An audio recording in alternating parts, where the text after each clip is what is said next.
Okay. All right. So this is a course in Marxian theory.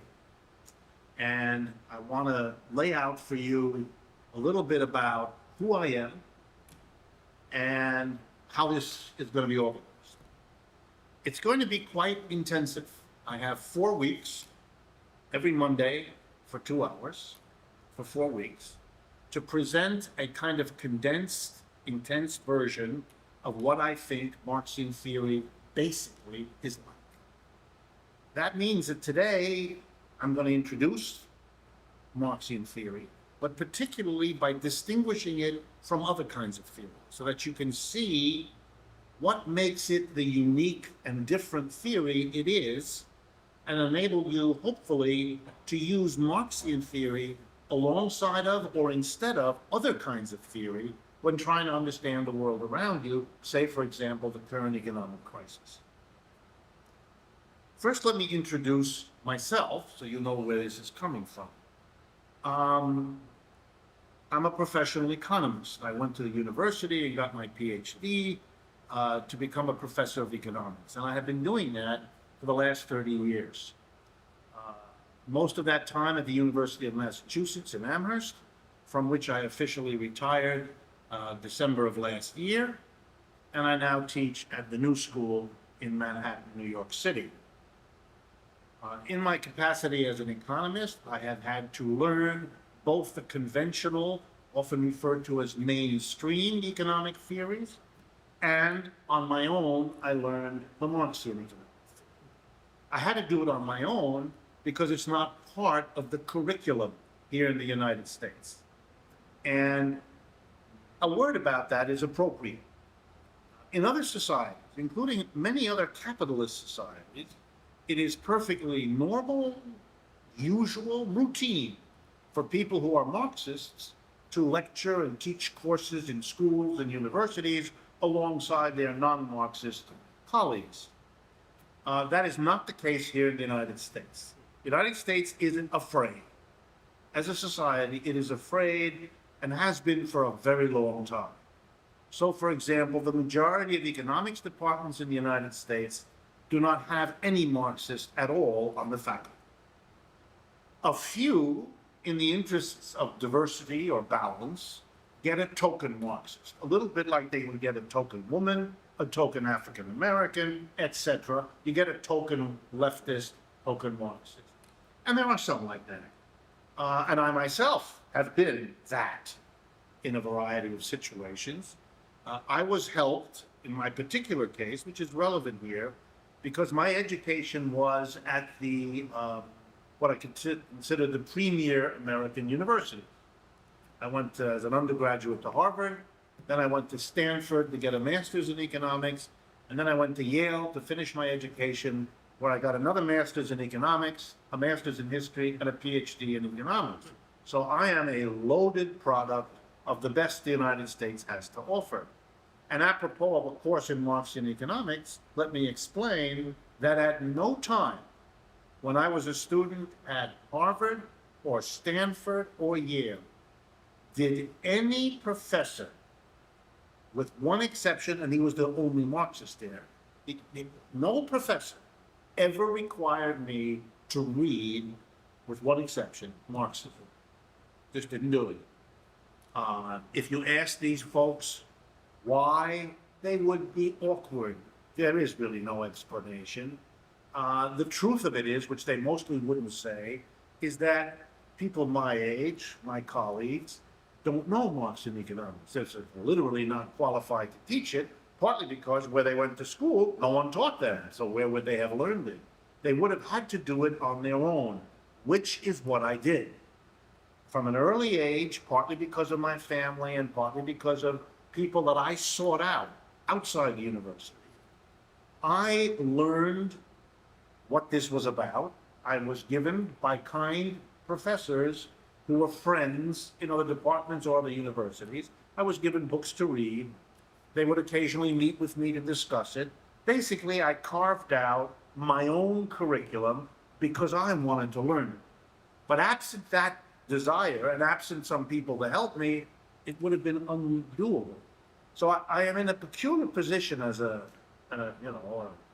older American professional economist that I have had to develop in my life a competence in the conventional mainstream theories, because that's what they taught me in school. That's what they tested me on to get my PhD. And that's what I have to teach in many of the schools where I have worked in my life. That's my assignment. Go teach that material. So I know that, but I have also learned the Marxian alternative. My colleagues never had this opportunity. They know what they had to learn, like I did. But when I begin to talk, when I begin to present my analyses, they have no idea what I'm talking about. They either cannot participate in a conversation or make a kind of shorthand in which they are either hostile, because Marxism generates hostile feelings in people, or they are simple-minded. That is, they offer a kind of Marxism in discussions with me that's a bit of a caricature. It's like the difference between trying to talk to a literary professor about a great piece of English literature and having someone chime in who never did more than read the classic comic book about that novel or about that piece. And that's not a very interesting conversation after a few minutes. So that's been my experience. And so part of the rationale for this course, the whole idea of teaching this way, is to try in my own limited way to remedy the defect of American higher education. The fear in the United States about confronting, learning, and critically thinking about an alternative way of thinking. And let me give you a metaphor that I think captures this. If you were interested in understanding a family, say the family of a boyfriend or girlfriend that you have, or the family of a relative of yours, or the family of your neighbors, and you knew that there was mother and father and 3 children, and you began by saying, I'm going to ask the children what they think about this family. It'll be a way for me to learn about it. And you quickly discovered that one of the children, the first one you happen to encounter, loves their mother and father and just thinks that the family they grew up in was a blessing, was the best possible family they could have had, that nurtured and loved them and so forth. Would you seriously think about this person's evaluation of the family? For sure. They were a child. Children study their parents a lot more than we mostly recognize. And so such a child would have invaluable insights into and knowledge about that family. Now suppose you found out that one of the other 2 siblings didn't like the family, didn't feel nurtured, felt excluded, felt hurt, felt to be less loved than the others. Would you talk to that one also if your goal was to understand the dynamic of the family? Would you restrict yourself to a celebrant, or would you feel it was more appropriate to interview the one who celebrates, but also the one who criticizes? I think most reasonable people would answer that question by saying, of course, to get reliable insights, you should investigate both the observer who loved and the observer who didn't, the one who praises and the one who criticizes. You will then have to make up your own mind as to which is the more persuasive, or more likely you'll take a little bit of each one in composting together your particular idea. That would be the reasonable way to do economics too. The point of the story is this. Capitalism in Europe is about 200 to 300 years old.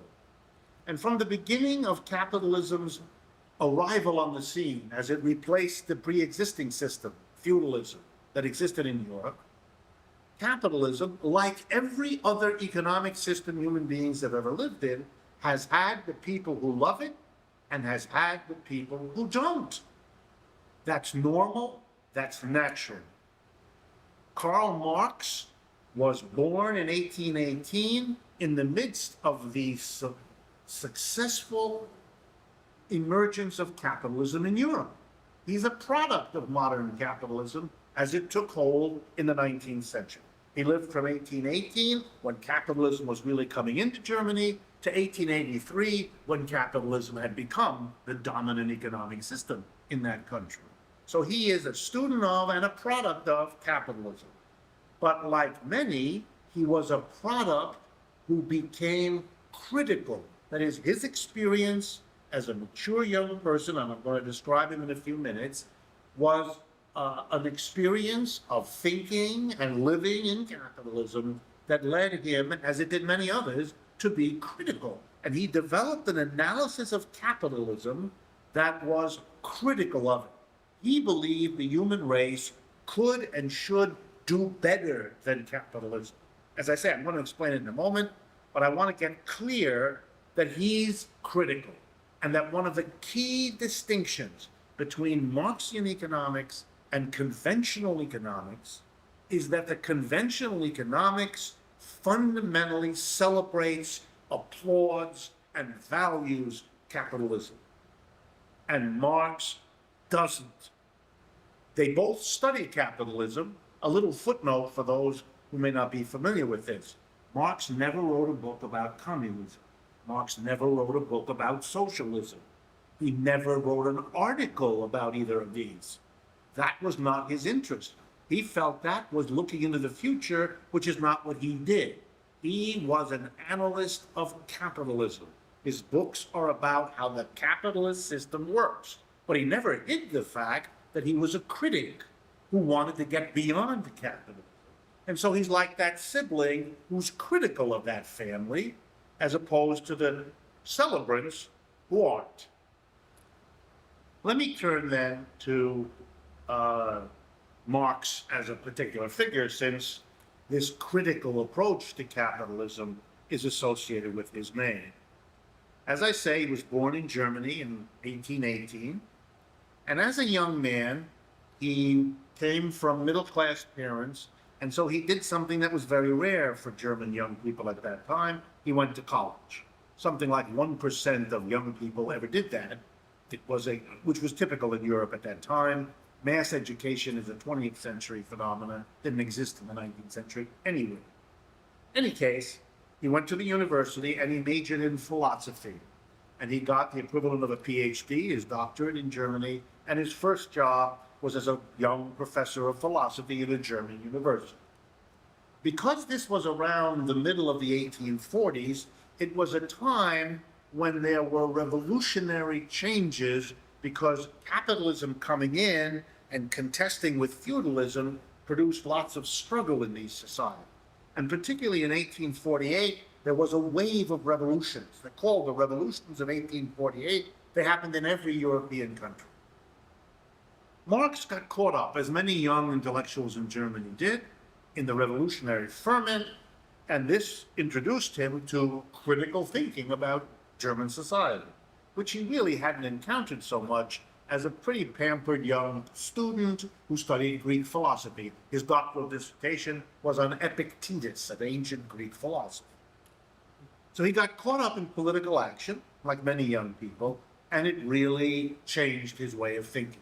He began to be less interested in philosophy, although he always remained interested, and focused himself instead on understanding the world as it was. What he called, and others at that time called, political economy. In those days, they didn't make rigid separations between economics over here and politics over there. That was thought to be artificial and unlike the way the world was. The world mixes everything together, so you mix politics and economics because they're always so intertwined. So everybody in those days called themselves, who studied these things, a political economist. That was what the name was given to what Adam Smith did, what David Ricardo did, and what Marx did. In his involvement, he came to the attention of the German police, whose job is always to keep an eye on this. And as he became more and more active, the German police did to him what they did to many young radicals. In those days, the appropriate thing was, you do not arrest these people, you do not jail these people, you do not injure these people, and you do not kill them. That's a more modern approach. In the old days, the solution was exile. What the German police did is they came to Marx's house one day and said, "We're taking you to the train station," which they did. And they put him on a train to Paris. Remember, Europe is a continent where the countries are relatively small and close together. So it's a very few hours and you're out of Germany and you're in France. When he arrived in Paris, the French police had received a communication from the German police. They met him at the train station and said, "We know you're a troublemaker. You can't stay here. We're putting you on a train to Brussels in Belgium," which is another 2-hour train ride. And so Marx, with his wife, went there, and the Belgian police repeated this happy thing, and they sent him to London.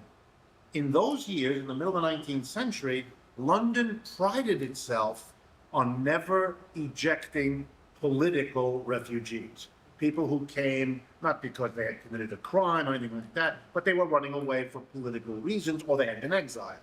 So Marx joined a very large political refugee community in London, and he spent the rest of his life, which is most of his adult life, as a citizen speaking English in London, which is where he died. And he's buried in the Highgate Cemetery in London, and there's a big monument. If you want to go see it, that's where Karl Marx is buried. He didn't have much money as a political refugee, so for part of the years he lived in London, he was a paid reporter for a New York newspaper about the time of the American Civil War. And one of the most famous and interesting things Marx wrote was a series of articles in which he analyzed the Civil War in the United States, the role of slavery in the United States, brilliant articles that were very widely read and copied here in the United States because the readership of the New York World, which was the paper that hired him, was American. So Marx, by the way, was quite familiar with the United States, wrote for American audiences, and so on. He's not the alien that has sometimes been presented so as to create, again, more distance. What Marx did was remarkable. He gave up philosophy and began to study economics. And he studied it in a way that began with his political passion. He never denied it. He never imagined it's possible to separate your passions from the work you do, including the intellectual and analytical work you do. He felt the only honest thing to do if you were an analyst was to put your passion out there so people would know that that's part of what you're doing. The idea that anybody could do it without passion would be about equivalent in Marx's eyes to anyone doing it without breathing. That's not available.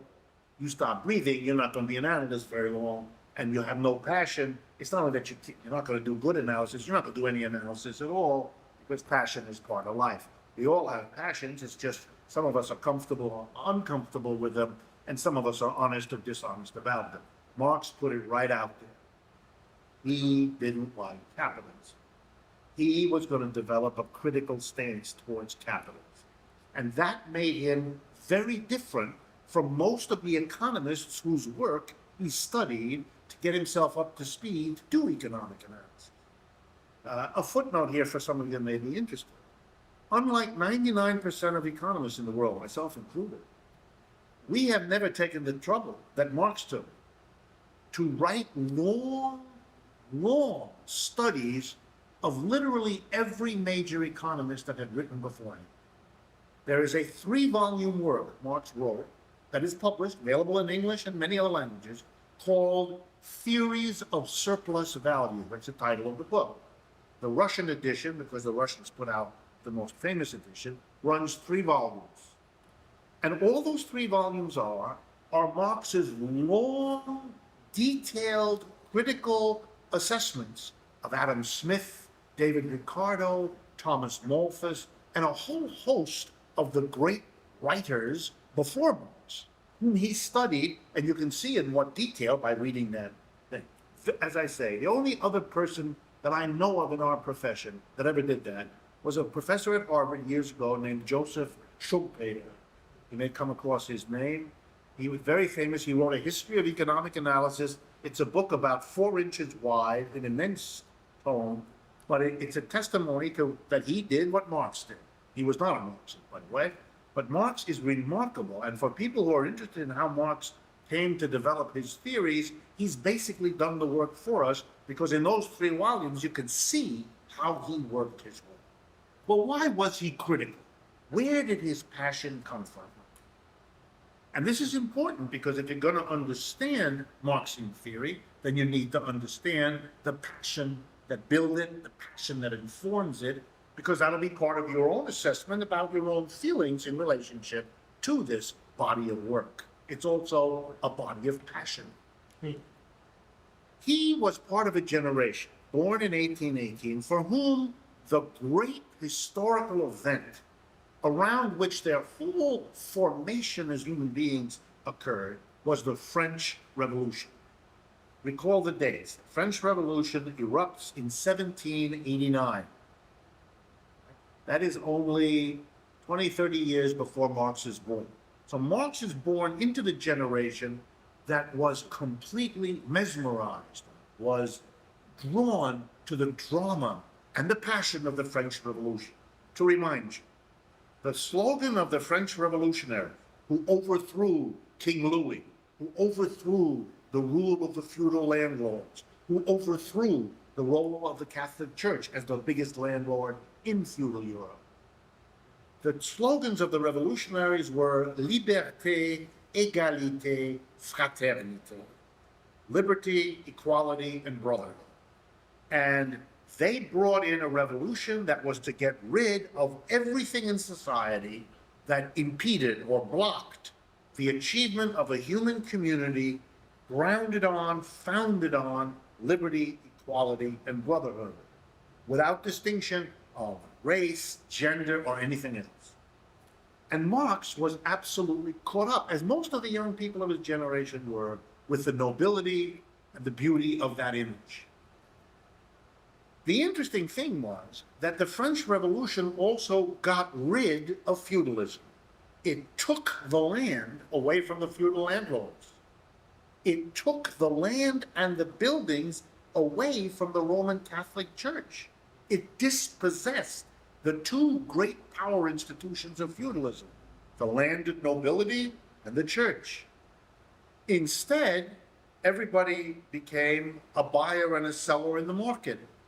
The powerful became the people who could amass moneyed wealth, not the people who were born into a noble family, not the people who grew up within the church hierarchy. Those people were actually marginalized or eliminated altogether.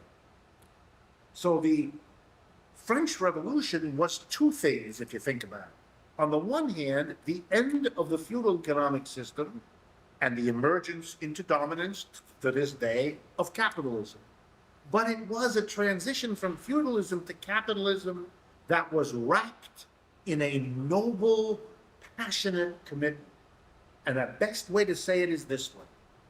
Feudalism has to give way to capitalism, the champions of capitalism said, because that's the way to bring liberty, equality, and brotherhood. We didn't have it under feudalism. If we get rid of those institutions, feudal institutions, if we replace it with capitalism, where everybody has an equal chance to make money, build an enterprise, work for whoever is the best payer, each of us struggling, we can have a society of equally people where our rewards are proportionate to the effort we put out there. All of this kind of talk can be summarized in the view, the passionate view, that it's worthwhile to have, which it was, a violent revolution to bring modern France into existence. And remember, what was the country that copied the French Revolution? The United States. Copied it in the sense of copying the writings of Rousseau and the writings that led to the French Revolution, even though it happened a little bit later, but it was the same inspiration as the American Revolution. Both of these were violent events that were justified in the violent overthrow, in the case of France, of the old feudal regime, in the case of the United States, of the backward old royal regime of King George in England.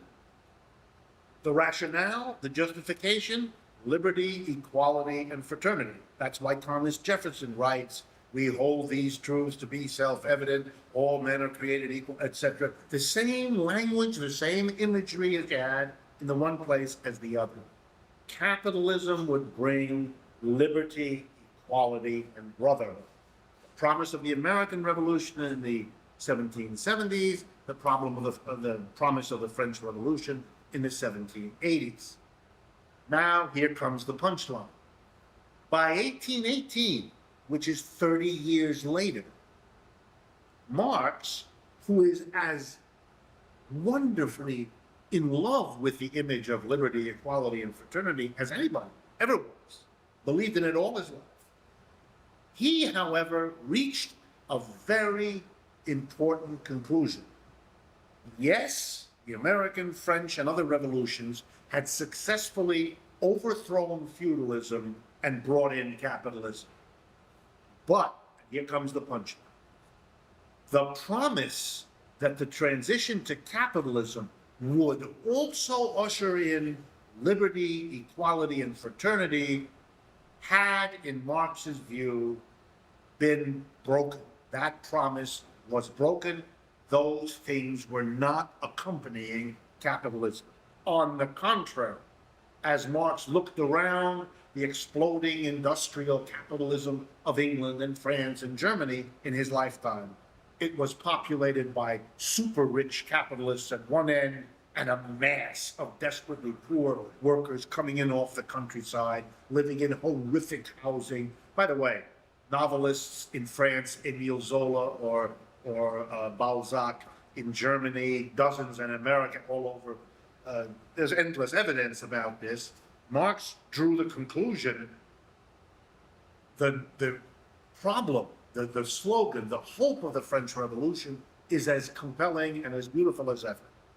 But the idea that capitalism was the vehicle to do that has proven to be mistaken.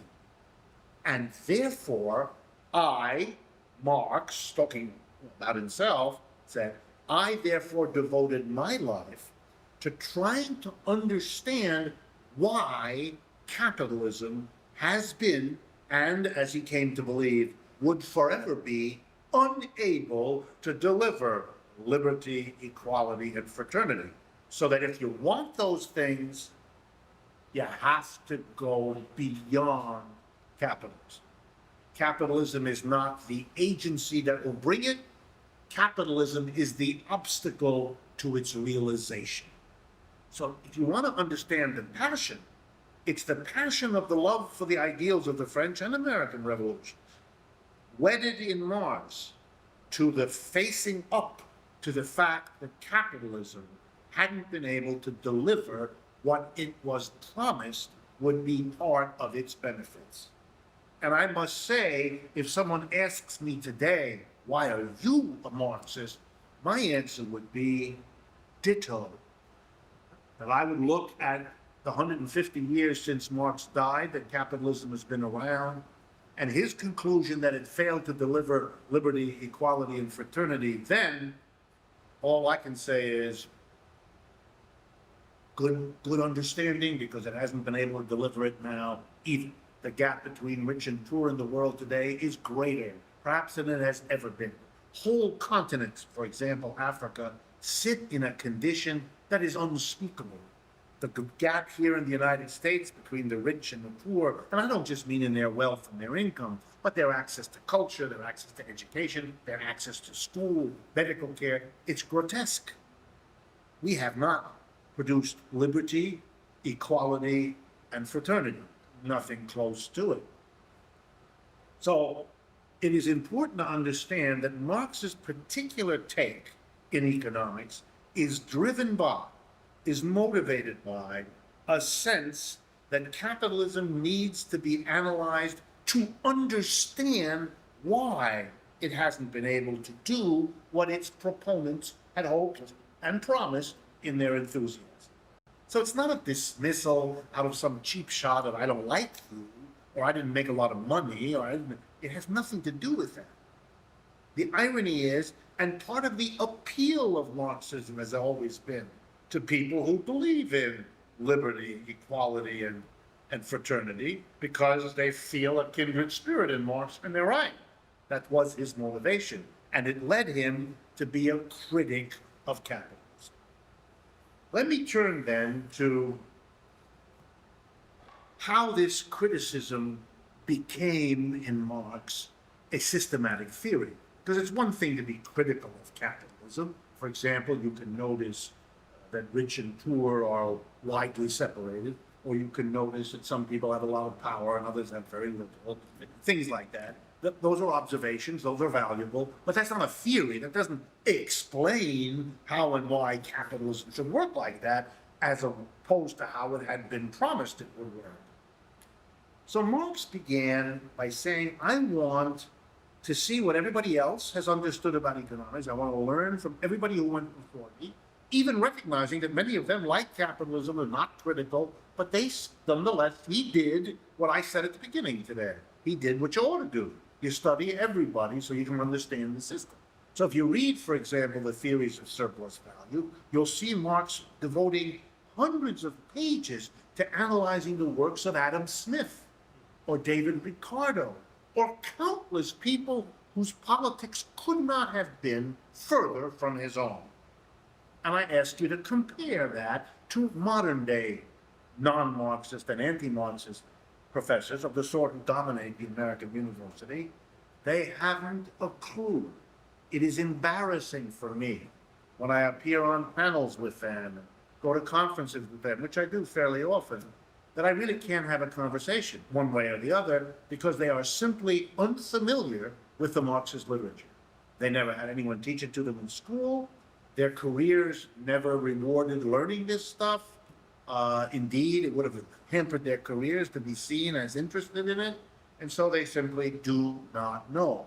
A problem for them that is particularly acute now, that capitalism is having its second global breakdown in 75 years, when it would be really useful to know a little bit about criticisms of a system that is breaking down, rather than to be nothing but a cheerleader who therefore doesn't have much to say when your team is down 800-2. Here's how Marx went at it. He said that as I look at other theorists, and I look at how they examine capitalism, and how they come to see it and use their understanding to come up with explanations for what happened, to come up with proposals for what the government should do, and so on, that they have a very particular way of looking at the issue. And here, as Marx works this out, he draws heavily on his philosophical training, and in particular, his greatest teacher, the teacher who taught philosophy to the entire generation of his time, a famous German philosopher named Hegel, H-E-G-E-L. And he took from Hegel the idea that human thought is always, in a way, a struggle of people who see things differently. In other words, if you ask someone to explain the motion of the planets, or why plants grow, or why it rains under certain circumstances, if you look far and wide, you will quickly discover that there are multiple different theories around to explain that. And it's not surprising because we're different, one person from the other, and we look at the world differently. We don't see the same things when we look at the world. I used to do a little experiment in my classroom where I would teach this to students, and I'll describe it to you now. I would ask students to please look around the room, the classroom where we were sitting, and write down on a piece of paper a paragraph with what they see. And then I would collect the pieces of paper, and I would begin reading to them. And very quickly, the class understood. We don't see the same things. One student would begin writing about the clothing that different people in the room were wearing. That's what they saw.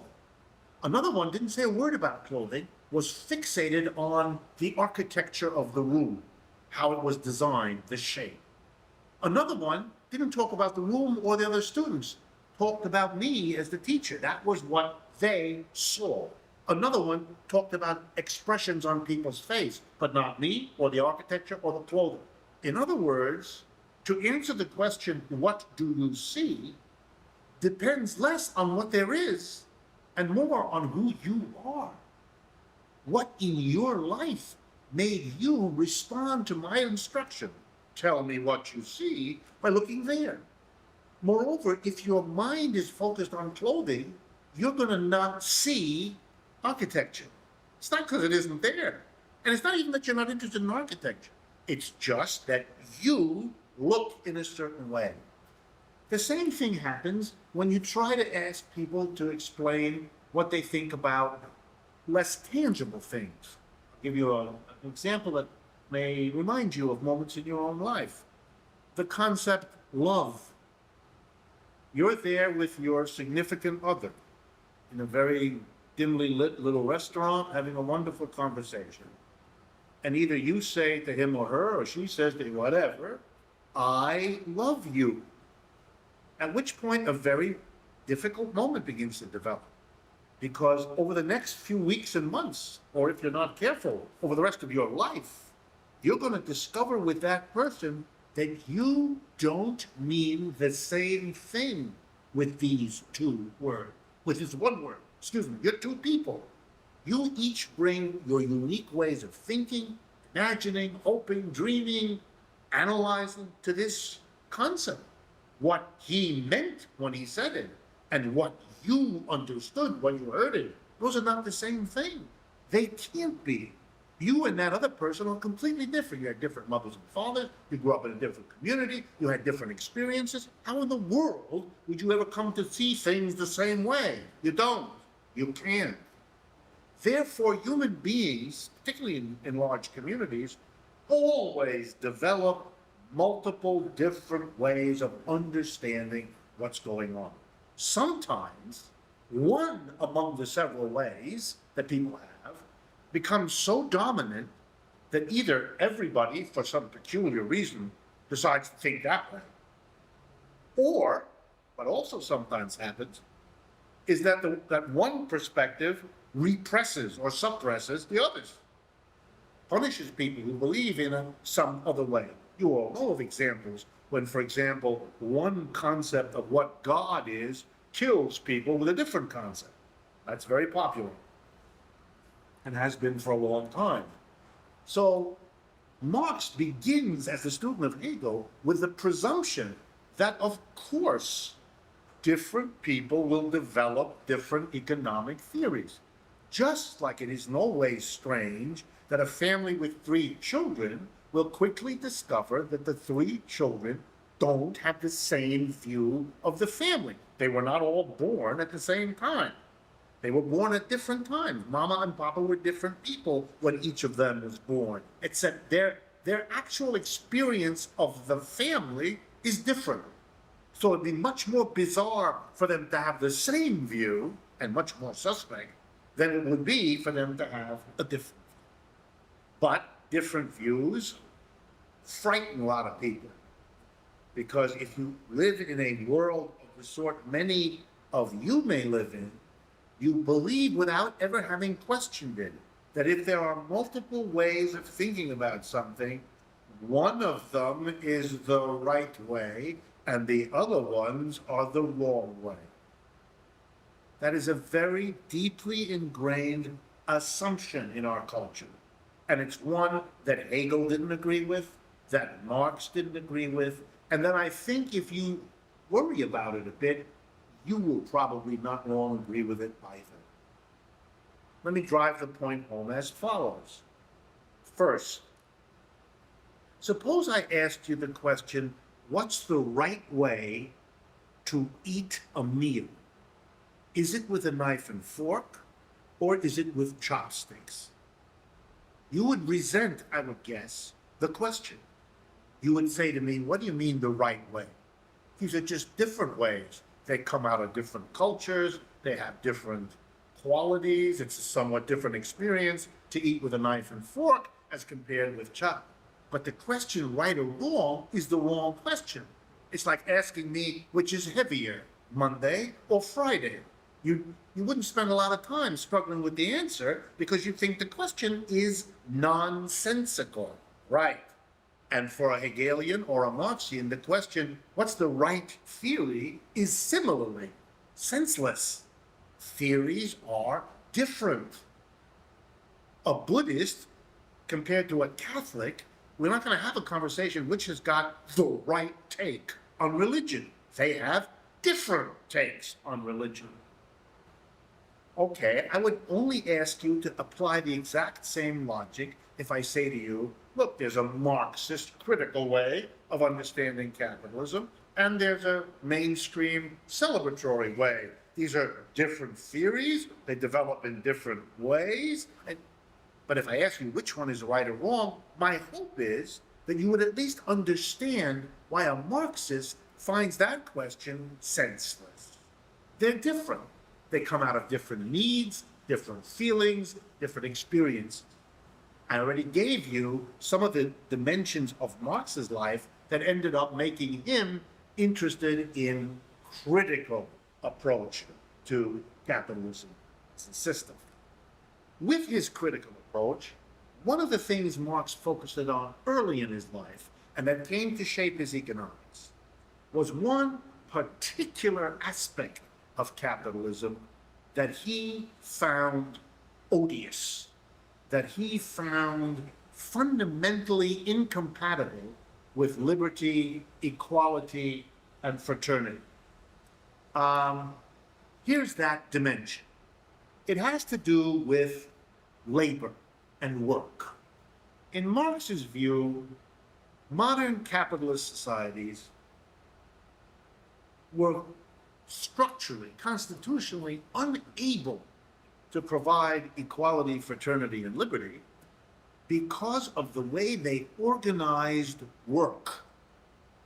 On the crudest and simplest level, one group of people worked very, very hard, and another group of people didn't work at all. On the other hand, another way of saying it, some people produced an awful lot more than they got, which enabled a whole lot of other people who didn't produce anything at all to live off that extra that those who worked produced. He noticed this because he noticed this as a jarring contradiction to liberty, equality, and fraternity. How are you going to have equality if some people spend all of their waking hours working and other people don't even have to think about it? How are you going to get liberty if some people, in order to survive, have to work like that?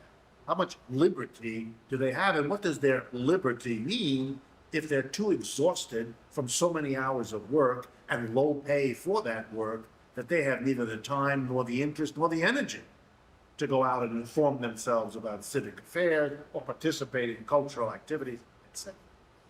So Marx, at an early age, became really interested in labor.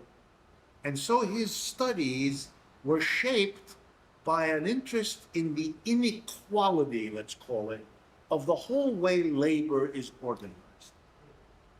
And eventually, it became a kind of hallmark of Marxist thinking about capitalism and about other systems, that he began to realize that not only was he interested in the organization of labor, but that other people who had studied economics weren't interested in it, hadn't studied. Let me again give you a metaphor. Suppose somebody was trying to study your family, and they used sociology, and they used biology and anatomy and all different sciences to try to understand your family.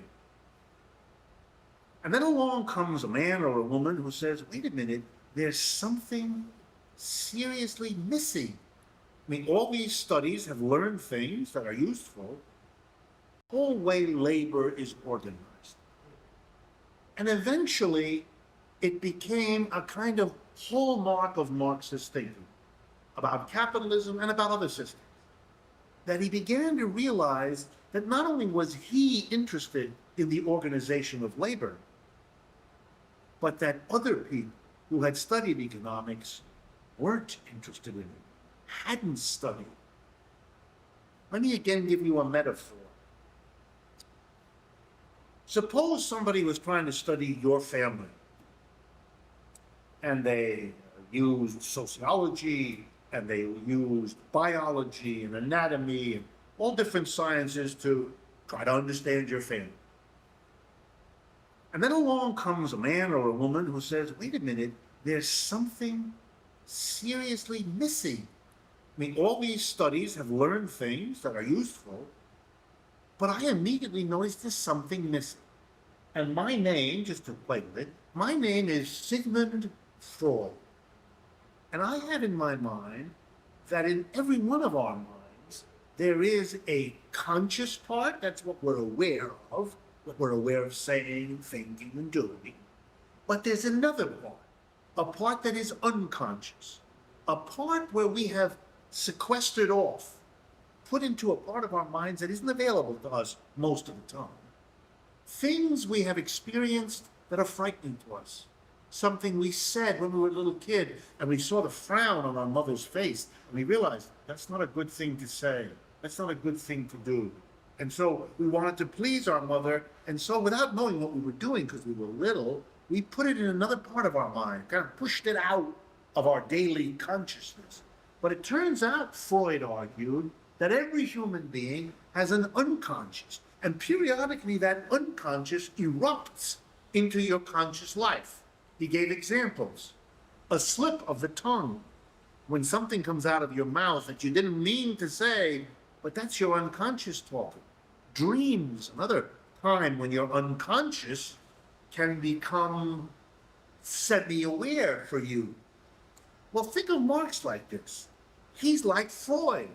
What he brings to the analysis is not the new realm of life called the unconscious, called psychology, something which nowadays we all take for granted. You have to use psychology to understand the family, and we would think of ourselves as woefully inadequate if we excluded that or knew nothing about that.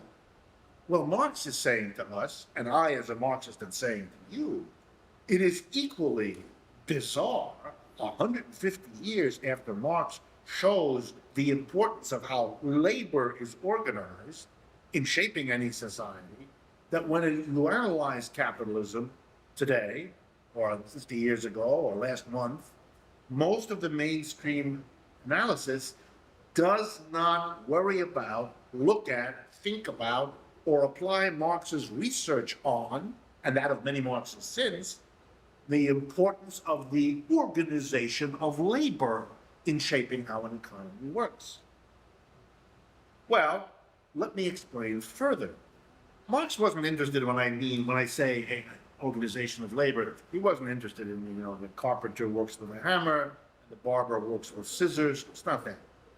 He had a very particular idea of that part of labor that economists systematically ignored, at least all of those before he writes, all of those before, say, the 1850s. And the organization of labor he has in mind, this tool he's going to develop to analyze capitalism, he gives a very interesting name to: class.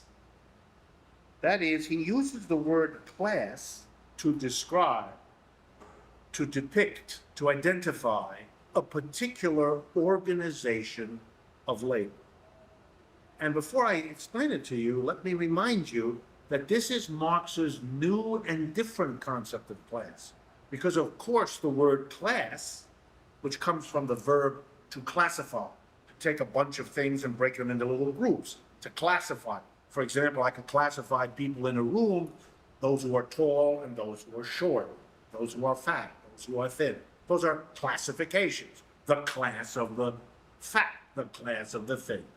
Well, long ago, long before Marx, there were people who thought it might be interesting to classify people in a community between those who had a lot of wealth and those who had nothing, rich and poor, between those who wielded a lot of authority and power and those who didn't have any power. Those would be classes of rich and poor, classes of powerful and powerless. Those are interesting classifications. They're not what Marx had in mind. They're not the tool that is the central apparatus of Marx's theory. No, Marx had a different concept of class, and it refers to an organization of labor. And I'm now going to take you through that, and now we are really getting into the core concepts of Marx's distinctive way of analyzing capitalism. It begins with a basic idea, perhaps the most basic idea in all of Marx's analytical work. It goes like this.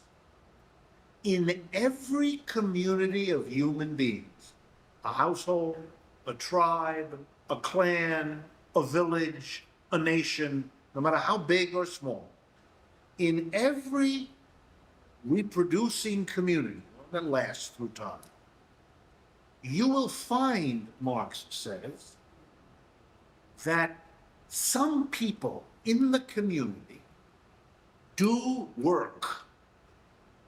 And by this he means they apply their brains and their muscles to materials given by nature, a sheep, a tree, a flower, a plant. They transform the natural material into something useful for human consumption. They convert a tree into a chair, a sheep's wool into a shirt, an electronic system into a software program, whatever. And Marx says in every community, however, we need to notice that not all of the people in it are doing work. That is, some are working and some are not. And what's interesting, he says, is that it is always true that those who do the work produce an output of goods and services, shirts, chairs, software programs, whatever, that is larger than the quantity of those goods and services these workers themselves consume. In other words, if they're making food, they make more than they themselves eat. If they're making clothing, they make more than they themselves wear, and so forth. And now Marx says the other half of this story is that in every community, there are people who do not work, who do not, in the sense I have been using it, apply their brains and muscles to producing the basic goods and services of this society. But they live, these non-workers, because the extra produced by those who work is distributed to them. Let me give you the simplest examples. Most human communities, not all, but most human communities do not expect small children to work. 1 year old, 2 years old, they don't work. But yet they are fed and clothed and housed. The only way a human being can consume, if he or she does not help to produce, is if somebody else is producing more than they get to keep and consume. That's the only way this can happen. Likewise, in many communities, old people, people determined to be beyond a certain age, are retired from work. They are allowed to continue to eat and wear outfits and keep warm and so forth. So they again have to be sustained by getting a distribution of whatever is left over from what the workers produce that they themselves don't consume. And now there are others. Sick people would be another one. Maybe people who are told, you don't have to produce goods and services, we want you to amuse us while we work. You don't make shirts and shoes and tables. You sing to those people who make shirts and suits and tables. Well, here's another one. We're afraid that people from over the hill will come and take our stuff. So we're going to have 3 or 4 people who stand around all day with a big stick to ward off those other people. Do they help produce the goods and services we all consume? Nope. And they have to be sustained. So Marx begins to develop an analysis, and it goes like this. Every human society generates a surplus. All that idea means is that the subpopulation, the portion of the population that works, always produces more than it itself consumes. And that more, that extra output beyond what the workers themselves get, that's what the word surplus means. That's what it designates. So in every society, Marx says, surpluses are produced and distributed. But now the punchline. It turns out, Marx says, two immediately important consequences come from this fundamental insight he has into human society. By the way, he's not arguing that this organization of surplus is more important than how people dance or sing or get married or do 1,000 other things. He's not saying, he's not ranking their importance. He would think that whole idea is silly. And if you ask, well, then why does Marx focus on that? He focuses on it because everybody else missed it. It's the same answer you give to why did Sigmund Freud focus on the unconscious? Did he think that other parts of life didn't count or didn't count as much as psychology? No. He focused on psychology because he wanted to add something to what people understood about the world, to offer a contribution that would help us understand more complexly, more subtly, more comprehensively than we had in the past. Marx is driven, but he also has the politics. He doesn't think people hadn't yet gotten to the issue of class. He thinks people were very scared of looking at class, something which, by the way, Freud also covered. To this day, large numbers of people are very afraid of asking questions about their psychological processes for fear that that will uncover things about themselves or their family that frighten them. So Marx begins to look at the two aspects I want you to think about that come right out of this notion of surplus as being always produced. The first idea Marx has is how a society functions, its politics, its culture, its sexual relations, its personal interactions, its friendships, whatever, are going to be shaped by this. They're going to be shaped by, for example, deciding who's going to be among the people doing the work and who isn't.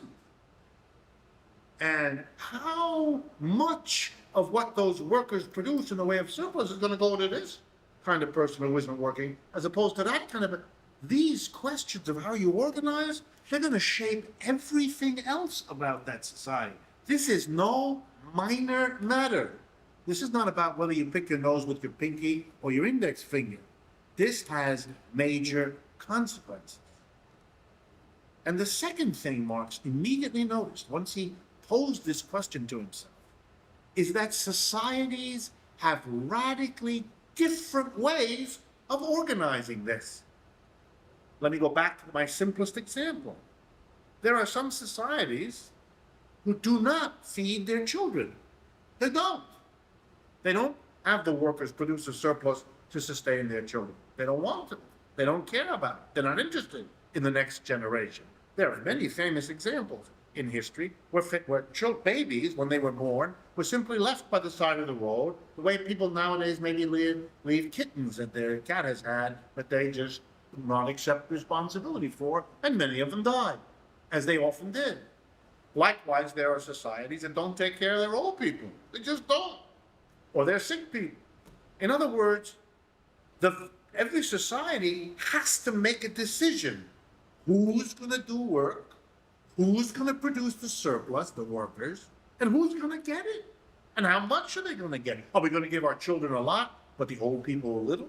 Are we going to give it reverse? Are we going to give neither of them a lot, but the people who run the society or the warriors who keep it, they're going to get a lot? All these decisions have to be made in every society. It's really only a question of whether we become conscious that we're doing that or whether it's all done blindly. Again, notice the parallel with Freud. We're still doing the things we do. All that psychology does is begin to make us aware of some of the motivations, some of the reasons why we do what we do. That's Marx's goal too. Not for the individual, but for the society. Okay. The fruit of this research led Marx to come up with a conclusion that will be actually our point of beginning, as it is the point of beginning of Marx's mature work in Capital when he analyzes capitalism systematically. And this end point of our discussion today, which is the beginning for where we will continue when we meet next, has to do with Marx's definition, description of the 5 basic ways that human society has organized the production and distribution of surplus in human history. Marx not only argues that these were the 5 basic ways, but he argues that almost every society, when you look at it, has the coexistence at any moment of all of them. All that varies is the different proportions and the relationships among them. Okay, so let me now go through them, and you will see how it builds up to the foundation for an analysis of capitalism. He begins with the system he calls communism. Now, remember I told you, Marx never wrote a book on communism. He never wrote an article on communism. It wasn't a topic he ever spent much time on. It's important that you understand that, because those who come later and who set up communist parties, communist governments, and so on, and who look for inspiration to Marx, are going to have, as they did, big problems, because Marx didn't write about it. Lenin had to start basically from scratch. He had Marx's critique of capitalism, and that was very useful. But nobody can find in Marx's work, and I've read it all, anything about socialism and communism in any kind of a sustained analysis. He didn't believe in that. He said that was looking into the future for him. He didn't believe in that. If you want that, he once made a joke, go talk to the person in the county fair who has the crystal ball. I don't do that. I analyze what I can see and what I experience in capitalism. So he begins, however, by saying this communism is different. One of the few times he talks about it, very briefly, that what communism is a society which does a very interesting thing. It takes some of its people and puts them to work. They do the work, grow the food, make the clothing, pots and pans, furniture, all the rest. They do that work, but they always produce, as we've already seen, more food, clothing, shelter than they themselves consume. So the first question of communism is, who gets that surplus? What happens to it? And Marx says the communist arrangement is for the people who produce the surplus to themselves get it.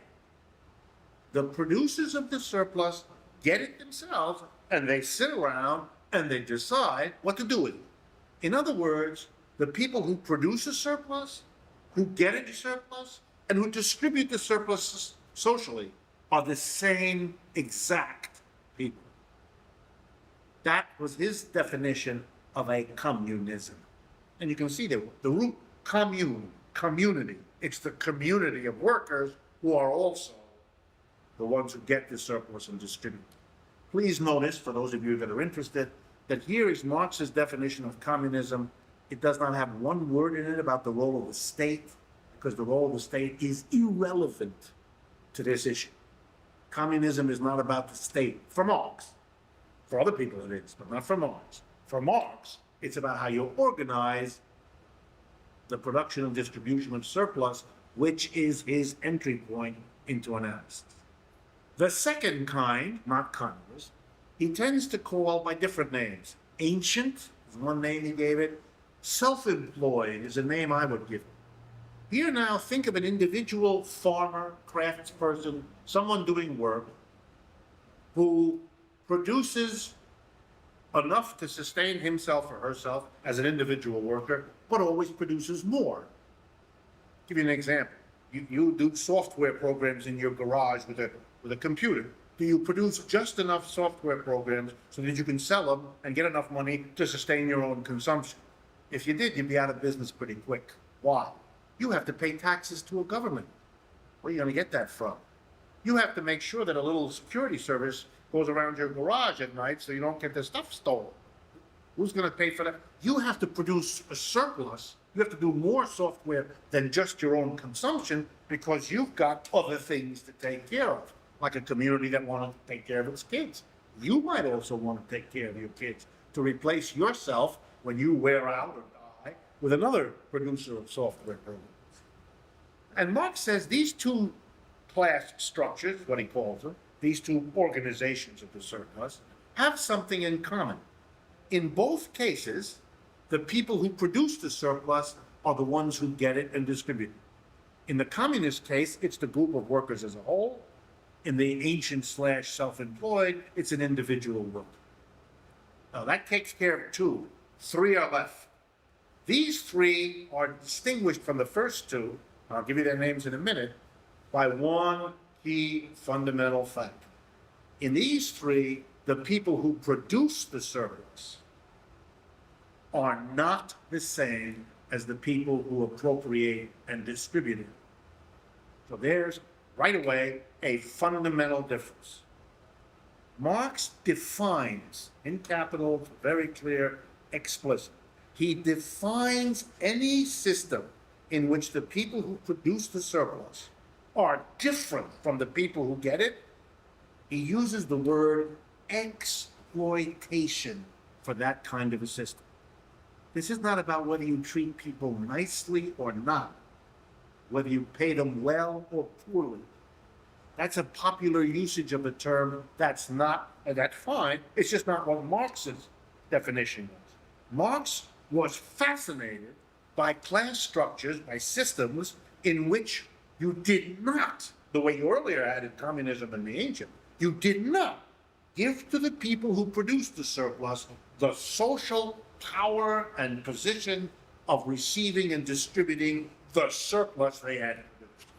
So let's now go through, in the time that remains, the three exploitative arrangements that Marx found in history. The first, slavery. A slave system, Marx explains. Remember I told you he was a reporter for the New York newspaper during the American Civil War and wrote a very famous set of analytical essays on slavery and capitalism. In slavery, who does the work? The slave. The person who is required to raise the crops, make the food, make the shirts, and so forth, all of that. And if you know something about slavery, you will know that everything the slave produces is immediately and instantly the property of somebody else. There you can see Marx's gleam. Yeah, I got one. Here's a system in which the producers of the surplus, the slaves, produce much more than they themselves get. The master takes everything the slave produces, gives back to the slave what he feels like it, enough for the slave to survive, so this can keep going. But fundamentally, every bit of the extra, what the slave produces over and above what he gets back, belongs to a different group of people, the masters. They get that surplus into their hands and they distribute. So that takes three systems: communism, ancient, and slave. Now the fourth, feudalism. In this system, the two types of people are the serfs, what they were called. A slave, I didn't mention this, but a slave, of course, I assume we know that, is not only does everything the slave produce belong to the master, but the slave himself belongs to the master, because that's what slavery means. It's a situation in which one human being can become the property of another. The serf is not a slave. He's nobody's slave. The serf is not a slave. The serf, particularly in European feudalism, but this system exists in many parts of the world at many times. The serf is tied to the land. And I'm going to use the example in Europe. For much of European feudalism, which was the dominant system for 1,000 years, from Russia in the east to Ireland in the west, and everywhere north and south, from Scandinavia to the tips of the Greek island. The serf typically worked 3 days on land that was allocated to him. And during those 3 days, the serf worked on the land, and whatever he produced or she produced on that land was kept for their own consumption. Monday, Tuesday, Wednesday.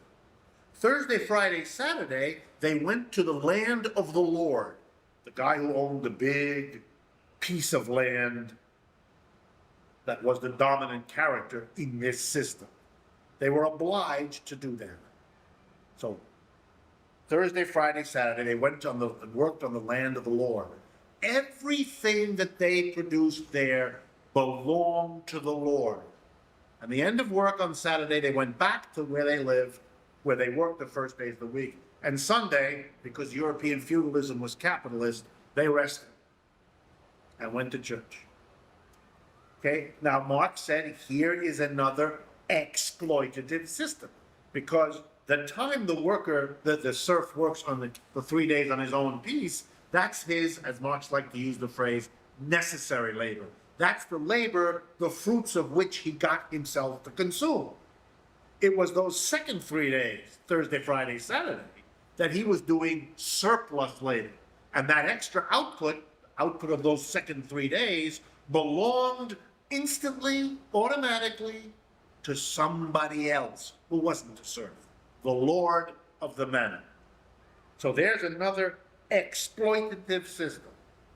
Now, before I get to the last, final one, capitalism, before I get to it, I want to already remind you of what we said earlier. You can see where Marx is going, right? You can see a man whose passion was to build a society premised on liberty, equality, and fraternity is noticing what?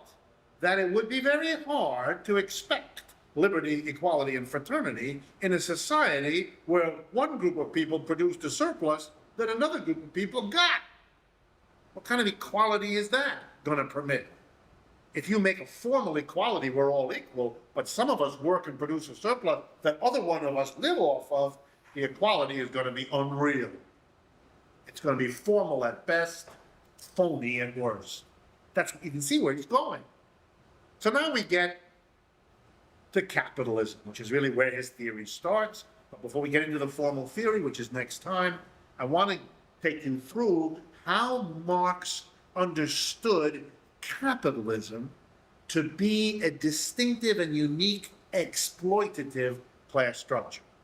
Like slavery and feudalism, in that the people who produced output produced a surplus they didn't get, but yet different from them in how it organized the whole arrangement. The difference of feudalism and slavery on the one hand and capitalism on the other is that in capitalism, the one who does the work is not a slave, he's nobody's property, and he's not a serf. He's not tied to the land, he's not tied to an individual. He is, in the language of capitalism, free, a free person. And he works. And the way he organizes work is not to be somebody's property like a slave, so the master says, slave, do this. Nor is it like a serf in which he works part of the time on his own piece, none of that. The way a worker works in capitalism is he enters into a labor contract, something which didn't exist in slavery, and it didn't exist in feudalism either. He enters into a formal agreement, often written down, in which he says, I will come and work for you, sir, a person, an employer, we call them. I will come at 8 o'clock and stay till 5 days a week, or whatever the specifics are. And that's what I will do. And in exchange, you will give me money. At the end of the week, you will give me money. I will come and I will use my brains and muscles 8 hours a day. I will work with whatever tools and equipment you give me. I will work on whatever raw materials you provide.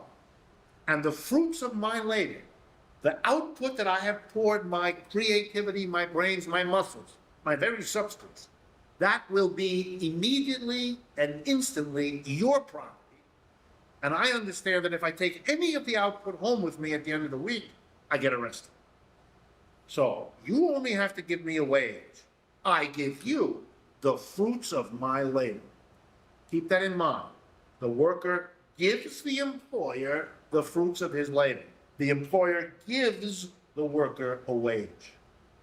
Now Marx does an analysis, which I will go through with you when we meet again. But I'm now going to do it in the simplest English I know, because it's important that the idea be set in your mind. To grasp this, put yourself in a position you've probably been in your life. You're looking for a job. You encounter an employer willing to discuss it with you, and you sit down with the employer and you discuss what you'll be asked to do and the circumstances and benefits, and you get sooner or later to that touchy issue, how much am I going to get paid?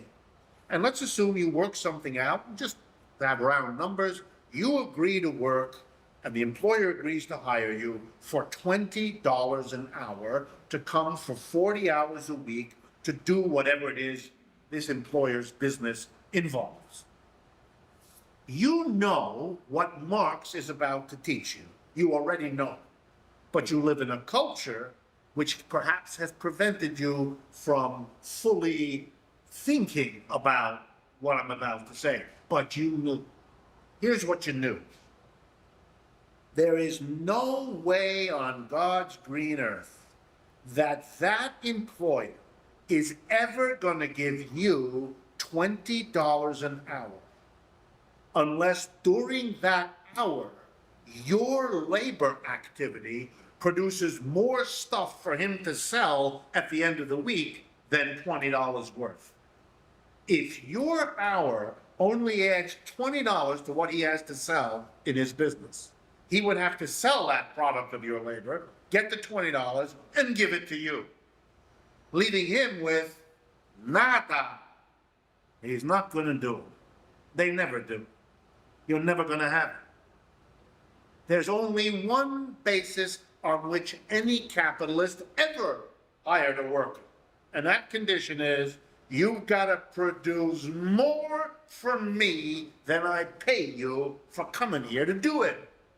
And that difference is the surplus that all capitalist employees are required to do. You don't produce surplus, you don't work. And if that results in your death, have a nice day.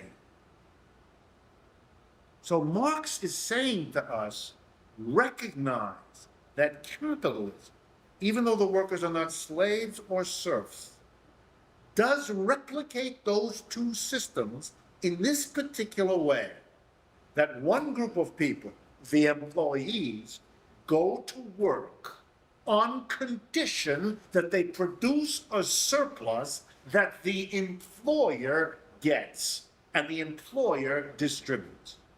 Most work in capitalist societies today is done in an institution called a corporation.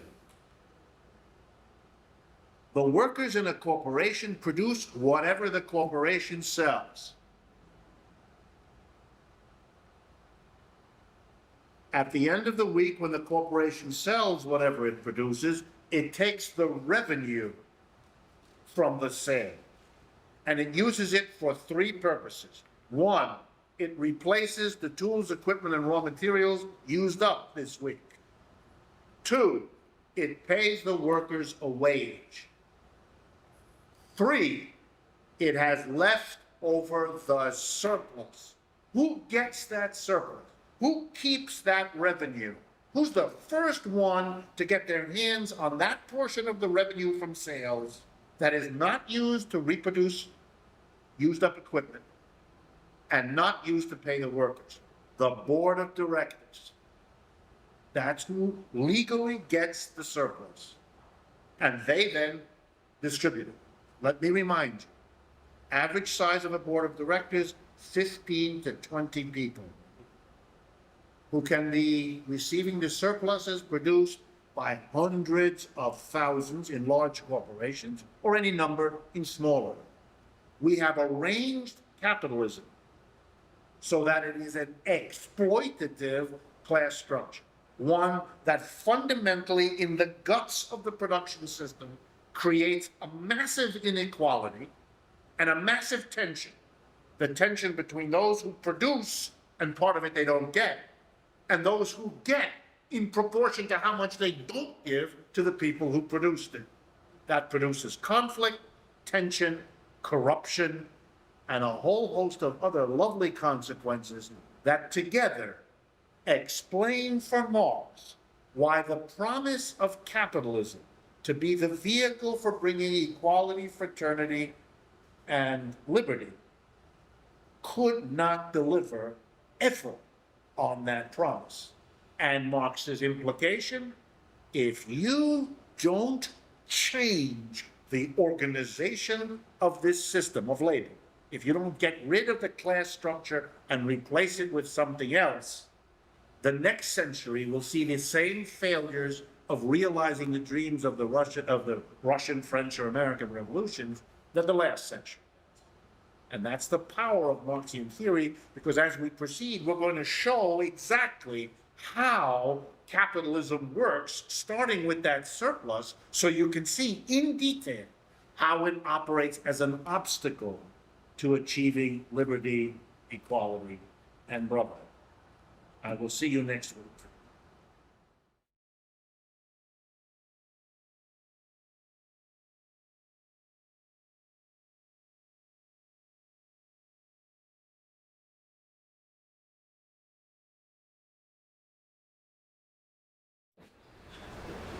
Okay, folks, let's get on the way so that we can get the full benefit of the time that we have.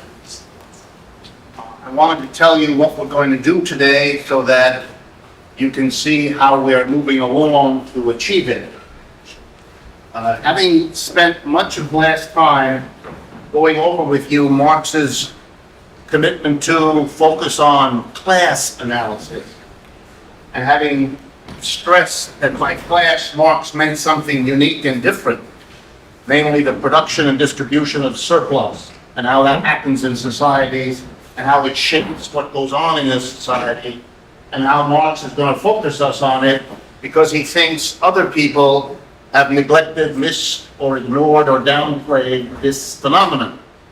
In other words, Marx saw his work as contributing to the general understanding, not just of people in general, although he was happy to do that, but he was particularly interested in contributing to the overthrow of capitalism. He didn't like it. And he felt that previous revolutionaries, by the way, I'm stressing this because a couple of you communicated to me, which I'm appreciative of, and so I want to respond to what you asked. Marx was concerned that previous efforts to bring about liberty, equality, and fraternity, if you recall the great ideals of the French Revolution, hadn't succeeded. Marx was by no means of the opinion that he was the first radical on the planet, hardly. He knew of many, many others, past and present, around him, and he felt that he wanted to contribute something that would make the next revolutionary upsurge more successful in bringing about the goals of revolutionaries like liberty, equality, fraternity than had been the case before. And so he felt that this understanding of the organization of surplus, that every social system has a particular way of producing and distributing surplus, was precisely something that previous revolutionaries had not understood, had not therefore focused on, and had not therefore developed a program for. And that failure undermined all of their other efforts, many of which were interesting and successful. So, for example, hopes for the ending of poverty, or hopes for an egalitarian society, or hopes for democracy had come to naught because, in part, the revolutionaries who struggled for those things had not understood that every society functions the way it does, in part because of how it organizes the surplus. They hadn't attended to that question, they hadn't understood it, and so their programs for change ignored it, didn't worry about the problem of reorganizing the surplus, and therefore often didn't. So that the organization of the surplus before and after the revolution were the same, and so it undermined those revolutionary changes that were achieved. And so Marx's idea was Marx, could contribute by really getting people to understand this issue of the organization of surplus. Now, in every society, some people are designated to produce a surplus, other people get it, and they in turn distribute it to yet other people, and how that's all worked out is a crucial part of how a society works, how a society evolves, and what its qualities are. So it's not a focus on class because it's more important than other parts of society. It isn't. It's a focus on class because it is a neglected element.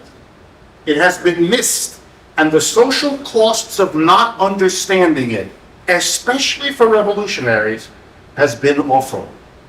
And so Marx focuses on it.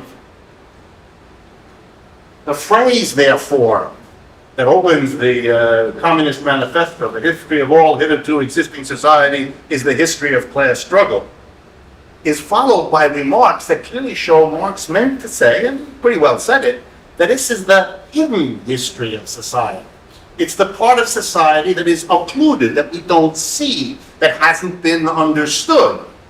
And therefore he is going to focus on it. Okay? So that was a general project. And it's that general project that lies behind Marx's effort to locate and identify in the contemporary society he lived in, capitalism, 19th century, mid-19th century, to make his work show people that this capitalism has right at its core the production and distribution of the surplus, that it works in a very particular way and has enormous social consequences that any revolutionary must understand, because any successful revolution requires to transform it. If you're going to go from a non-democratic to a democratic system, from an unequal to an egalitarian system, then part of the job is to transform the class structure. And he's going to make that case after he shows us how capitalism is in fact a system with a very particular production and distribution of surplus systems in it. Capital is the book, the work where he does this. Much of his earlier writing, some of you know some of the names, the Grundrisse, the theory of capital, the reproduction of capital, wage, labor, and capital, value, price, and profit, very famous pamphlets in the world.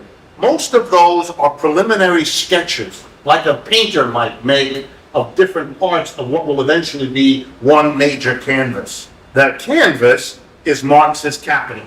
And just a word for those of you that are interested, Marx was a highly skilled writer. He had been a philosopher, he was a practiced journalist who did an enormous amount of writing. He was very clever, very schooled in the arts and the sciences. So when he finally came to write Capital, it is the work of a very mature, skilled, multi-talented writer. I tell you this because I would urge you, as a piece of literature, read it. You will enjoy it.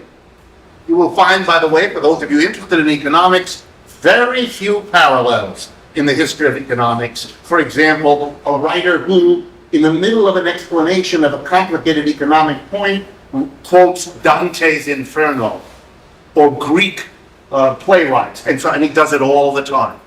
And it's full of humor. Now, Marx only wrote volume 1. Volumes 2 and 3, although they have his name on it, weren't written by him. That is, bits and pieces were, but putting it together was done after Marx died. That's why he couldn't write it. So his colleague, Friedrich Engels, basically put together volume 2, and the student of Marx and Engels, a German Marxist named Karl Kautsky, put together volume 3. Now, they put together based on Marx's voluminous notebooks. He wrote a great deal, but it really wasn't a finished piece of writing the way volume 1 was, which if you read them, you will see. But read volume 1. What we do today is all about what's going on in volume 1, so it's the relevant thing. If you want a shortened version, the early chapters, as I believe I mentioned to you last time, of Paul Sweezy's the theory of capitalist development. We'll give you this. If you're interested in an even shorter and condensed version, there is a textbook in economics of which I'm one of the co-authors, and my frequent colleague Steve Resnick is another one. It's called Economics, Marxian versus Neoclassical. It's the only textbook in the profession that systematically compares Marxian economics to bourgeois economics. We wrote the book 25 years ago, 1987, 22 years ago.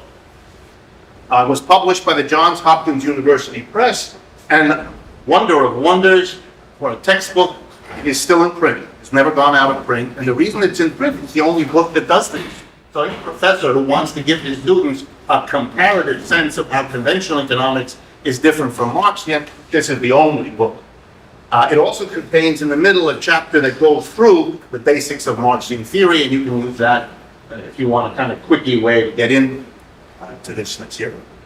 Okay, so we're going to begin, as Marx does in Capital Volume 1, to analyze capitalism with the goal of showing that it's all about, that is capitalism is, it's all about the production and distribution of surplus. And what I mean by that is that that's a core part of the story. And Marx shows that in a way that no one else had done it before.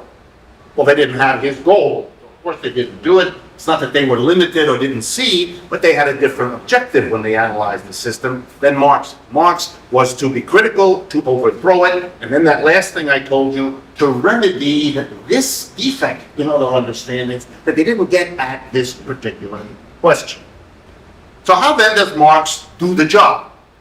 He begins by talking about commodities. Literally how the first chapter of Volume 1 of Capital begins. It's about commodities. So we have to, because I want you all to understand what's going on here, we have to ask the question, why did he start there? Especially having just told you last time and this time that he wants to get at this business of surplus. Why is he talking about commodities? Very interesting. And the answer I would give you, not all Marxists agree, but the answer I would give you is this. At the time Marx wrote, that was the way everybody began a book about economics.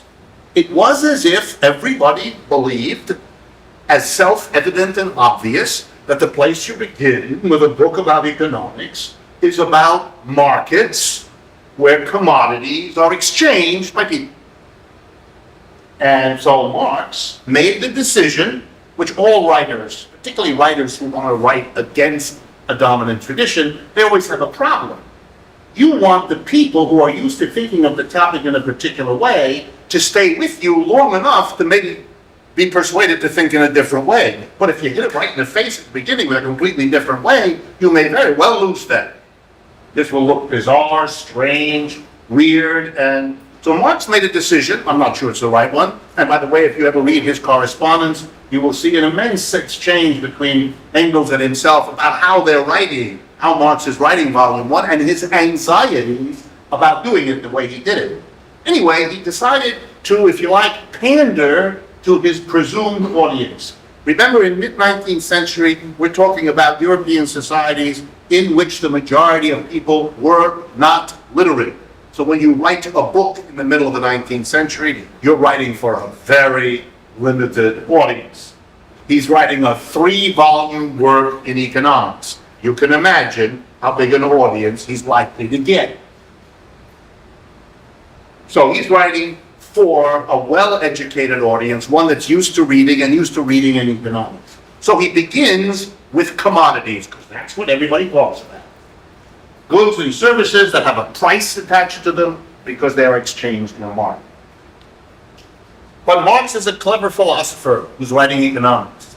So he wants to make this commodity in the language that Bertolt Brecht, after whom this building was named, used to love to do in his plays. He developed a theory of playwriting that said that one of the ways you draw an audience in and make the play an exciting moment for them is, and he used a very important word in Marxian theory, estrangement. You draw them into something that they think is familiar, and then you make it strange. So they begin to realize that because something is familiar doesn't mean it has to be that way. It can be other, it can be different. So I want to do that with you now a little bit with commodities. What is a commodity? Very simple. And by the way, this definition applies not just to Marx, but to others as well, non-Marxists. A commodity is an object that has two key qualities. It's produced by human labor, as are all products in human history. But the commodity has a second quality. It goes from the producer to the consumer by means of a very particular institutional arrangement. The producer, for example, the bread maker who makes bread, how does the bread maker get the bread he or she makes into the hands of the consumers who will eat that bread to nourish their body? In a market economy, the mode of passage, the mechanism whereby the product goes from the producer to the consumer, is by means of something we call a market. It's an institution in which the following dance is performed. The baker, I will give you 2 loaves of this rye bread, but only if you give me 3 of your shirts, or 2 of your tomatoes, or 6 of your software program, whatever. That is, the mechanism of distribution involves a quid pro quo exchange, a kind of endless haggling in which the producer seeks to get from the buyer, the consumer, as much of something else as possible before parting with what he's produced. The consumer has to give something in exchange for what the producer gives up. Or to use the language of economics, the product goes from the producer to the consumer by means of market exchange. When a product of labor goes from producer to consumer by means of market exchange, it's called a commodity. If the good is produced, but gets from producer to consumer in some other way, it is not a commodity. Let me give you an example. I take my daughter on a walk in the woods. I break a twig from a little tree, and with my knife, I carve a little figurine, which, because I enjoy doing it and my little daughter loves it, I hand to her so she can play with it. I am the producer of the figurine. She is the consumer of the figurine. But there has been no market exchange. Consequently, the figurine is a product of labor, but it is not a commodity. Another example. You're having dinner at your family. Your mother makes a lovely dinner because you're visiting. She produces a product, mashed potatoes, and she hands it to you, and you consume these potatoes. A good has been produced, it has been passed from producer to consumer, but it is not a commodity. In human history, as far back as we know, there are infinite examples of human beings using labor to produce things that go from producer to consumer without market exchange. In fact, the vast majority of human history has involved an enormous array of production, an enormous array of consumption, and no markets at all. Very important for you to understand that the market is not some fundamental human invention that has always been there. It mostly hasn't. Indeed, in our own society right now, a vast amount of goods and services are produced right now in the United States. They go from producer, person number one, to consumer, person number two, without market exchange. For examples, in your family, countless things are done by you for your cousin Fred, by your mother for your father, by your father for the grandmother, by the grandmother for the grandchildren. Lots of goods and services are produced and passed to a consumer without market exchange. In fact, story I love to tell to my students, if at the next Thanksgiving dinner, after the good turkey and all that was consumed, and your father said to you across the table, "Oh, would you mind, we've accumulated a lot of garbage from the dinner, the bones, would you take them outside and put them in the garbage?" And you, as the young man, said, "Sure, Pop, $4. In that act of demanding $4, you're making the effort to introduce into the family's distribution system the market as a mechanism. And to that, your father will lean across the table and slap you in the face and give you the following lecture, a very revelatory lecture. "That's disgusting," he will say to you. "In this family," he will continue, "we love each other and we give each other as a result of the love we feel. What you just did was to negate the love by demanding payment." What your father is saying, for which he could be arrested, is that love and markets are incompatible institutions inside the family. We Marxists say, outside too. Think about it. In any case, Marx is clever, and he has noticed, as many before him did, and give them credit, that one of the remarkable things about capitalism is that it has gone further than any other system in commodifying human labor. That is, making the goods and services that are produced into commodities. And what does that mean? By making sure that the mechanism that gets goods and services from producers to consumers is quid pro quo exchange in a market. Capitalism has expanded markets. But remember, for Marx, that doesn't negate the fact that in modern society, as through history, much more in the way of passage of goods from producer to consumer happens in non-market forms than in market forms.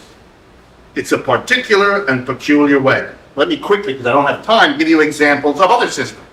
In many societies, the producers get together at a certain time, collect all that they've produced, and then how is it distributed? By a priest, by a council of elders, by a drawing of straws, by a notion of what's an appropriate customary distribution. All of those have been used for thousands of years in an endless variety of societies to accomplish the distribution from producer to consumer. Markets are not necessary, markets are not prevalent, markets are no more or less efficient than anything else. And they haven't pleased human beings any more than non-market mechanisms have, if we look at the long sweep of history. So Marx is going to begin with commodities, but he's going to debunk the whole business all at the same time. That we do not, as he will say a little later in volume 1, he doesn't want us to fetishize commodities. He doesn't want us to get all weirded out as if there's something fetish-like about a commodity. All a commodity means is that a society has chosen a particular way to get goods from producers to consumers by means of endless haggling. Now a step back, see from some of your faces, to give this a context. Precisely because markets were not, prior to capitalism, a major way that goods and services were distributed, the arrival of capitalism, which, as you're going to see later from Marx, has nothing to do with market exchange. Nothing. But the coincidence that the arrival of capitalism is also the commodification of so many goods and services, has led Marx and Marxists, and many since, to collapse these two things that are separate as if they weren't. That is, to see in Marxism a critique of the market. Now here's a problem. As you're going to see in the rest of today, Marx wasn't interested in markets. He only talks about them, as I told you, because that's what everyone expects a book in economics to begin with. By the way, if you pick up a textbook today in economics, conventional, it begins with market. Demand and supply, that's about market. That's what it is. So what Marx confronted, we still have. But my point here is that you get clear that for Marx, the market is something different. So Marx, if you ask me the question bluntly, did Marx like markets? The answer is he did not. He thought they suck. That wasn't the particular word he used, but that was the idea. Markets are no good. And by the way, he didn't hate markets because of how they got the goods and services distributed, although he made criticisms of that too. He was more almost aesthetic in his horror of markets, a little bit like that father at Thanksgiving. To set up a market means that you set up everybody in the following endless quest, which you should all recognize because you all do this. You enter into countless exchanges in your life, countless moments with another person where you are engaged in a market exchange with that person. And that market exchange has the following rule which governs your behavior. I want to give as little as possible to this shithead and get as much as I can from him. What kind of human relationships are going to be built up among people if the way that they distribute the goods and services they all need amongst each other is premised on this peculiar enmity approach? Compare that to a system in which the elders of the community, based on a notion of what's appropriate, what's needed by different people, distributes goods and services around by some concept of need, of appropriateness, of custom, of fairness. There would be problems with that system too, of course. But you can see why a Marxist, almost on an aesthetic grounds, finds this peculiar institution odious. But actually, if you want criticisms of market, don't read Marx. You don't need Marx. The critique of markets is hundreds of years older than Marx. Markets come into middle to late feudalism all over Europe. Some of the greatest writers, for example, if you want an analysis of the horror of markets, read the French novelist Balzac, who was admired by Marx precisely because his novels made such staggeringly appropriate criticisms. There's a whole tradition in European literature of denunciation at the height of feudalism, of the crumbling of the old feudal order as it is being invaded by the grubby merchant, instead of being driven by the noble ideals of chivalry in feudal and medieval Europe, of noble behavior according to the dictates of God. Instead, everybody's idling. For those of you that are interested, those parts of European feudalism that were never allowed to become lords and serfs because they weren't Christian, ended up being the merchants, Armenians, Greeks, Jews. So the horror of this new trading system got attached to the individuals who were the early traders. That's the origin of European anti-Semitism, with its long, horrible history.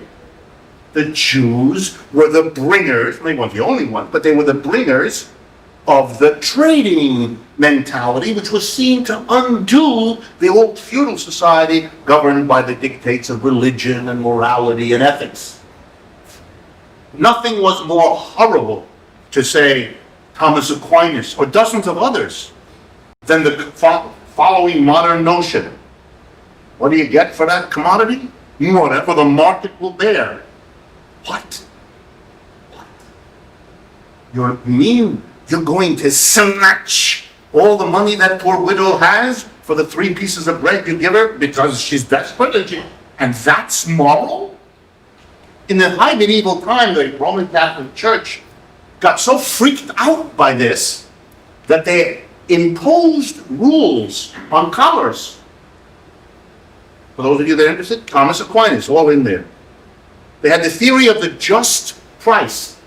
The church said the price should not be what you get by haggling in the market. That, the church said, is obscene and against Jesus' teaching. The price should be what's just. It should be governed by concepts of justice. This is an institution for whom the market is a very questionable enterprise. Since the market won and the church lost, that part of Catholic teaching is gone. The church, by the way, also had a very famous teaching called the prohibition of usury. You all know what usury is? Usury is charging interest for a loan. The Roman Catholic Church excommunicated large numbers of people for charging interest. Here was the reasoning of the church, to give you an idea of how horrible market behavior, buying, selling, lending, borrowing, how horrible it was. You were thrown out of the church, and here was the reasoning. If a person wants to borrow from you, that person must be in need. And the good Christian thing to do when confronted by a person in need is to give him something. Not to give him something that he has to give you back more than you give him. That's disgusting, and Jesus will personally shit on you for doing that. You're out. You're gone. You're gone. Well, I didn't make this up. The market is a very contested institution. And when you pick up an American newspaper or you listen to television in which markets are presented as this fundamental institution, the human being discovered because it's the best thing, this is all crap. This is the thinnest ideological junk imaginable, and it has been rejected by all manner of people in addition to Marx. But you don't need Marx for that. But it is true, Marx didn't like markets. But markets were not Marxist. Interesting. It begins with commodities because capitalism in the Europe that he lived in had developed commodification to an extraordinary extent. And so he wanted to start with that, to recognize that, but he wanted to take his readers from a discussion of commodities to the very different question of labor, which you know from what we did last week is where he's going. And I want you to have that in your mind so you'll understand the logic of where we do it now, because I'm going to take you, like Marx does, from the discussion of markets to what the real issue is later. So, Yeah, you said earlier that Marx didn't really make an argument on market efficiency and inefficiency. Is there a reason for that? Did he find markets? no, he didn't make an argument about it in those terms. Marx never talks much about efficiency. The fetish of efficiency, the notion, excuse me, I shouldn't let my views show so bad. The notion of efficiency is one that Marx has little or no use for. So maybe I should give you a word, wow. That comes from his training in philosophy. That's really not about economics. For a philosopher, particularly for a philosopher interested in mathematics, the concept of efficiency is absurd. It is an empty set. It's one of those things which, when you look at it, dissolves. Let me explain. What does it mean to say something is efficient? Basically, you do a lot of reading about it, but here's what you will get. To measure to identify something as efficient, here's what you do. You say, okay, I'm going to do this thing, it's efficient. And by that I mean the good things that happen as a result of it outweigh the bad things.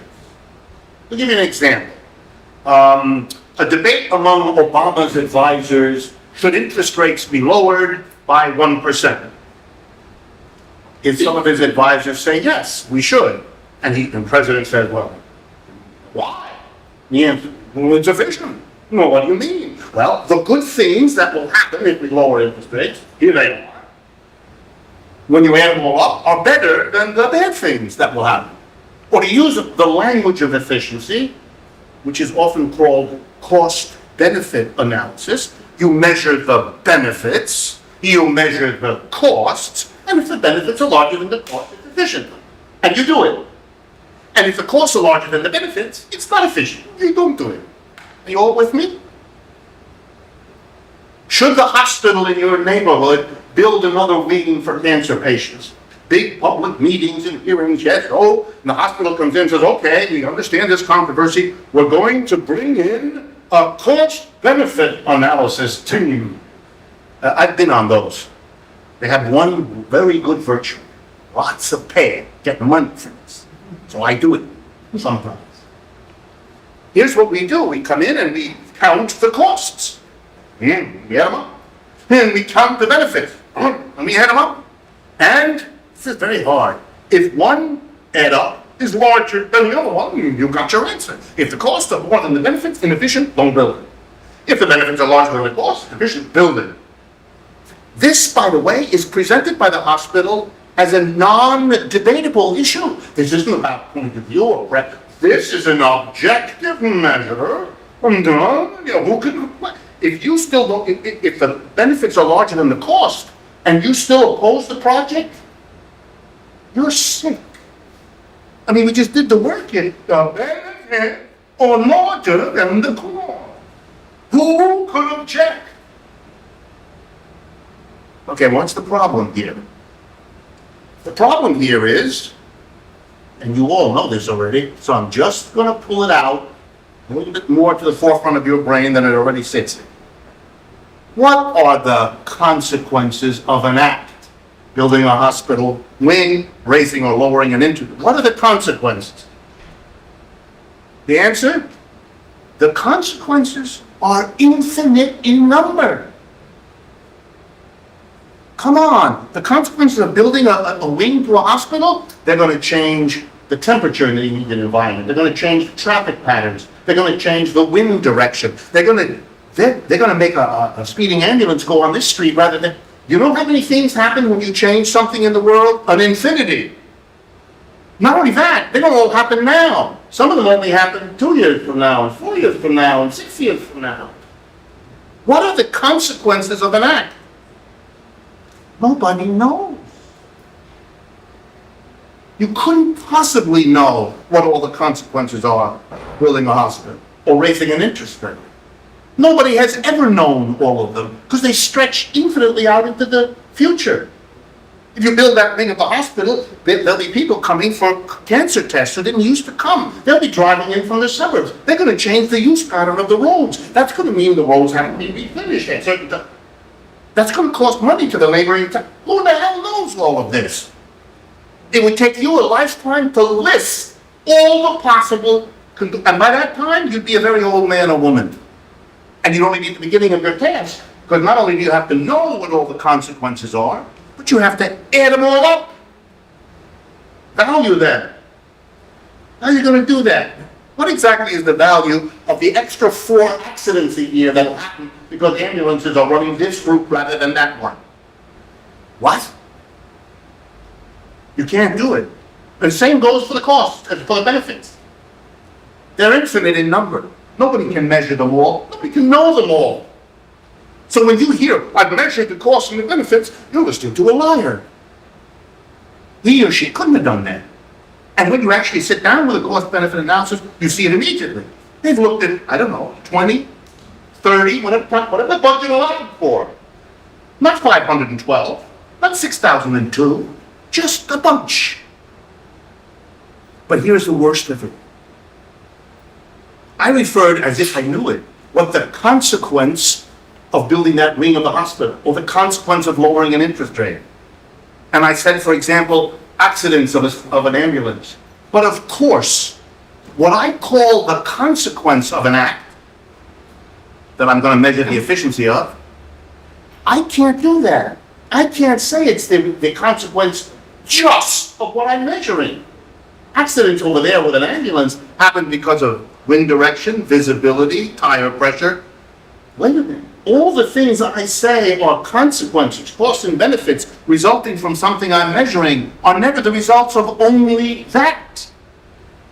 Other things play a role too. So you don't know whether the consequence of that thing you're measuring, cost or the benefit, is really the consequence in that 80%, 40%, 20%, no percent. In other words, you can't do it. Nobody knows what all the costs and benefits of something are, and nobody knows whether those costs and benefits aren't the result of many other influences, which they usually are. Therefore, the statement, I've measured the costs and benefits so that I can tell you whether something is efficient or not, is a mathematical and philosophical nonsense. Some of you have heard the funny story about how very learned teachers in the Roman Catholic Church in the 13th century held debates all over Europe around the following question: how many angels can dance on the head of a pin?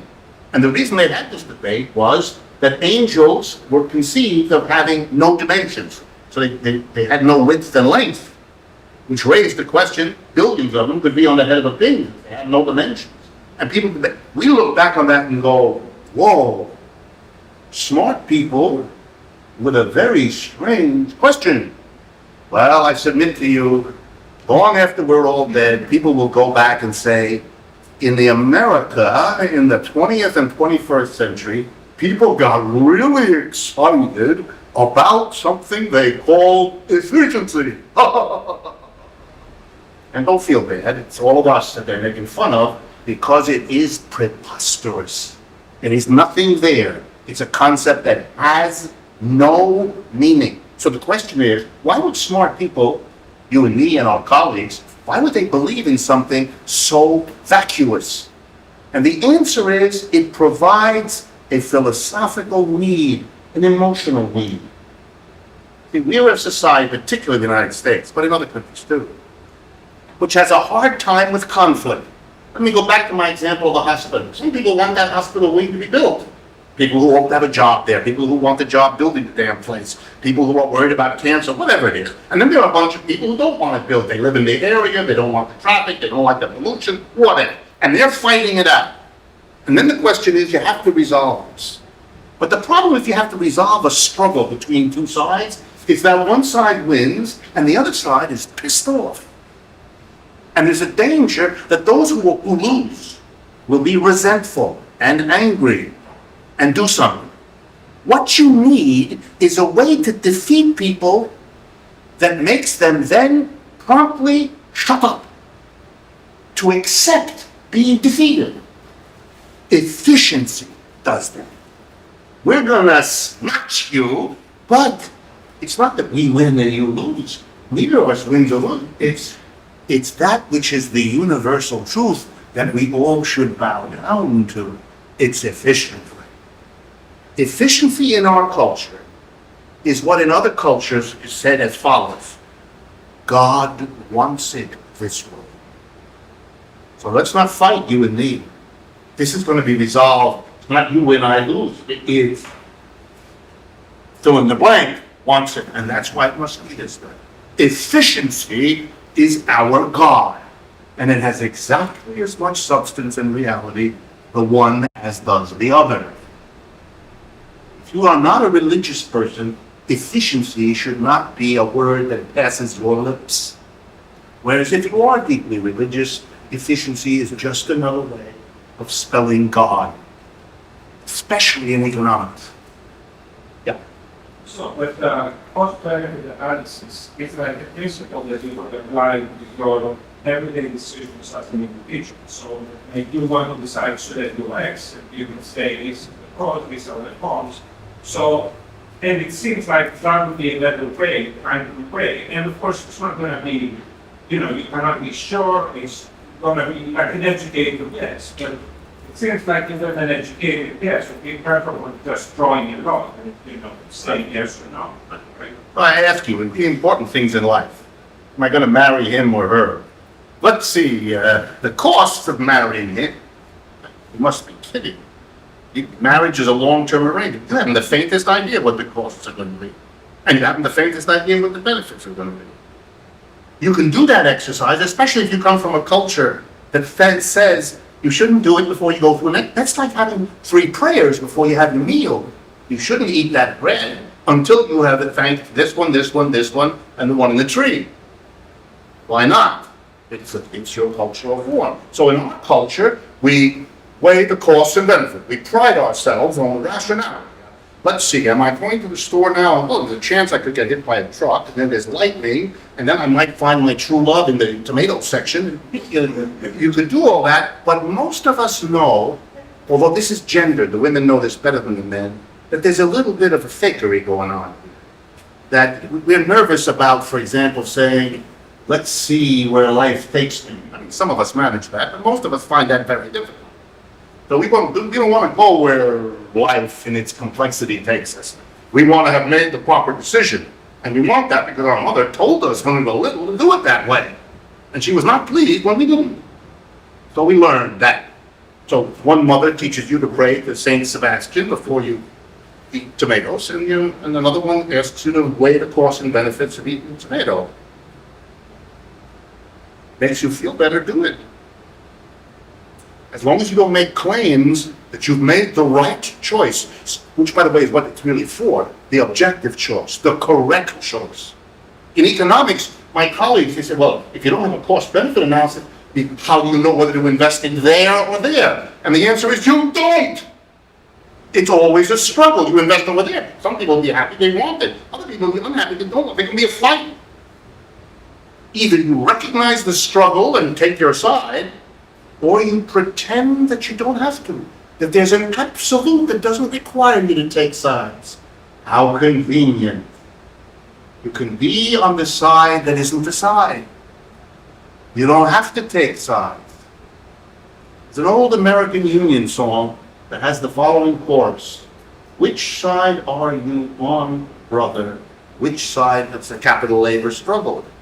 And there's always a large group of people, particularly those with lots of education, who avoid the difficulty of taking sides by imagining that there's a way to participate that is above the two sides. It's the efficient solution. That's a hustle. You know who wins in the struggle of efficiency? I have been on both sides. I've been called into courtrooms where I testify that A is more efficient than B. On the other side of the table are the lawyers for the other side who are saying, no, our studies indicate that B is more efficient than A. Who wins? The one with the most money can buy the most fancy research firm to produce the glossiest report about the model. And the jury goes with whatever is the fanciest show. By the way, you know why I get hired? Because I do cost-benefit analysis? Hardly. I've published work about the absurdity of efficiency. If anyone ever read what I wrote, the last person on earth you'd want. Only because the other lawyers don't know anything about my publishing record, fortunately, that they don't bring it up and say, what the hell, you got a person testifying here who doesn't believe in what he just said, which is absolutely correct. But we don't have to worry, they don't know anything about it, they don't know how to look for articles, it's fun. So I'm in there, and you know why they get me? Not because of me and what I do, and it's certainly not because of my reputation, but because, ready, it's America, because I went to Harvard and Stanford and Yale, and I have all these pedigree degrees. So they say, see, the professor from the day, he went to the day, it must be right. 3/4 of the time, the jury's full, that must be right. My opponent did a research, but he got a degree from the University of Tennessee. End of conversation. It's over. Tennessee only got 3 points. Harvard, 19 points. It's a football game. Except it's won by the money. By the prestige, who can buy? A Tennessee researcher is cheaper than a Harvard researcher. A lot cheaper. But no illusion here. The thing doesn't get passed because of efficiency. It's easy in any case to get people to say the efficiency is whatever you want. 3/4 of the time that I ever did efficiency studies was made crystal clear to me by the person hiring us, a group of us, what the result was that they wanted, which we gave them. Why? Because the only way we'd ever get a contract is if we were understood to be an understanding group of researchers who gave you what you paid for. We would never get another job if we were hired to show that A is more efficient than B and reach the result that the reverse was the case. So when you read about efficiency studies, laugh. The alternative is to cry, because this has got nothing to do with anything other than those with the money win. Okay, so that's why Marx wouldn't have thought about talking about efficiency. He could not have imagined in the 19th century the fetishization of efficiency that exists now. It wouldn't have dawned on him as a philosopher especially. Okay. Let's then turn to how Marx analyzes commodities. He says what everybody's fascinated by is why the price of something in the market. Why do you get $3 for a shirt rather than $300? Why does an ice cream cost this amount rather than something else? What explains it? So now let me, before I go on, deal with that, because that's not such a simple question. Why would people be so interested in prices? After all, a lot of other things go on in the economy. Production and how it works. How do people get together and make something? Not interested. Very little in economics. Very little. Price. Why is the price so interesting? And for this, you have to understand the history of economics a little bit. Before markets, goods were distributed, as I told you. Priests did it. Lords of a manor distributed the output. Elders in the community distributed the output. Suddenly human beings, and I'm going to exaggerate here a little bit to make the point, suddenly human beings were confronted by markets, a new arrangement. See, in the old days, I'm going to imagine I'm Farmer Gray. I grow potatoes. Okay? And I know my role in the village. I grow the potatoes. And then at harvest time, I bring the potatoes to the village church. And there, Father McGillicuddy sits down and decides, okay, 10 pounds of potatoes go to the Jones family, and let's see, 16 pounds to the Smith family, and he works out, and in turn, I get some bread from the baker, some shirts from the shirt maker, and we distribute. I understand my role. It's very clear. I'm the potato guy. I make potatoes. I make them the same way each year. I get reasonably good harvest, except if the weather's bad, and I feed the villagers, just like they provide bread for me and so forth. Now introduce a market, and a sudden mystery enters into life. I make potatoes the way I always do. I produce the same bushel, same red potatoes. But now something bizarre happens. I don't go to the church and watch as Father McGillicuddy distributes these things. No, I go to an open field on market days. And I set up a little blanket, and there I have my potatoes, and people come up and they say, I'd like some potatoes. And I have to say, well, okay, I want some of your bread. And the guy says, okay, I'll give you 1 loaf for 10 pounds. And I go, what are you talking about? I've been giving you 10 pounds and getting 4 loaves every year. Yeah, the guy says, but you know, the conditions are a little different now. You get 1 loaf. I say, but you know, I'm not going to have enough bread to eat if I give you all my potatoes. The number of loaves you're going to give me, 1 for every 10 pounds instead of 4.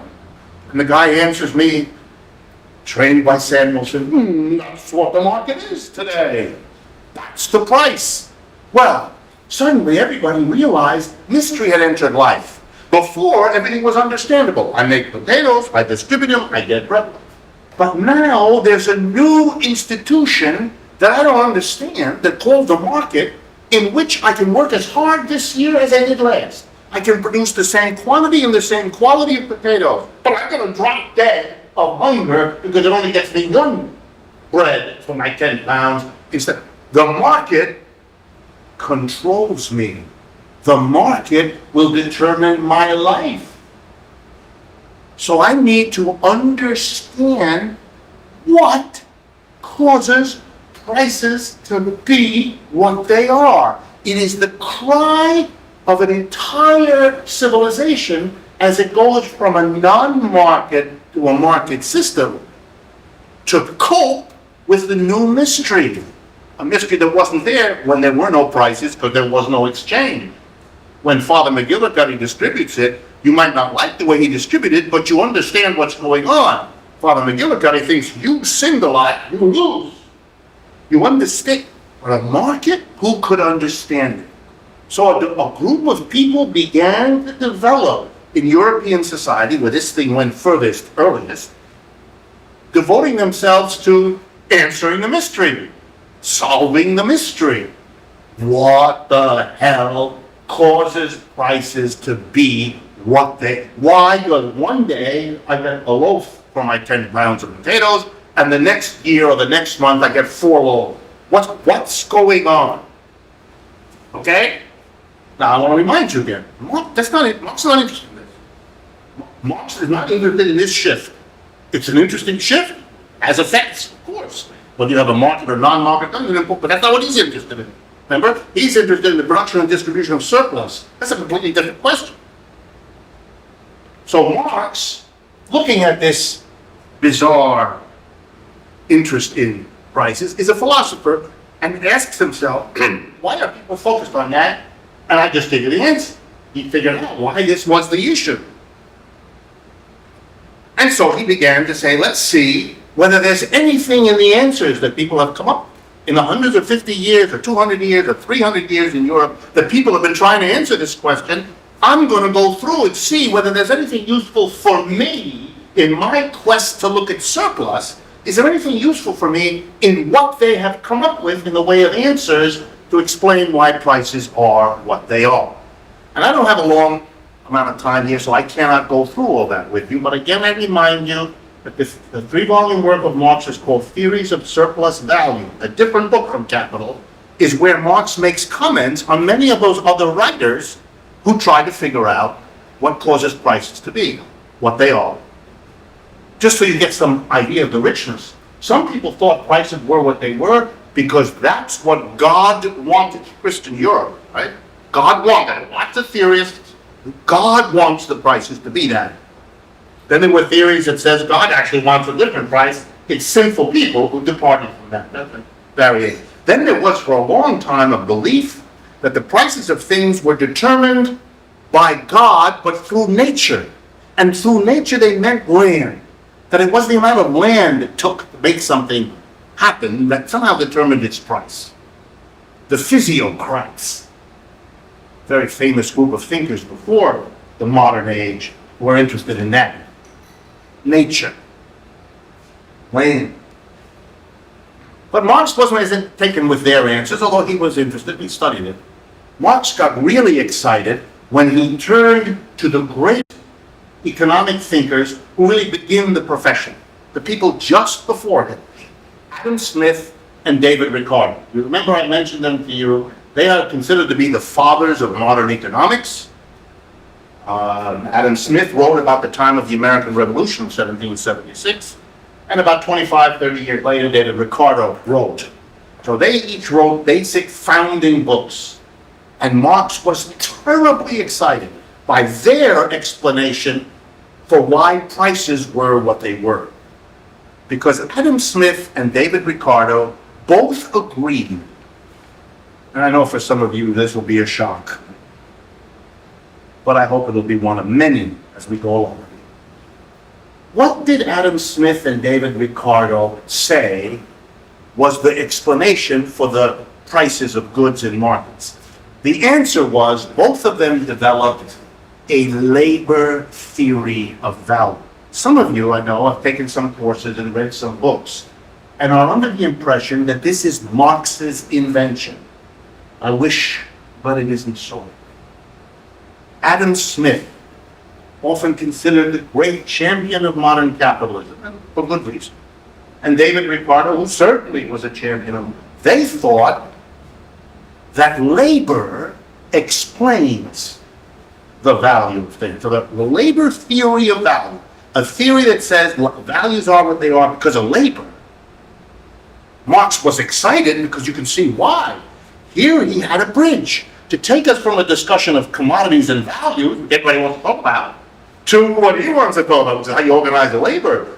he was given an enormous assist by Smith and Ricardo because they, before he was born, had formulated the idea, if you want to know why something costs this amount of money versus that amount, the answer is, here we go, I'm not going to quote Adam Smith, the values of goods and services depend, quote, on the amount of toil and trouble needed to produce them. Oh, what an idea. The values of goods in markets are determined by the amount of labor needed to produce. So you want to know why a shirt costs $10 and a sneaker costs $40 and that rug costs $200? The answer is the amount of labor needed to produce. Adam Smith and David Ricardo, that was their idea. Right? Marx loved this. He was accepted. It was extraordinary, of course. Marx loved this idea.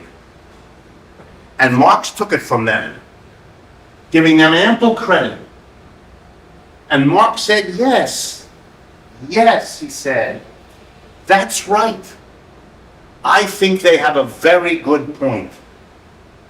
That the value of commodities is linked to the labor needed to produce them. So strictly speaking, labor theory of value says value of a commodity is determined by the amount of labor needed to produce it. But at that level, Marx is in agreement with Smith and Ricardo. Nothing new though. Let's see what this means.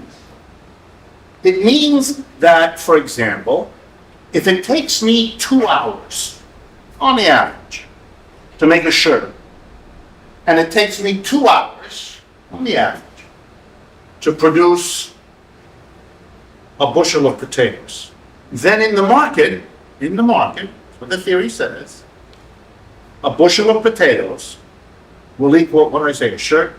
A shirt. Why will one shirt equal a bushel of potatoes? Because they each of those two things requires the same amount of labor. The same amount of labor is in a bushel of potatoes as in one shirt. And the idea here is really simple. I am a worker. I could either make shirts or I could grow potatoes. If the amount of time it takes me to grow potatoes, I can exchange those potatoes for a shirt, and that will get me a shirt which I could have made myself in the same amount of time, I'm happy to grow either potatoes or make shirts. If, however, anything were to happen, you can do this little exercise at home if you want, to make the relationship between potatoes and shirts other than the amount of labor in them, let's say a bushel of potatoes got you 2 shirts, just let's imagine, then nobody in their right mind would spend, say, an hour, or whatever I say, an hour, to produce a shirt, because in an hour you'd have 1 shirt. You better use your hour to make a bushel of potatoes, and then in the market you're exchanging, you get 2 shirts. So your 1 hour via the potatoes gets you 2 shirts in the market. So guess what would happen? Right? Nobody would produce shirts, because it's irrational. Everybody would produce potatoes. But of course, if everybody produces potatoes, the supply of potatoes will go up. Meanwhile, the supply of shirts will go down because no one's making them. And that'll change the price back to the point where 1 hour worth of potatoes in the market exchanges for 1 hour worth of shirts.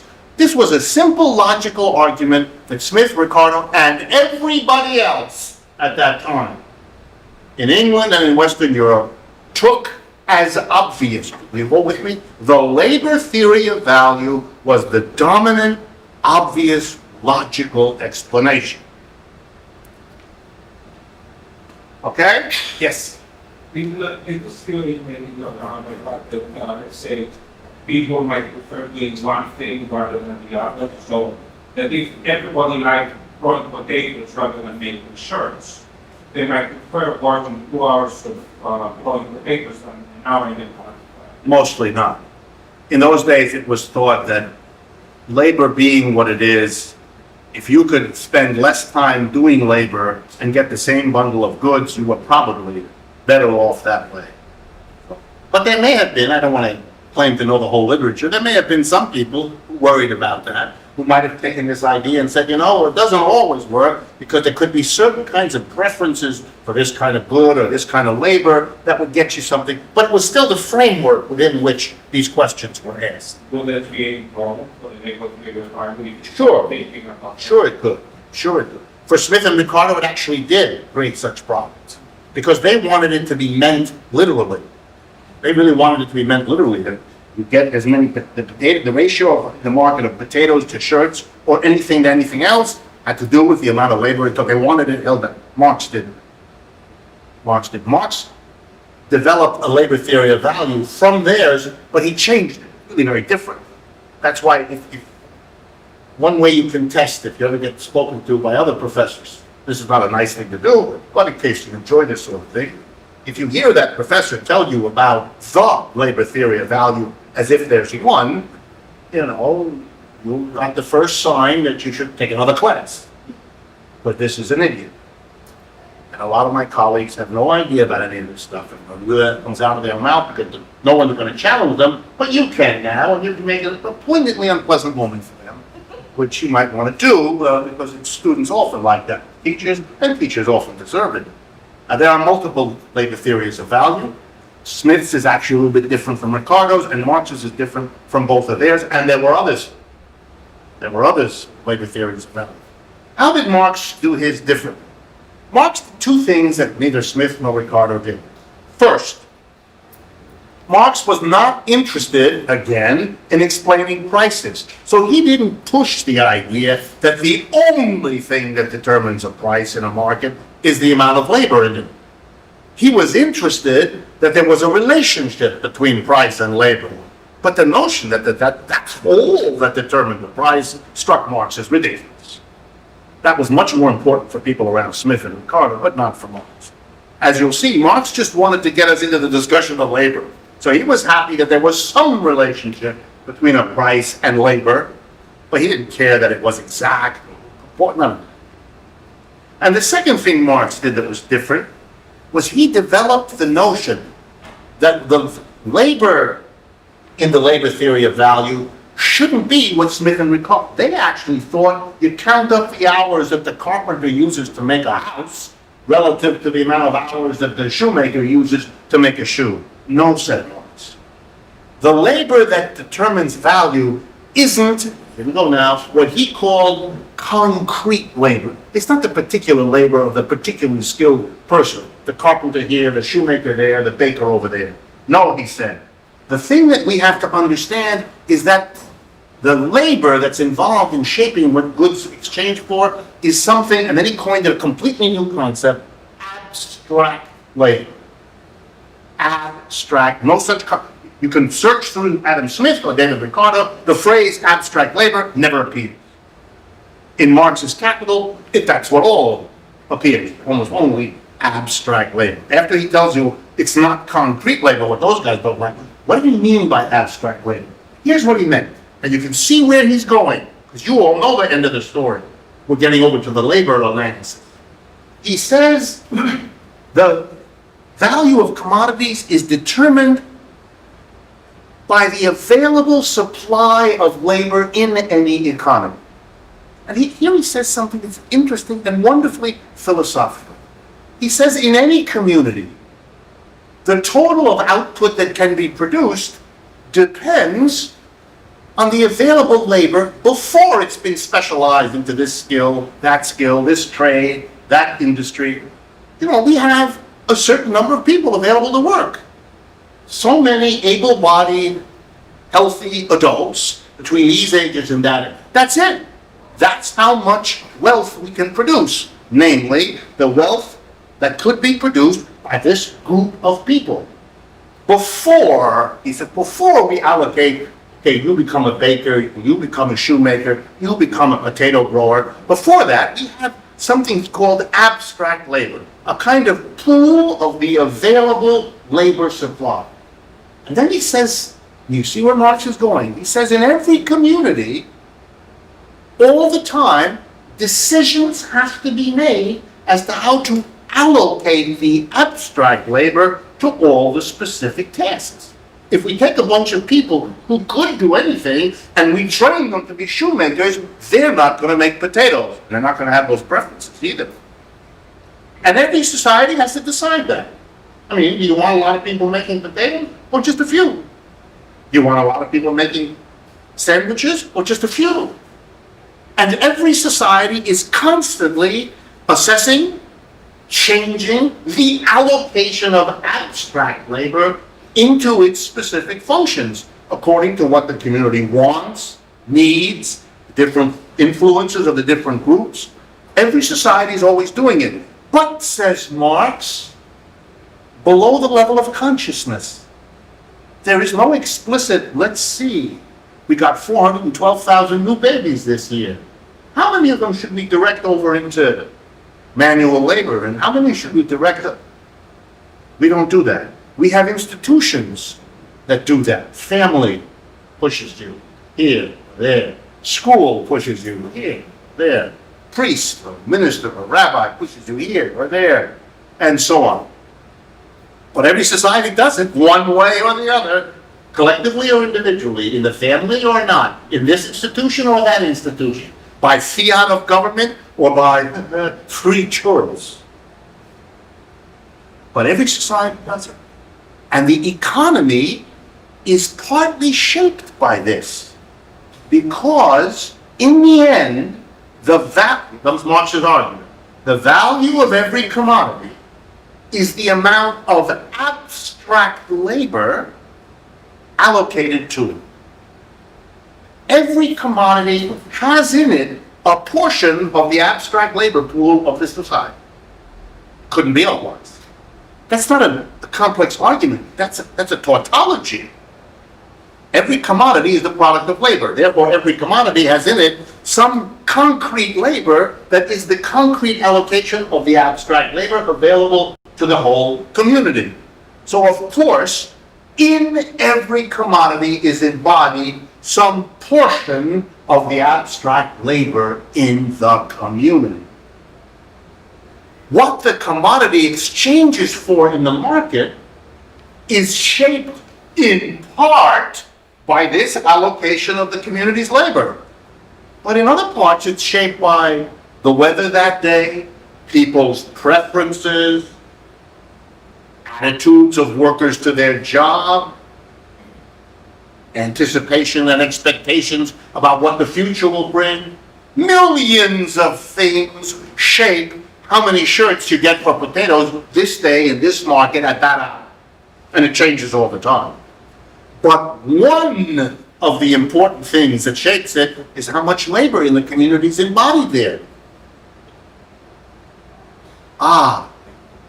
So now we go back to what we did at the beginning last time, a little epistemology. Marx is not saying, the way Smith and Ricardo did, that labor determines exchange in the market. Just that labor is part of the set of factors that determine that. And it's the part he wants to look at. And why? You all know. Because he wants to get over to how labor is organized. So, of course, he wants to look at that aspect of the commodity that concerns labor. In contrast, mainstream economics, neoclassical, the dominant system, connects the value of commodities not to labor, to technology, to preferences. The big story. Why does something cost that much? Because people want it. They want a lot of it. And you make the price go up, and they want it. It's all about, it's very interesting, economics. It's all about psychology. It's all about desire. Modern bourgeois economics is an economics focused on desire. You probably noticed that when you took economics course. Very erotic. That was an attempt at humor on my part. Yes? Marx about, in terms of the abstract labor, having a lot of, I'm thinking about banned farms not to create food. You have too many people who have, is there a count? Because he kind of predict something like that happen where war is important and see it. Figure out people getting the model. Right. He does that on occasion. It's not a major focus of reading. He does it on occasion when he wants to show the irrationality of capitalism. Remember, he's writing at a time when Smith, Ricardo, and many others were celebrating, as I told you last week, celebrating capitalism as an engine of economic growth or an engine of efficiency. I mean, not that language, but an engine of much better production of wealth and so forth. So he loved to find and elaborate examples where the logic of capitalism not only didn't make for economic growth, but made for its opposite. And that would be a perfect example. When the whole structure of the market and capitalism would lead, for example, and this happens often, as you pointed out rightly, lead for a group of producers to see the logic of their situation as driving them to produce less that is wanted, needed, or desired in the society, because then they can jack up the price and they can make more money. So you have the farmers spill the milk, or the famous example of General Electric, which has had a light bulb that can last for 50 years, for the last 100 years, and do not release it and control the patents on it, because they want you to have to buy a new light bulb every few weeks or months or whatever it is, etc., etc. Marx loved them, but he used them as illustrations, as sort of puncture holes in the self-grandizing fakery, he thought about it, of capitalism's virtues. Okay. Let me turn then to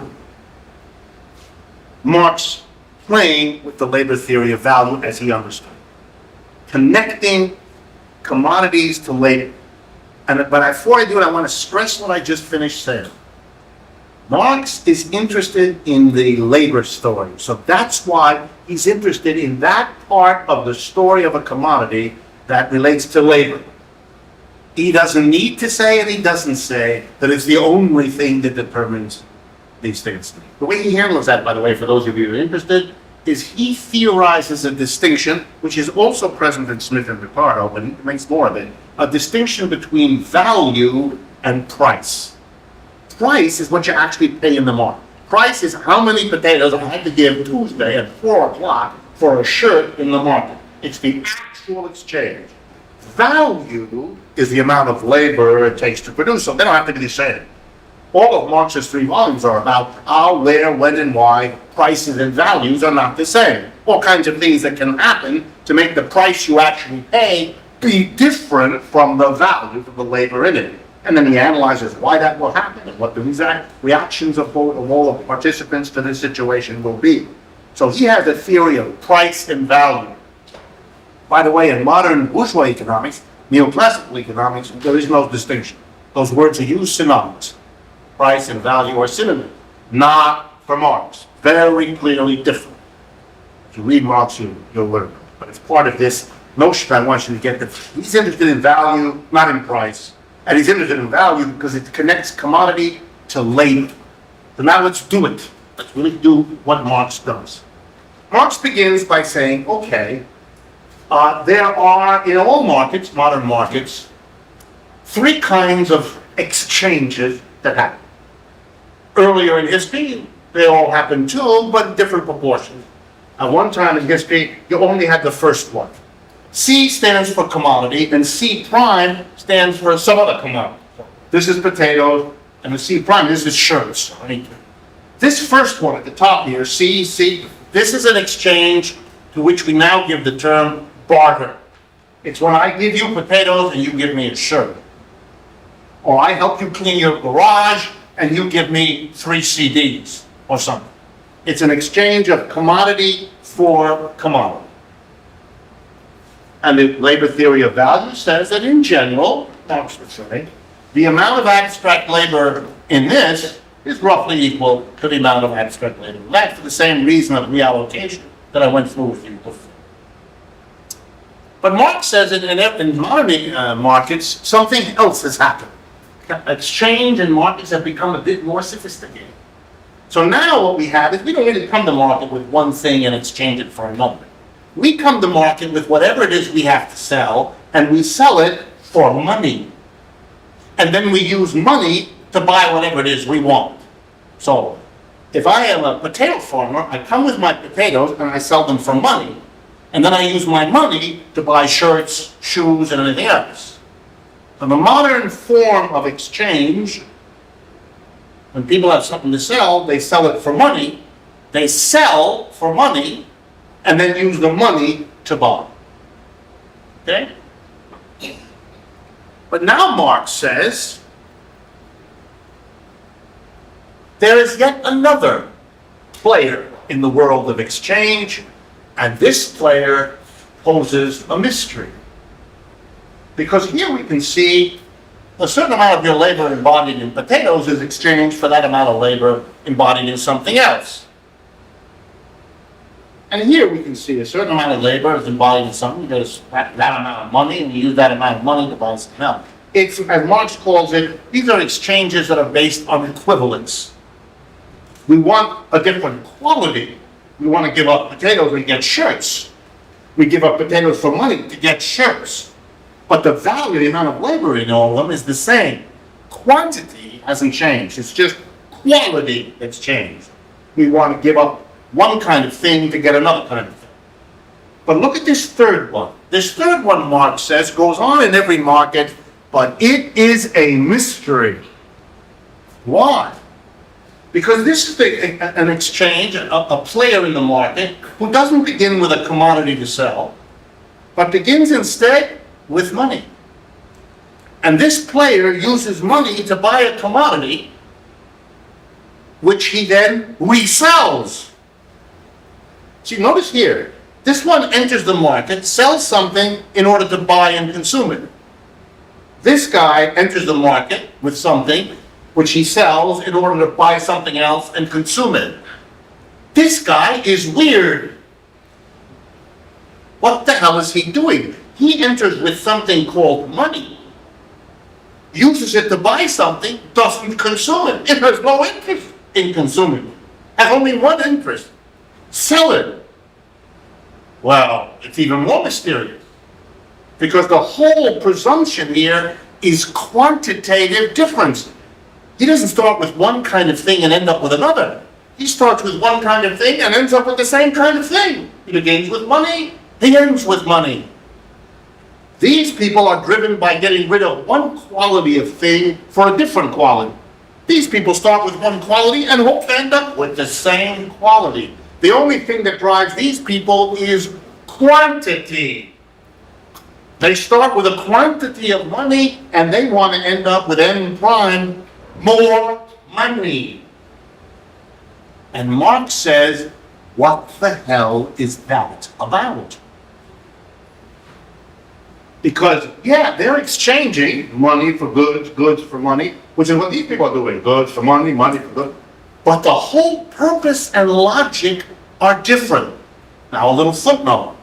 For those of you that studied conventional economics basically goes like this. It really tells a story about this. It imagines that this is what's going on, that everybody in the end is only buying in order to eventually consume. These people never consume anything. These people are a mystery. These people enter the market, participate in buying and selling, but unlike these people, they're not interested in consuming anything ever. They are driven by a completely weird objective: to enter with money, to leave with money, identical, just to have more of it. And Marx says that's where we have got to go. And why would Marx be doing that? Because the difference between the money you have at the beginning and the money you have at the end, the logic, the goal, the purpose of these people's participation in a market economy is to make the value grow, to expand the quantity of money they have from M to M prime. To start, I'm going to now use Marx's language, to start with an amount of value M, and to do something with it so that you end up with the same amount of money you had at the beginning, plus an extra. Value becoming more value. Marx's language. Value acquiring surplus value.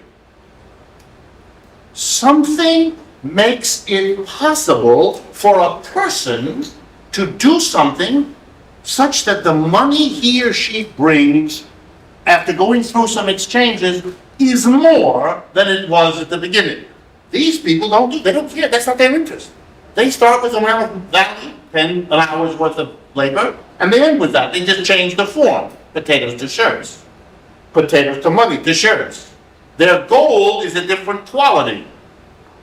They give up what they produce to get what they want to consume. These people are radically different. Now, a footnote, an aside. The first theorist who figured out what I just did here was not Karl Marx. The first ones I ever encountered who talked about precisely this were Plato and Aristotle. And both of them, basically, they had differences, important differences, but both of them had this analysis that you might find intriguing. There were markets in Athens in the time of Plato and Aristotle. There were markets. They weren't the basic way goods were distributed, but there were markets. There were some goods that were produced and exchanged and distributed that way. And though that was considered to be a very radical phenomenon in Athenian society. So both Plato and Aristotle were confronted with and devoted some of their writings to analyzing markets. This phenomenon of exchange and haggling as a way of distributing goods. Both Aristotle and Plato agreed that this phenomena disrupted Athenian society. It was negative. Footnote. Aristotle and Plato thought markets sucked. Just so you know. And then he made a very sophisticated argument. They said, particularly Aristotle, who was a little less harsh about markets than Plato was really against them. But both of them said, this is okay. I mean, this is an honest transaction in a market. You come with one thing, and you exchange it for an equal amount of toil and trouble embodied in something else. You give up 3 hours of your work in the potatoes to get 3 hours of work in a shirt. That's fair. We don't like it. This, however, they both came down on as disgusting. These people, they're not about equal. They're about unequal. They come with something, and they want to take back more than they came with. The stinkers, the crooks. They wanted it banned. Specifically said, this should not be allowed. This is the bad thing about markets. This is all about greed. Again, an aside. Some of you that are literary. Think of the literary character that is described here. This is a person who comes with money to get more money. Everything he touches, he only touches in the interest of making more money. Whatever he buys is to resell for more. Midas, the image of the myth, the notion of the person who couldn't connect to anybody else, for whom every transaction and every other person had become a means to what was driving him relentlessly forever forward. Because of course, when you take your money and you buy something to resell it more, what you do is take this money and reproduce this activity forever. Okay? So this is a mystery that has agitated all commentators on economics, from at least ancient Greece to the present. What is this about? Is this sick? Is it evil? Is it natural? Is it good? What is this? For those that have even understood this much. And Marx is part of this group. He wants to understand, what is this? What is going on here? How does this work? What are the consequences of this being part of all modern markets? So, like a good theorist, he begins to analyze. The first example, the one that probably comes to your mind, is the example of someone who has a name in modern society, as this person had a name in a long time. This is the description of a merchant. A merchant. A merchant is a person who begins with money and buys objects in order to resell them for more money. Many of you have occasions to visit your neighborhood, in quotation marks, convenience store. What the hell is that? It's a merchant. You go in there and you buy a bottle of Pepsi and a bag of potato chips. You do understand, even without marks, that whatever you pay that fellow in the convenience store, he bought those things for less. And he's simply reselling them to you, and he keeps the difference. He starts with M, 60 cents for the bottle of soda. M, he gives up 60 cents, he gets a bottle of soda, and he turns around and sells it to you for $1.50. He has taken his money, his value, and he has made it expand. He started with 60 cents, and after you come in there to buy the soda and the potato chips, he has $1.50. Merchant. Now Marx begins to see where he's going to go. So I'm not going to use more of his language so that you recognize it when you read it if you read it in Capital itself. In these two cases,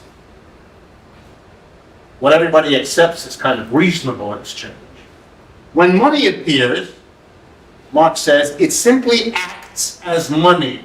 Money acts as money. What does he mean? It enables one kind of good to exchange for an equal value of another kind of good.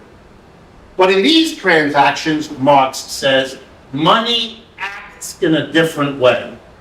It's not the means for one person to get rid of what he has and acquire something else, equal value for equal value. No, here, the whole point is to make your value grow. You engage in this kind of activity to make your value expand. And here comes the punchline. When you use money in a modern capitalist economy, or indeed in any economy, if you use money to make more money, then you're using money as capital. The definition of capital is self-expanding value. That's Marx's definition. Capital exists where and when money can be used in such a way as to become more over and over and over again. A merchant is the perfect example. The merchant buys in order to resell. He buys with money that he hopes by means of reselling to make into more money. But of course, the merchant is therefore engaged in something, Marx says, that smells. Either when he bought the Pepsi bottle for 60 cents, he was getting more than he paid for it. And then let's suppose it's $1.50 Coke. If he bought it for 60 cents, then obviously he's giving less than he's getting. Then he turns around and sells it to you. His sale to you is an equal exchange. He's giving you $1.50 worth of Coke and you give him $1.50 worth of money. So either your convenience store ripped off the Pepsi-Cola company, not likely. It's possible. Or the convenience store gave 60 cents to Pepsi for something that is worth 60 cents. And then he turned around and gave you something worth 60 cents, and you gave him $1.50. Schmuck. Right? But something is unequal here. Somehow, either the buying of that Coke or the reselling of it involved an unequal exchange, a hustle. Something smells here. And this is not just a Marxian argument, it's a cultural universality. Merchants are always suspected. You all know that because you suspect it. You understand somewhere, even if you've never been in a class, that there's something about that merchant that's a little smelly. And merchants have always had to deal with the kind of crude grasp of the population that there's something going on here that isn't quite, if you pardon the triple entendre, kosher.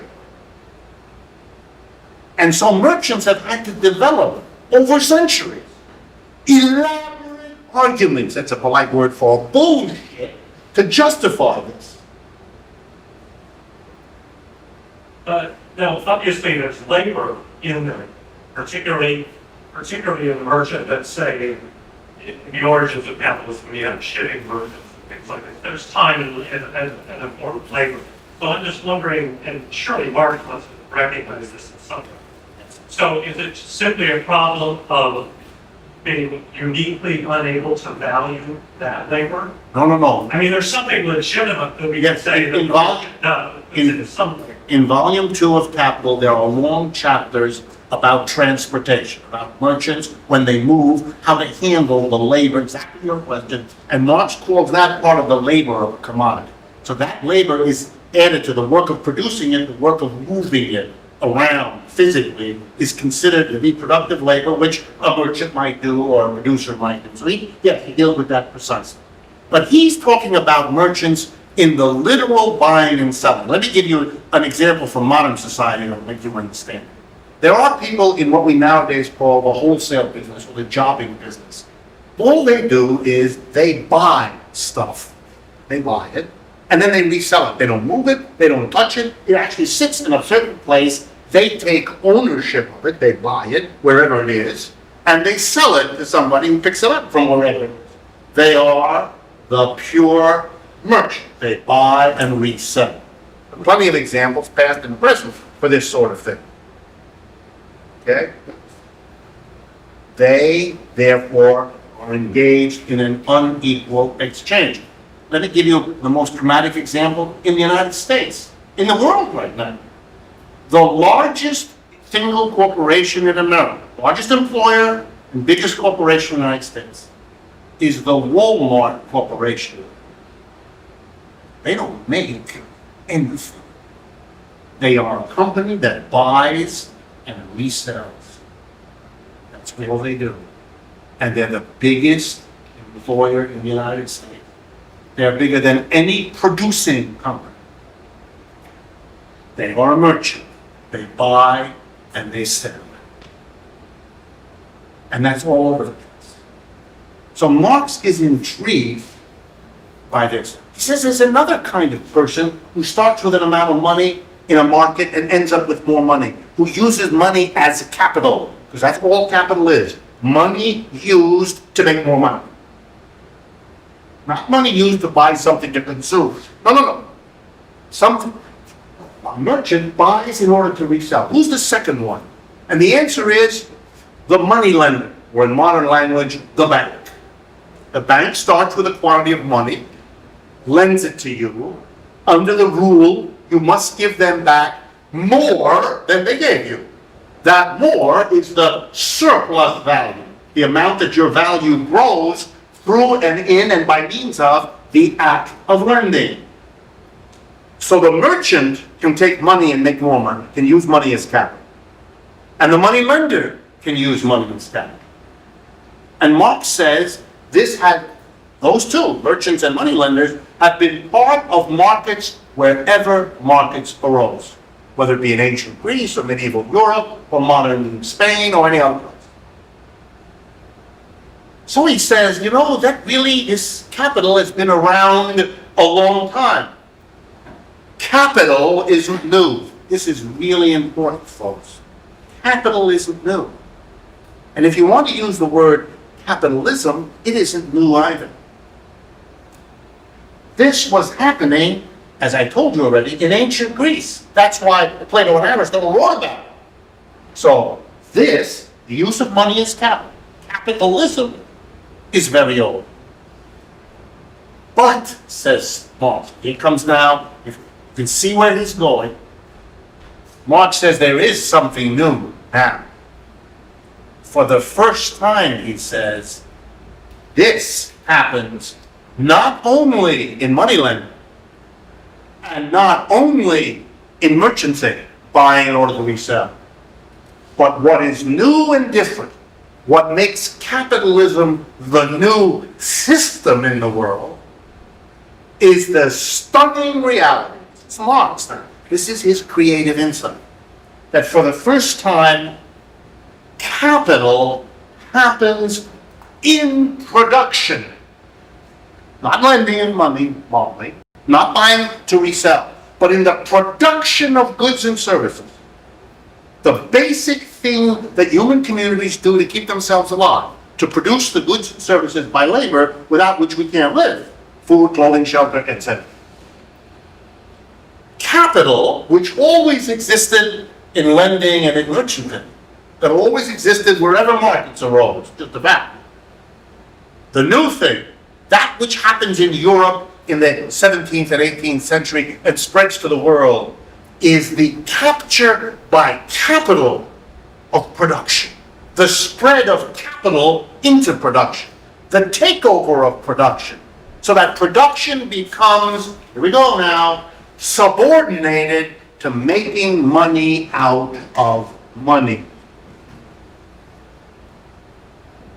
That's new, says Marx. That's what's different. That's the new thing about capitalism that we need to investigate, having arrived at it through a discussion of commodities and markets, which is where everybody thought economics was. He's now moving us into production. He's giving the focus, moved it from the realm of exchange to the realm of production. Because he has said in a way that the rules of exchange, this kind, capital, self-expanding value, has taken over production. So he asks himself, and he answers his own question, how does this work? And that's what we're going to end today. It works as follows. And by the way, if you want the particular analysis we're about to go through, it's in the opening chapters of volume 2 of Capital. The area called the metamorphosis of capital or circuits of capital. That's where what I'm about to do is actually contained. We're jumping ahead a little bit, but it's the logic I would see as a little bit different from Marx's. But remember, Marx didn't write volumes 2 and 3, and so I could argue that he would have done it this way. Anyway, let's follow what Marx means. The capitalist, not the money lender, who in volume 3 is called the money lending capitalist. Notice Marx's language. The money lending capitalist. And it's not the merchant who is called in Marx the merchant capitalist. No, we're now going to turn to what Marx calls the industrial capitalist. Please note in the back of your mind, in volumes 2 and 3, a systematic distinction is made. Whole chapters, whole parts of the book, encompassing multiple chapters, are devoted to money lending capitalists, merchant capitalists, and industrial capitalists. Therefore, the next time you read an article or a book by somebody purporting to represent Marxist theory, who uses the word capitalist without a qualifying adjective, you got another idiot. Go take a course in underwater basket weaving. This person is really making big mistakes. So what is an industrial capitalist? This new thing that Marx says is what we have to understand. And you know where he's going. He's going to the surplus store. An industrial capitalist begins with money. That's what he does. Just like a merchant or a money lender. But unlike a merchant or a money lender, he doesn't lend the money. And unlike a merchant, he doesn't buy stuff in order to resell it. Our industrial capitalists buy two kinds of things. Means of production. That's a general term to incorporate tools, equipment, raw materials. He buys tools, equipment, raw materials, factory space, office space, whatever he needs. And he also hires LP, labor power. So he uses his money to buy means of production and labor power. Buys tools, equipment, and raw materials, and hires workers. He then combines these two together in P, the act of production. He says to the workers he's hired, stand there, do this with this machine on these raw materials in this way. After a period of production, there is an output, C. C, commodity, something, whatever they produce in this factory. Ladders, widgets, combs, eyeglasses, whatever. And then the capitalist sells these outputs for money. And the whole point of it is that whatever the money was he had at the beginning, he will have more at the end. That's what modern capitalism is. It's when industry, when production is under the same rule and force that used to govern just lending and merchants. That the game, the point, is to produce. A feudal lord didn't do this. Didn't begin with money, didn't end up with more money. Had nothing to do with feudalism. Likewise, a slave owner. Likewise, an ancient tribe, communist, communal tribe. They didn't function like this. This is what is new. And so Marx now says, let's follow the logic. If this is an equal exchange, if you have $100 worth of money, and you buy $100 worth of tools, equipment, raw materials, and $100, and including the workers you hire, and you put them to work, how is it you end up with something that'll get you more money? I mean, you put in $100, if this was say the 125 at the end, if you put in 100, how do you get out more? Assumingly, the means of production, the tools, equipment, and raw materials are used up. Basically, what you do is you transform them. From a hammer, it becomes the chair, that's the output. From the glue, it's still there, it just is in a different form. Labor is the transformation of these goods into that. That's what work is. You take a tree and you make a chair. You take wool and you make a shirt. The wool is still in the shirt, and the lumber is still in the chair. So the value of the stuff you use up is over here. It's still here. It's just changing form. Well then, let's look here, Marx says. Could this, we hire workers, do we get from the workers when they work what we put into them when we hire them? And he says, wait a minute. And the big light bulb goes off. And the eureka moment has happened. Of course, Marx is playing with us. But he writes it that way, as if it's a moment of great discovery. He says, wait a minute, labor power, hire a worker. Maybe the name of the game in capitalism is to hire a worker, pay him, buy the labor power from the worker like a commodity. Like you would buy a chair from a chair maker, we buy from you your ability to work. Literally your capacity. That's the deal, right? When you go to work, you come at 8 o'clock in the morning and you stay till 5, and you do what I tell you. I don't want you to bring an object. Bring you. Bring your brains and your muscles, which I will direct you what to do with for those 8 hours. After that, you're on your own. So the capitalist buys the labor power of the worker. A deal is struck. You're the worker. You sell your capacity to work because you own it. I'm the capitalist. I buy it from you. I buy your capacity. You come at 9, you stay till 5, and I'm going to tell you what to do with the tools, equipment, and raw materials that I purchased for you to work with. And now Marx says, wait a minute. The value you give to the worker for his labor power, maybe it's systematically less than the value the worker adds by working.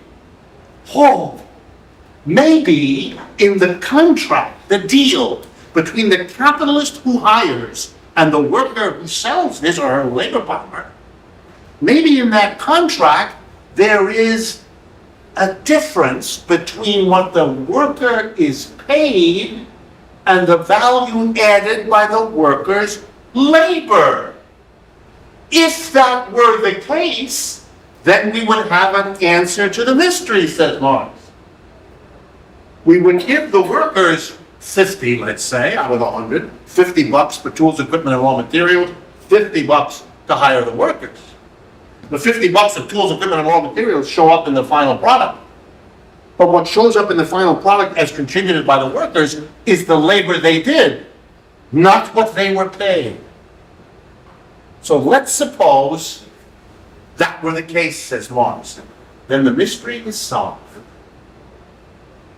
Capitalism can take over industry if and only if the workers will work for less value than their labor adds to what the capitalist sells.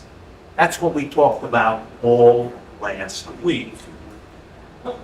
Capitalism is a system in which M can become M prime. The capitalist gets surplus value because what he pays to the worker in value is less than what the worker adds to the value of output by his labor.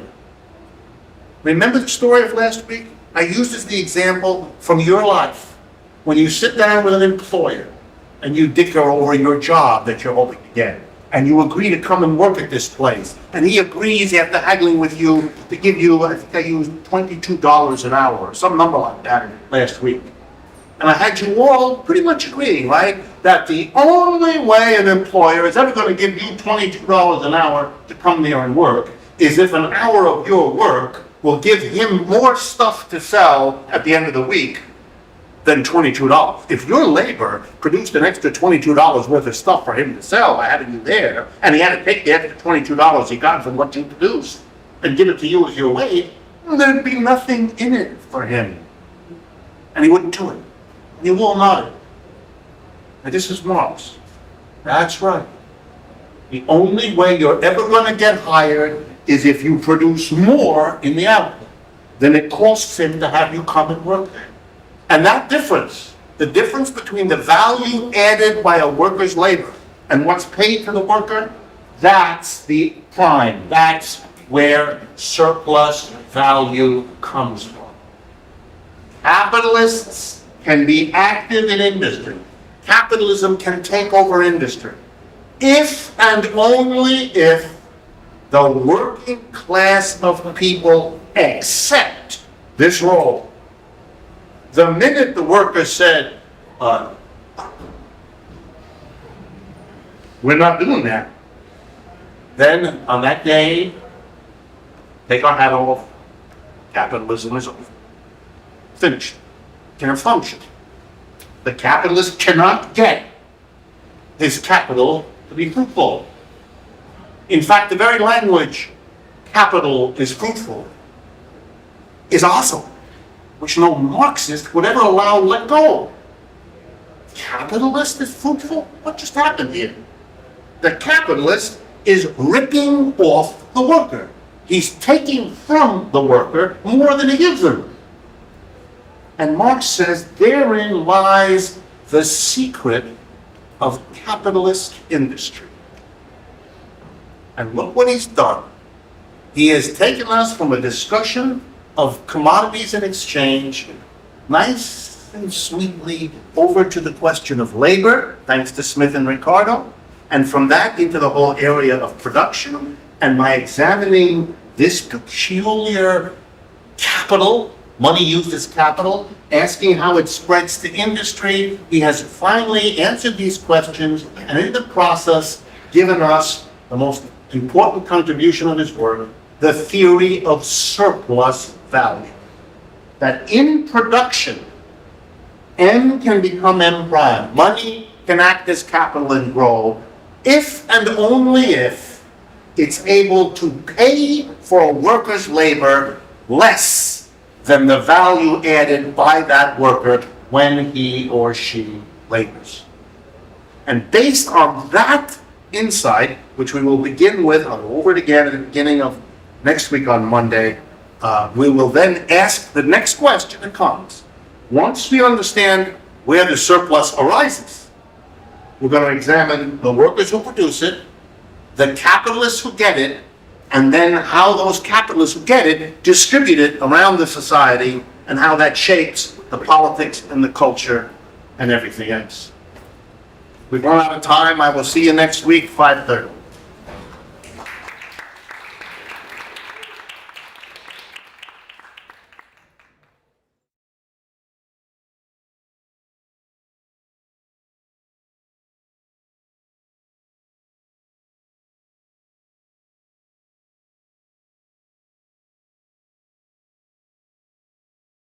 Okay, we're going to pick up on this, our third of the 4 sessions. The last one will be on the 3rd of August, a week from today, same time here. I want to begin by recapitulating briefly some of what we did, that part of what we did last time that will be useful to allow me to go to the things we're going to do today. And the best way I know how to do that is to remind you of this central notion of class that we stressed last time, the concept of class that Marx contributed, the new one, new way of thinking about class, that does not look at it in terms of rich versus poor, or powerful versus powerless, differences that are important and that Marx was very interested in. But I want to focus on what Marx contributed new, because those ideas existed before Marx was born for a long time. And that new idea, as you recall, was the notion that in all human societies, there's a part of the population that works, produces goods and services, and a part that doesn't. And the part that produces goods and services always produces more goods and services than it itself consumes, thereby making it possible for the people who don't work to nonetheless consume. The only way people can consume who don't work is if the people who work produce more than they consume. Simple idea, but like all big ones, it eluded an awful lot of folks. So Marx began by saying the society, every society, has to organize that process. Whether it is conscious of what it is doing or not, it organizes. It has to make the decision. Who is going to be a worker who produces surplus? Who is not? That in a society right away is going to be distinguished between those who produce more than they get, and therefore those who get more than they produce, because they don't produce anything. Or they don't produce anywhere near what they need to survive or to consume. So every society has to decide that. One way or another, explicitly, implicitly, they have. And that's Marx's first insight. And his second insight is how society does it. How it decides who produces the surplus, who doesn't, is only part of what it has to decide. It also has to decide who gets the surplus that's produced by those who produce the surplus. Because the people who get it are then in a position, of course, to distribute it, that surplus. That is, they can distribute it to themselves, or they can distribute it back to the people who produced it. There's another possibility. Or they can distribute it to a whole other group of people.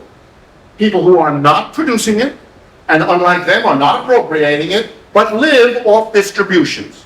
For example, if I produce a surplus, let's use numbers just to make it simple. I produce 100 of whatever, and I consume a portion, 60. That makes the surplus 40. So the question is, who gets the 40? Do I, because I produced it? Does somebody else, for whatever reason? And if someone else gets the 40, what does he or she do with it? Do they consume it themselves?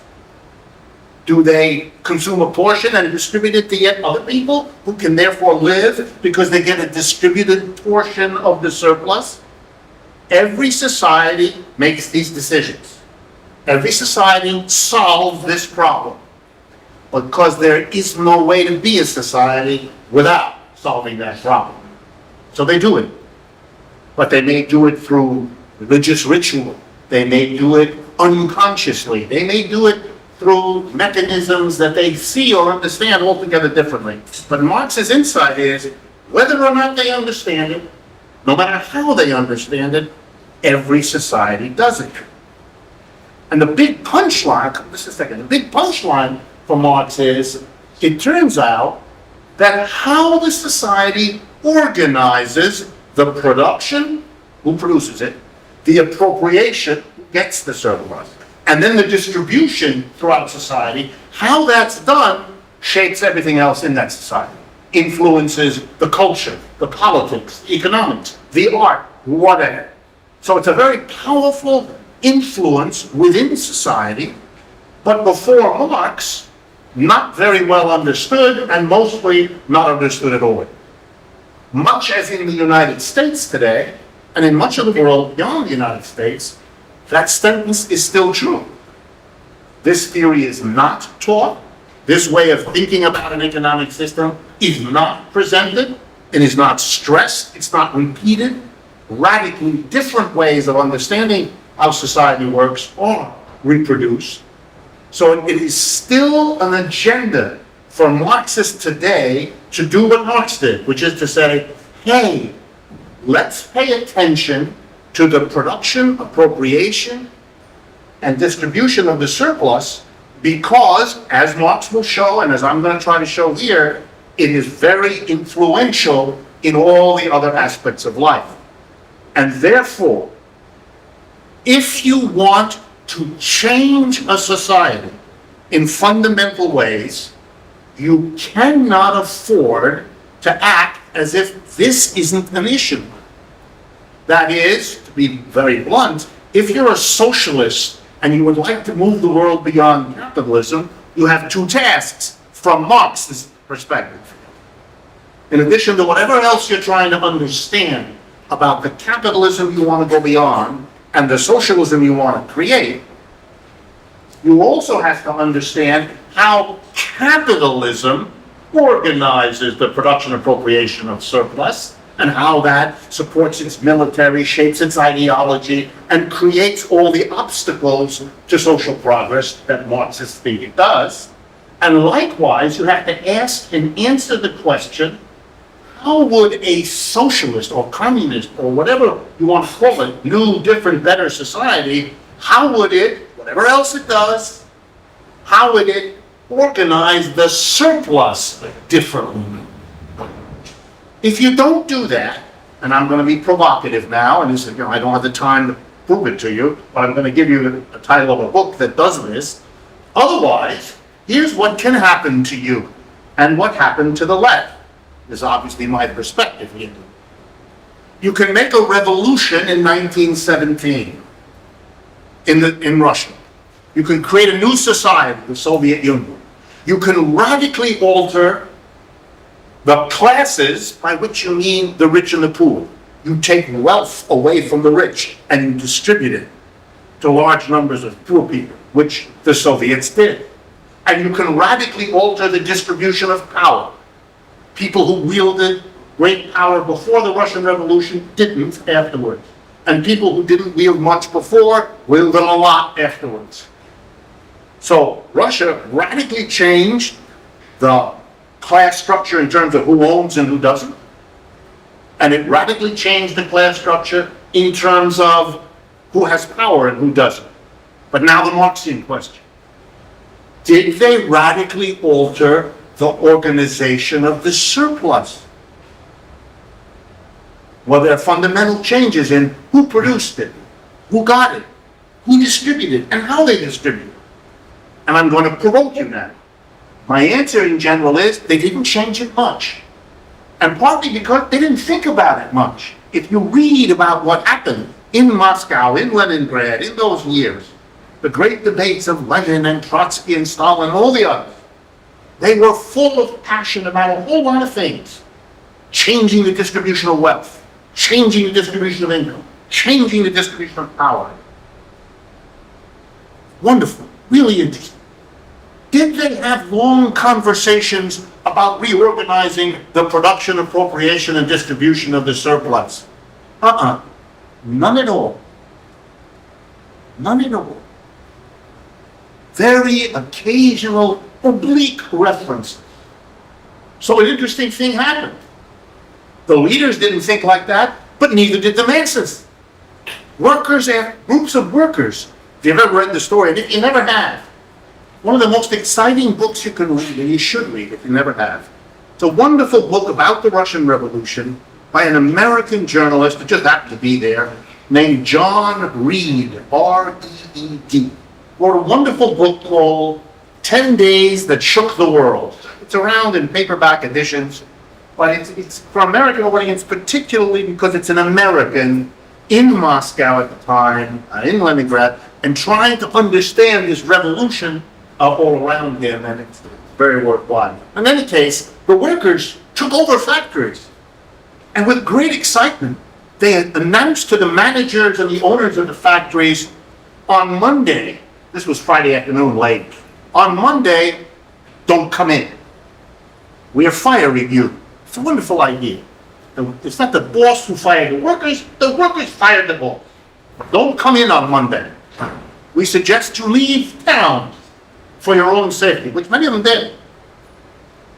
And the workers, with great excitement, over the weekend, massed at the factory, and in a great group, marched to the Winter Palace of Smolny, if you know the story of what happened in Moscow and Leningrad in 1917 days ago. And with great excitement, they marched to where the Bolshevik Party, Lenin, and the others were sitting, making sure everything was working, and they announced, in the name of the Soviet Union, the new organization, the new society, we have taken the property of the capitalists and we turn it over to you.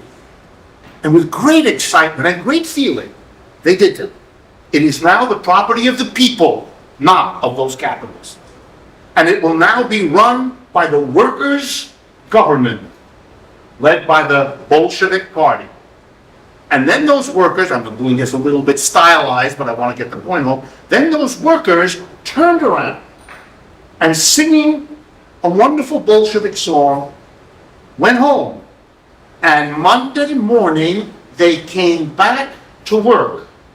And a new group of people were running the factory.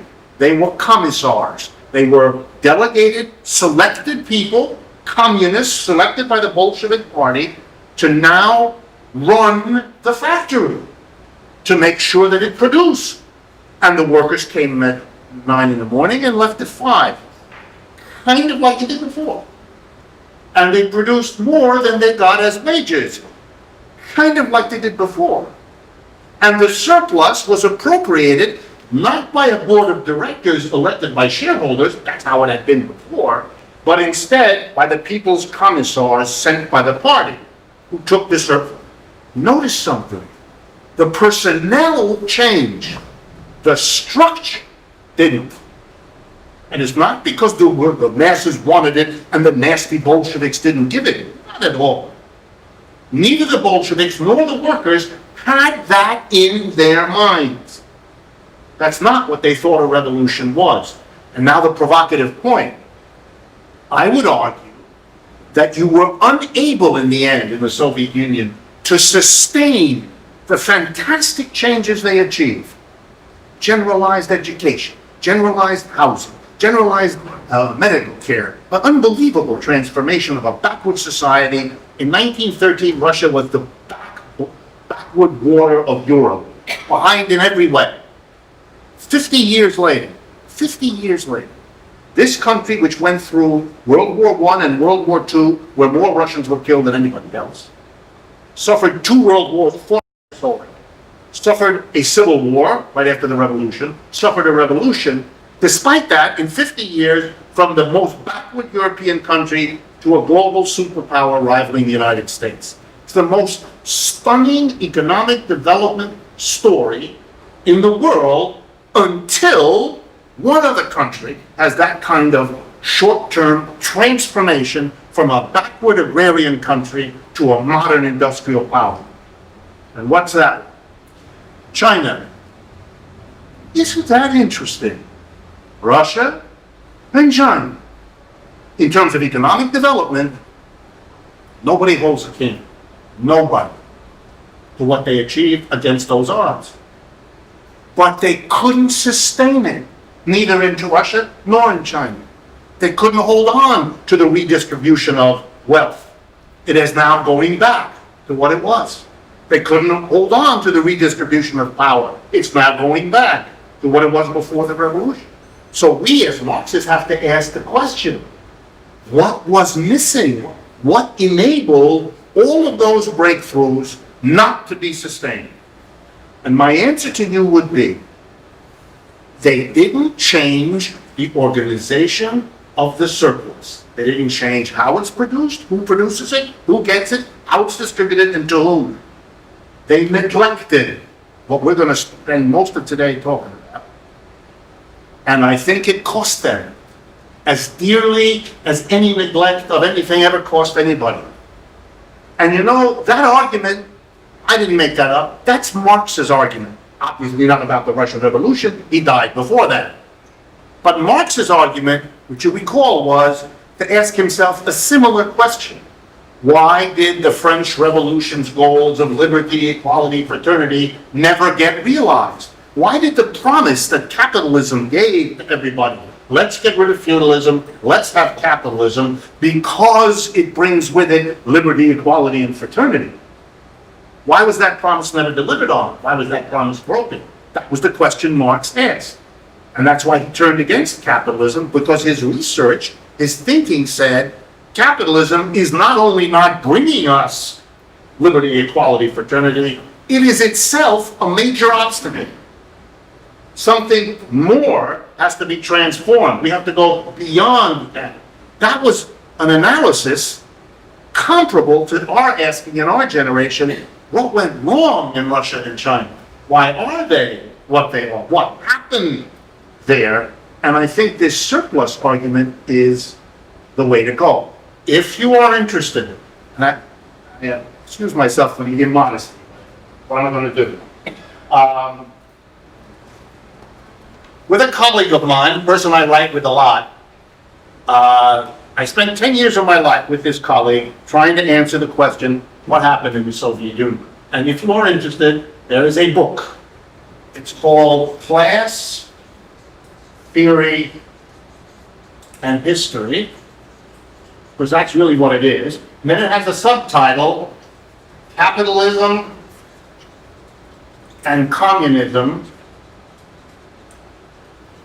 in the USSR. Okay. That book was published in 2002 by the British publisher, some of you will have heard of them, Routledge. It's a huge corporation. It's a subsidiary of something called Taylor and Francis, which is one of the 5 biggest publishing companies in the world. And Routledge is one of their labels. Modern publishers put out books under many different labels for different audiences. And you can get that. That's available in hardback. It's also available in paperback. It is in print. You can get it anywhere. But if you're interested in the detailed working out of what I just told you about the Soviet Union, that would be the place to go. Okay. So that's what we're all focused on. We're focused on this analysis of the surplus. This contribution, this peculiar contribution of Marx, which says that's what we have to look at. And most of what we're going to do today is examine not so much the production of surplus, because we did that last week. Remember the story? I did it for you several different ways. The worker who goes and signs, finally, after dickering with an employer, a deal. I will come and I will work here 40 hours a week. I'll come at 9, I'll leave at 5, and you will pay me $22 an hour. And I asked you all in a dramatic way, as much as I could, do you follow me in the simple logic that there is no way the employer would pay the worker $22 an hour unless in that hour you, the worker, produce more goods and services for your employer to take and sell than $22. In other words, the whole logic, the whole point of employment is that you, the worker in capitalism, you must produce your labor, your brains, your muscle, must add to the product being produced in the place you work. Good or service doesn't matter. You must add in an hour more than they pay you to come there and do the work. Because if you don't keep the job. The job is, you're fired. It makes no sense for an employer to give you $22 if in doing that hour you add $20 worth of materials for him to sell. He will then fire you. And probably won't be nice about it either. Okay? So this is the way in capitalism it works out. The capitalist gives you money. This is the form. I'm going to pay you. You're going to come and do work for me. I'm not going to force you. It's all voluntary. We even have the language. You look for a job. You want one. And the employer, look, notice the language, gives you a job. What a kind person. He's giving you something. I have a job for you. This is a way of disguising what Marxian theory says is going on. He isn't giving you. You are giving him. You are giving him surplus. You're giving him more than he hires you, because he won't hire you otherwise. Nothing personal. That's the system. He can't stay in business if he doesn't do that. Much as he likes you, staying in business is more urgent for him. So in capitalism, we have a peculiar ritual, very different than in slavery. In slavery, I own you. And because I own you and property means certain things, I can set you to work, tell you to do this and to do that, and you must. Because you are like my donkey. I own you. I feed you, I sustain. By the way, same thing happens. Slave produces more than the slave gets. Surplus is produced. But the relationship, how it's organized, is a little different. Capitalism is the one Marx was interested in. And so capitalism is what we're going to focus on. But I'm not going to do it the way Marx does it in Capital exactly, because he's describing a capitalism in mid-19th century Europe. I am going to describe the capitalism now. Same theory, same application, no problem, but on idioms, I'm going to draw from current situations, because those are familiar to you, and it'll be easier for you to follow. Okay, so let's begin then. First, let's make sure that you all understand the basic logic of what a capitalist does. And that is captured by this complicated looking formula, but it isn't. Marx is very good. He knows his mathematics, but he sticks to very simple examples, simple numerical examples, simple algebra, very simple. And that's not only because he wants to communicate, which of course he does, but also because most of the ideas in economics are very simple. And the elaborate gobbledygook that my profession specializes in, I was just discussing this with someone before we started, that it really should have a sense of humor about it. What economists do is a kind of variation on what lawyers do. Lawyers take a simple I don't mean to offend any lawyers. I don't mind offending them, I kind of like it, but I don't mean to offend them. A lawyer takes a simple idea and then writes it up in an unbelievable language so that he can charge you to translate it back to the simple idea that it always was. If it was left simply, what would you need a lawyer for? Right? So economists do that too. In order to create professional jobs and professorships and things like that, we make it terribly complicated with as much arithmetic and scientific dress as we can manage to intimidate most of the people so that they feel inadequate, incapable. It's a mystery. It's very religious, this whole business. But it's a secular religion of economics. So Marx doesn't want that. He's not a professor. He has no chance to be a professor. Remember, we talked about his brief history a little bit. So he's interested in communicating to people, so he doesn't do that. But if you go into the profession now, Marxists did not, you'll see a lot of impenetrable language and complications, but they do not help us very much. Anyway, here's the idea. By the way, this equation is taken directly from Marx. This is in the early chapters of Volume 2 of Capital. If you want to see where Marx himself develops it, that's where he does it. But it's a simple idea. A capitalist is a person who starts with money. He enters the market with money, and he uses the money to buy C. C stands for commodities, things. He buys things. What does he buy? Means of production, MOP, tools, equipment, and raw material. And an LP, labor power. Marx's term for what the worker sells. What you and I sell to an employer is our labor power, our ability to work. The employer tells us what to do, how to do it, where to do it, how to do it with what machine. We don't determine any of that. All we sell is the sort of raw capacity to do it to an employer. So the employer starts with money and he buys a commodity. He enters the market and buys things. Tools, equipment, and raw materials, and he hires workers. He buys labor power from workers. Then the capitalist does an interesting thing, and Marx loves to play with the language. The capitalist, he says, having bought something with money, does with his purchases what everybody does with a purchase. He consumes it. He literally consumes it. How does a capitalist consume tools, equipment, raw material, and labor power? By setting them to work. That's the way a capitalist consumes equipment, workers. He puts them to work, and that's what the P stands for, the process of production. And why does the capitalist do that? Because he wants this process of production to result in, to end up in C prime, another commodity, something different from the tools, equipment, and raw materials, and different from the labor power. So I'll give you an example. Let's suppose this is a chair capitalist. He has money, he buys lumber, saws, nails, glue, and he hires carpenters or he hires woodworkers. And he sets them to work. He says, okay, you're going to do this with this equipment on that raw material, and you're going to make C-prime, another commodity. It's different from the commodities with which you began. They are in it, that is the wood, the nails, the glue, they're all in it, but they're different from it. And how are they different? They're different because the work that has been done on these commodities has transformed them into that. The worker transforms the lumber and the nails and the glue into the chair. And then, under the rules of capitalism, when you finish making chairs, you go home. The chairs belong to the employer. You did the work, but you don't get the results of your labor.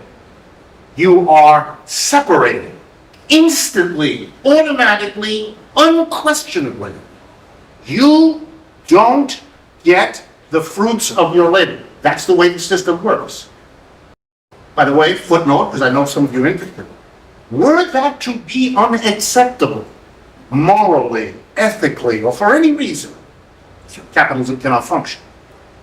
All workers, consciously or not, must accept that the labor they've done, their brains, their creativity, their enthusiasm, their skill, that's embodied in these raw materials, tools, and equipment to transform them into this other thing, that they have, having done the work, made the transformation, they must accept they have neither claim nor right to any of it. It's instantly and automatically somebody else's. Footnote, if I had time. Marx and a whole enormous field of Marxian psychology and Marxian sociology has been fascinated with what I just said for a long time. And one of the words under which their fascination has been expressed is called the theory of alienation. That enormously important things happen to human beings when they are torn away. Notice the language, I want to make it dramatic for you. When people are torn away from their own product. But we don't have the time to do that.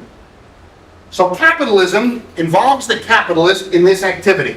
But notice, the whole point and purpose of the capitalist is to begin with a quantity of money, M, and to end with a quantity of money, M prime, that's larger.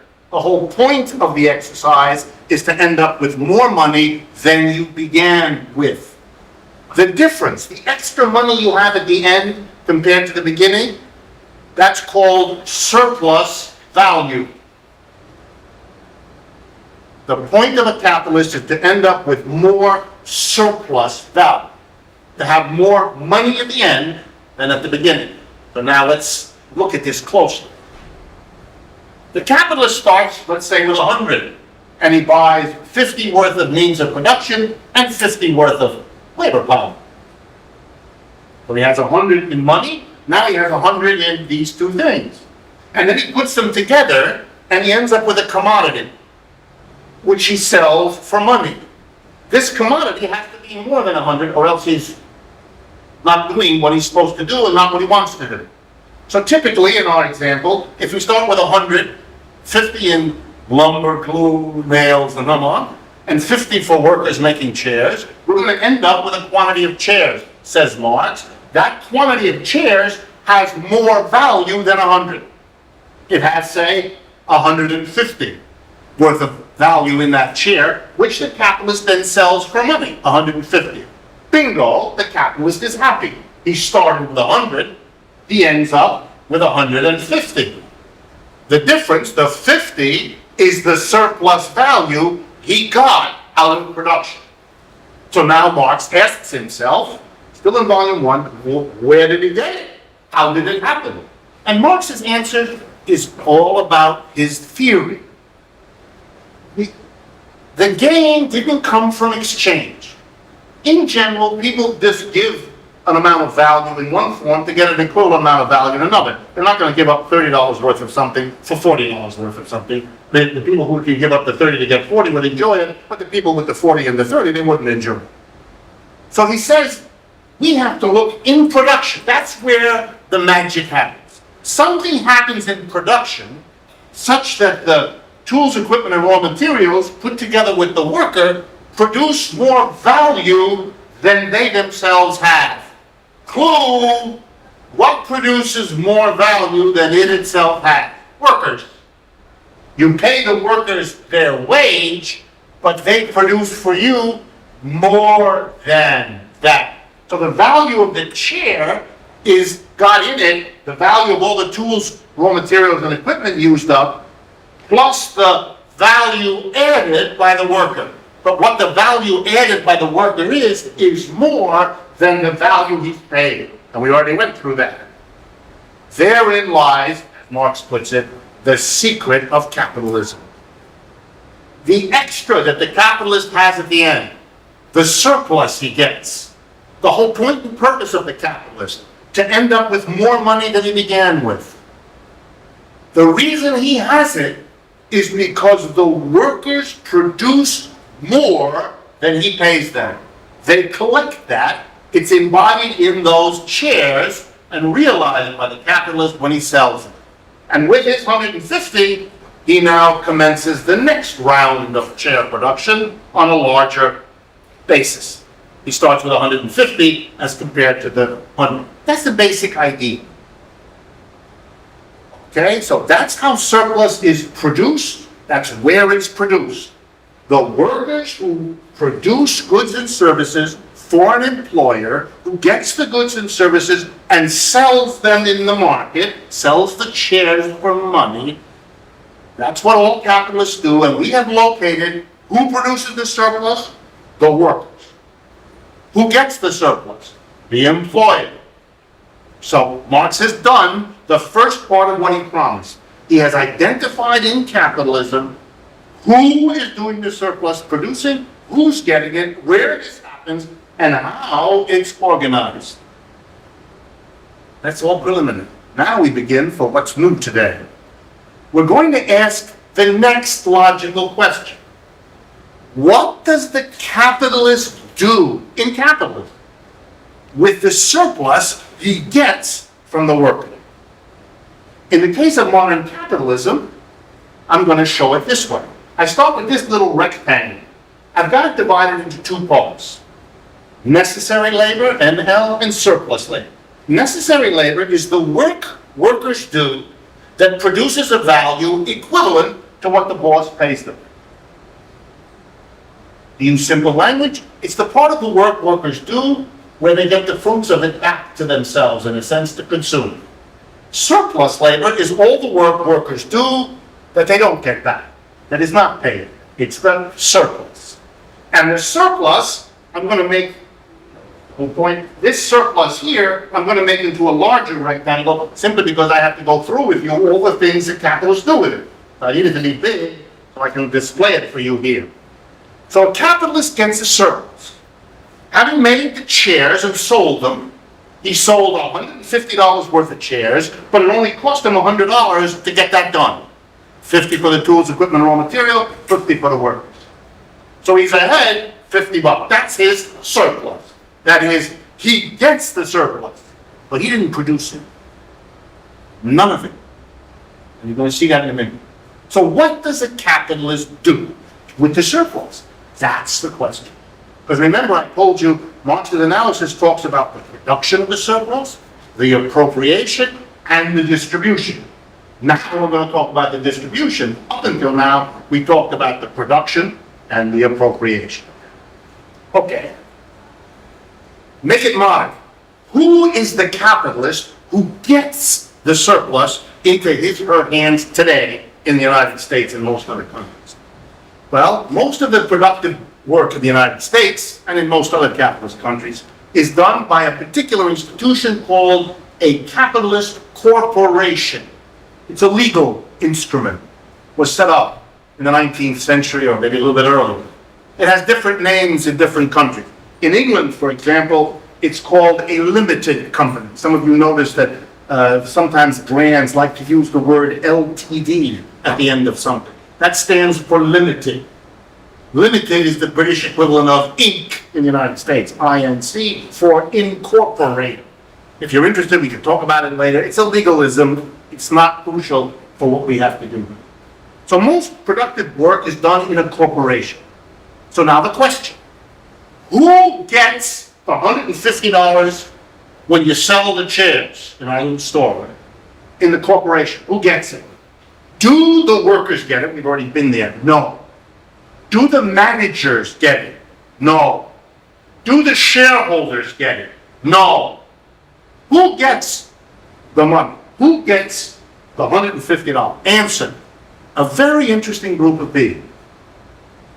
Not a single person, unless you have a capitalist who's an individual capitalist, and there are very few of those, and even if you add them all up, they have many numbers, but they don't do a significant amount of business in the United States. The overwhelming bulk of business in the United States is done by corporations.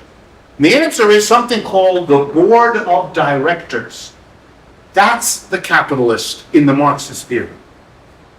The board of directors, by the way, typically in the United States and in other countries, a group of people numbering between 10 and 20. Most boards are in that range. 10 and 20 individuals. By the way, they appropriate the surplus, not individually. Let me do that again. They appropriate the surplus collectively. The notion of capitalism as an individualist system is a crock. That is an ideological crock. You should get out of it or over it. Forget about it. Individual appropriation of the surplus is not significant in a capitalist economy such as the United States. Surpluses are appropriated by a collectivity, usually numbering 10 or 20 people. The board of directors gets the $150 from selling the chairs. Now, we're going to assume, just for simplicity, it doesn't have to be, we're going to assume that this company wishes to continue to produce chairs. So out of the $150 that it gets from selling the chairs, it takes 100 of them and replenishes the tools, equipment, and raw materials used up, and rehires the people it paid $50 to work the first one. In other words, it keeps production going. So we're going to focus our attention on what it does with the other $50, with the surplus it got. The whole point of the capital was to get that surplus, to make his 100 become 150. So he got 50 as a surplus, and so the question is, what does the board of directors do with the $50 it gets of surplus? Or 50 million, or 50 billion, doesn't matter. The idea is all the same. And the answer is, the capitalist, like all surplus appropriators in all systems, slave, feudal, communist, doesn't make any difference. What the appropriators of the surplus do, what they must do, is use the surplus to keep the system going. In other words, their position as the appropriators of the surplus doesn't happen automatically, doesn't happen without effort, doesn't happen freely. It has to be paid for. It has to be organized. Let me go back and give you a simple example. Remember I said to you 15 minutes ago, if ethically or intellectually workers in capitalism thought that it was immoral to have a working person pour his or her creativity, her time, her energy, literally her lifeblood into producing something, and then have no say over who gets it, what's done with it, what happens to it, to be immediately separated from your own property. If that was to be a moral position that is intolerable, capitalism couldn't function. It couldn't function. Workers have to give all that up. Well, let's suppose in any society that it is always possible that workers who are ripped away from the fruits of their own labor and effort, suppose they might get, pissed off, unhappy. People like us might run amok among them, stimulating them to have ideas that this sucks. I don't like this. This isn't fair. This isn't reasonable. Or to use the American idiom, not democratic. Whatever. Suppose capitalists have long ago figured that out. They understand it only too well. Because the system that yanks you away from the fruits of your own labor is almost guaranteed to produce malcontents. People who don't like that, who blame their problems on this situation, who get angry, who feel, heaven help us, ripped off on the job. So capitalists know that in order for the system to work smoothly, to survive, for capitalists to continue to get surplus, it is important that what I just said about the trauma of being ripped away from the fruits of your own labor not be experienced that way by people. That in fact the workers have to be trained, taught, indoctrinated, influenced, whatever words you like, to see the world differently. To see the world instead as, the employer, he has risked his capital, and so he should have what we produce. Or, the employer is smarter than we are. He sees the big picture. Whatever. But to disseminate those ideas, that very particular way of understanding your labor experience, you have to develop institutions to do that. You have to develop training courses, schools, lectures, media that develop the idea of the reasonableness, the logicalness, the very common sense of it all that has to be developed. And so a portion of the surplus in all exploitative class structures has always been devoted to making sure that the exploited people, what are they again? The people who produce the surplus but don't get it themselves. Remember that's what exploitation was. It's important that they not see it that way. For example, my profession, the economics profession, from its birth to now, has had, in my own opinion, as its major function, nothing at all to do with analyzing how economies work. Economics is very poor at that, but it doesn't care that it's poor at that. That's not its function. Its function is instead to make the economy, capitalism, look reasonable, appropriate, efficient, stable, a really good thing we should all be grateful for. And so in economics, we teach that capitalism is a paragon of efficiency. Here's how it works. If you're inefficient, you go out of business and you're replaced by, isn't that good, children? And you're given a list of nice things that capitalism does. And you're carefully kept away from awful things that capitalism does. That's what economics does. It's a rationalization. It's our job to teach that capitalism is the necessary, logical, best thing that human beings have yet achieved. We live in the best of all possible worlds. As a French theorist once wrote many years ago, economics is an immense exercise in rationalization. It is so bad at explaining how economy works that we had to develop in America a completely separate second economics department in every university which actually studies how the economy works. Because economics is too busy apologizing. You all know what that other institution is? It's called a business school. Ask yourself, why do we have an economics department which studies the economy and a business department which studies business, when most of what the economy is business?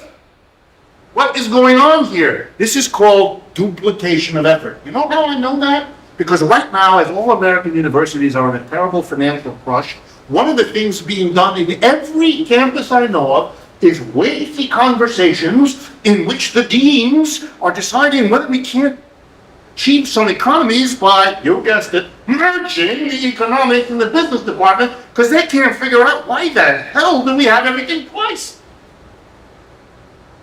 Well, there's a good reason. Deans don't understand anything, that's why they're deans. Special skill. Well, they don't get it, but I can explain it to you, because they have completely different functions. We economists, that's what I am a professor, we are cheerleaders. Our job is to jump up and down, shake various parts of our body to enhance the entertainment value of capitalism. Understanding how it works, our business colleagues, that's their job. We look down on them because they're not very theoretical. They look down on us because we have our heads in the clouds. And so we snipe at each other, and that's how it works. Okay? So modern economics is a completely different enterprise, but it has one very useful thing. In modern economics, there is no surplus. Neoclassical economics, the dominant paradigm, let me say that again in case you get it. They don't have a different view. They have no view. It's not there. It is not, there is no surplus. If you get, and I'm going to pick somebody because I want to provoke you a little bit.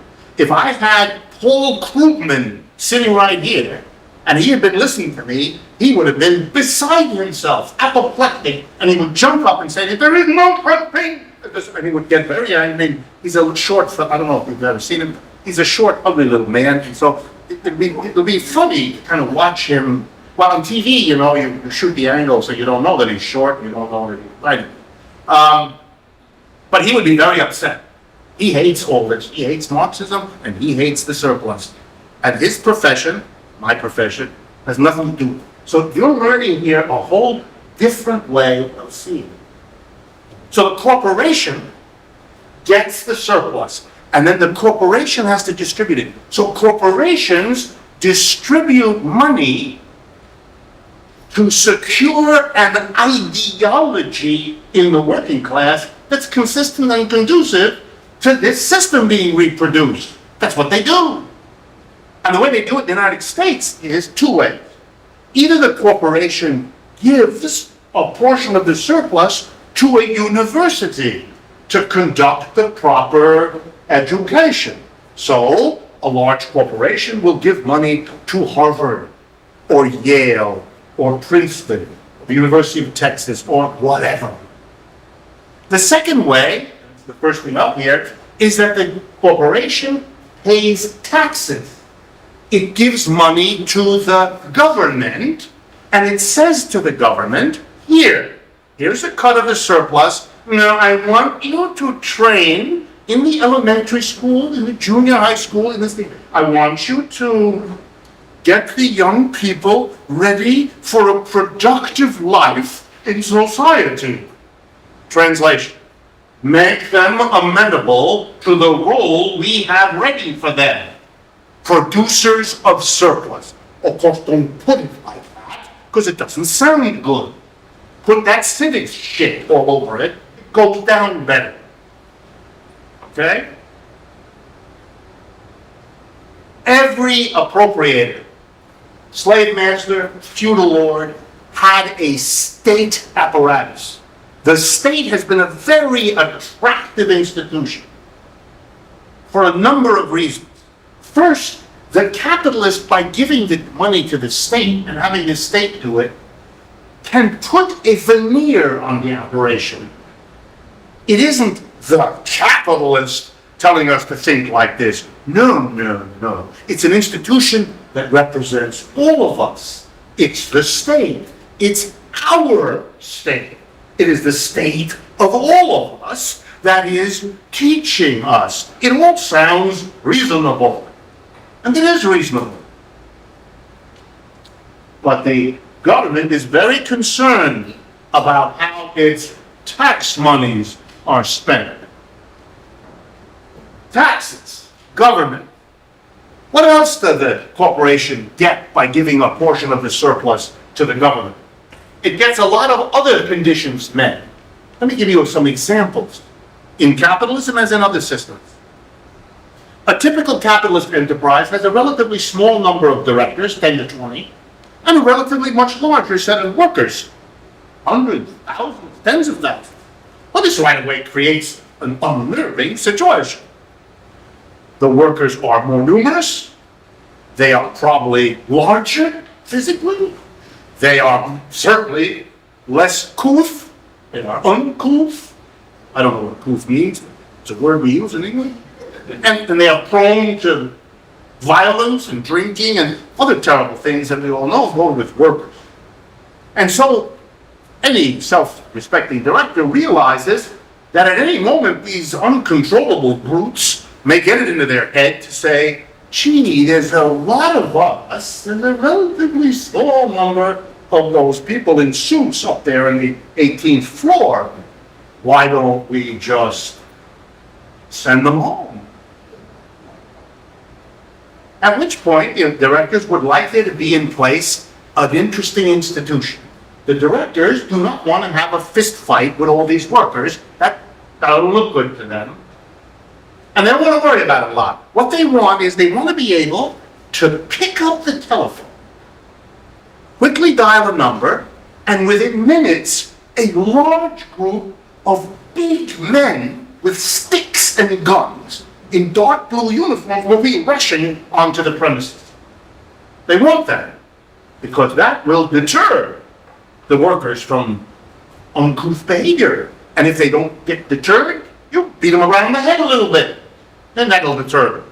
In other words, the state provides a concentrated armed force to keep the lid on a situation if the lid should come off.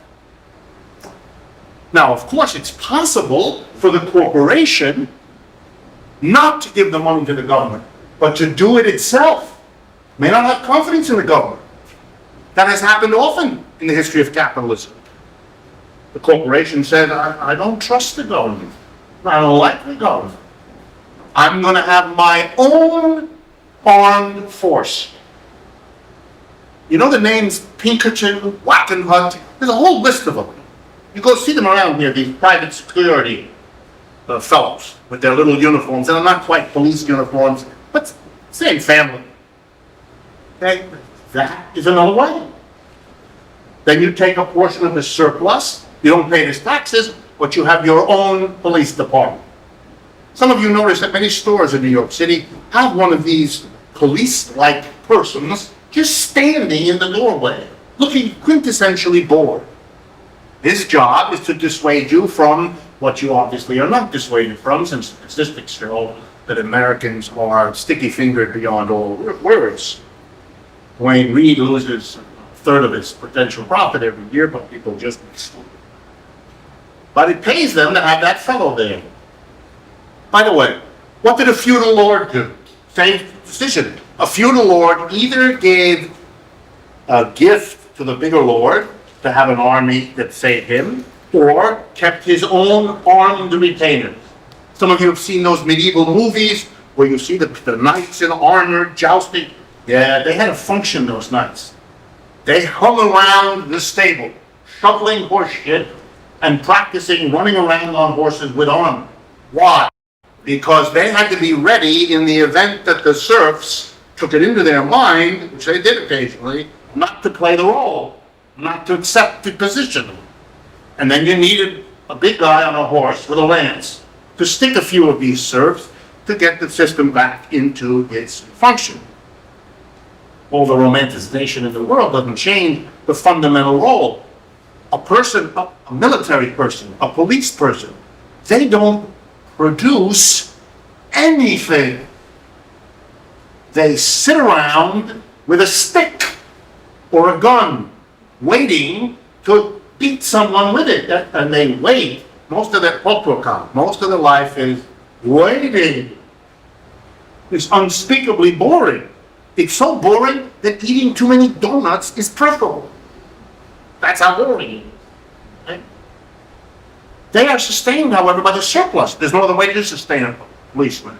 Someone has to pay for that uniform. Someone has to feed it. Someone has to provide all the donuts and the car and the horse or whatever it is. That's the surplus, which the appropriators of the surplus have to make available, because no one else can make it available. The surplus is the discretionary fund, if you like, of every society. Okay, I could tell you much more, but let's go on. Here's another one. Interest. The corporation, the board of directors, sends interest. It gives a portion of the surplus to banks. Why? Because the banks give the corporation something which it cannot exist without. It's called access to credit. At any moment, the corporation, in order to survive, may need to buy an expensive new piece of machinery. It may need to take advantage of a low price in a raw material and buy a bunch of it and store it for a while, rather than being at risk of having to pay much more when you have no choice but to buy it on the open market. They have suddenly all kinds of needs for cash. And they turn to the repositories, the people who have a lot of cash, banks. And they say to them, make that money available. Sure, says the bank. But not only do you have to give me back what I lent you, but I want a cut of your surplus. Because by lending to you, I'm creating for you an opportunity to make more surplus than you could otherwise, and I want a piece of the action. And every corporation does that. Do corporations who begin with their money, do they have to own the money? It's very important that you understand this, because it's a terrible mistake in the history of understanding. Modern corporations do not use their own money, hardly at all. Remember I said you started with a quantity of money. I didn't tell you where you got it. Where does a corporation get the money? Do the members of the board of directors fork up their own assets? Very rare. Some, but very rare. Mostly corporations get their money either from banks by borrowing it, or from a wonderful magic of modern capitalism, which I'm now going to relate to you, which will be exciting, I think. In modern corporate capitalism, in a system that has already been capitalism usually for a long time, and people are used to capitalism, you have developed a population that would like to get in on capitalism because they can look around and they're not stupid, and they see that the rich and powerful people tend to be these capitalists. So I would like to get in on it. So capitalists long ago figured out, hey, I can get the money I need to make surplus, put it through this process and make more money out of money, but I don't have very much money myself, but I can get other people to give me money. Banks will lend it to me. But there's another way I can get my hands on money. Here's what I do. I say to people, I have this piece of paper. It's called a common stock. And I'm prepared to sell you this piece of paper. Now, if you're a naive person who hasn't been through a proper education, you might balk, say, when the General Motors Company comes to you and says, here's a piece of paper, and you can see by looking at it, maybe it cost 1/2 of 1 cent to produce. And I will sell it to you for $40. The person goes, what? But if you're well developed, like in the United States, you don't even ask the question. You're eager to get a share of stock. And suppose you do it, you buy for $40 a share of stock issued by the General Motors Corporation. What happens now is really magical. You give up $40, which the General Motors Corporation takes and puts to work buying tools, equipment, raw material, hiring people to produce more value and sell it, and they make surplus with your money. What do you get for your share of stock? And the answer is pretty close to nothing. Let me explain. Does owning a share of stock give you influence over what the corporation does? No. General Motors, let's use that as an example. General Motors has outstanding, I would guess, 500 million to 1 billion shares of stock. So if you buy 1 or 10 or 100 or 1,000 or 1,000,000, you have no influence whatsoever. And were you ever to call General Motors and say, hello, I'm a shareholder, I have 280 shares, the laughter at the other end of the line will be therapeutic for you. How very nice for you. Have a lovely day. Go away. What do you get for it? Do you get money for it? Not necessarily. You're entitled to absolutely, it's very important, nothing. Nothing. There are many, many corporations who give the people who own their shares nothing. They've been in business for 30 years. They've never given any shareholder a nickel. Is the company obliged to give you anything because you are a shareholder? Answer, unambiguous, no. You have no influence. There's nothing you can do with this piece of paper, either than blow your nose in it, or if you can find someone more foolish than you could sell it to them. It's a negotiable, you can sell it. And indeed, most of shareholding is about that. It is purchasing with the hope that you can sell it later. It's a wonderful invention, because while you're hoping, the $40 you used to have is now over there. You have a piece of paper. Does General Motors ever have to give you the 40 back? No. Do they ever have to give you anything? No. Do you get a share of the profits? No. It's entirely up to the board of directors at their quarterly meeting. Board of directors meets every 3 months. At that 3-month meeting, they sit around and they decide. Let's see. We don't have any profits, so we're not going to give any to our shareholders. Can they make that decision? Yes. But here's a better decision. We have lots of profits. Screw the shareholders, we're still not going to give them anything. Yep. That they have the full right to do. There are many companies have been making profit for 20 years and have never given a nickel to any shareholder. So the share is a wonderful system for getting money into the hands of corporations. But corporations know that people feel badly if they have a piece of paper that doesn't do anything for them. So over the years, in order to get more people to give them money for shares, they developed a habit. They're not required to do it. They do it out of their largesse. They take a portion of the surplus and they distribute it to the shareholders. They make an announcement every 3 months. We're going to take 10% or 20% or 40%, whatever they want. 1%, 100%, whatever they want. And we're going to distribute it to the shareholders. Every shareholder is going to get 6 cents for every share they own. So if you have 100 shares, you get a check in the mail for $6. If you have 1 million shares, you get a check in the mail for 6, etc. Okay? That's how, and that thing is called a dividend. That is a use by a corporation of a portion of their surplus to create a view of the company that is positive, so people will buy shares, new ones, in the hope of getting these dividends.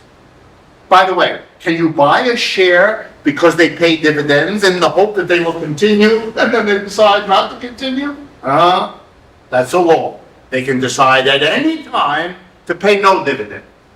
No dividends this quarter, no dividends next quarter, no dividends for the rest of your life. And what influence have you got over that? Nada. Nothing. Zilch. Lawyers. It's another thing a corporation does with its surplus. Why?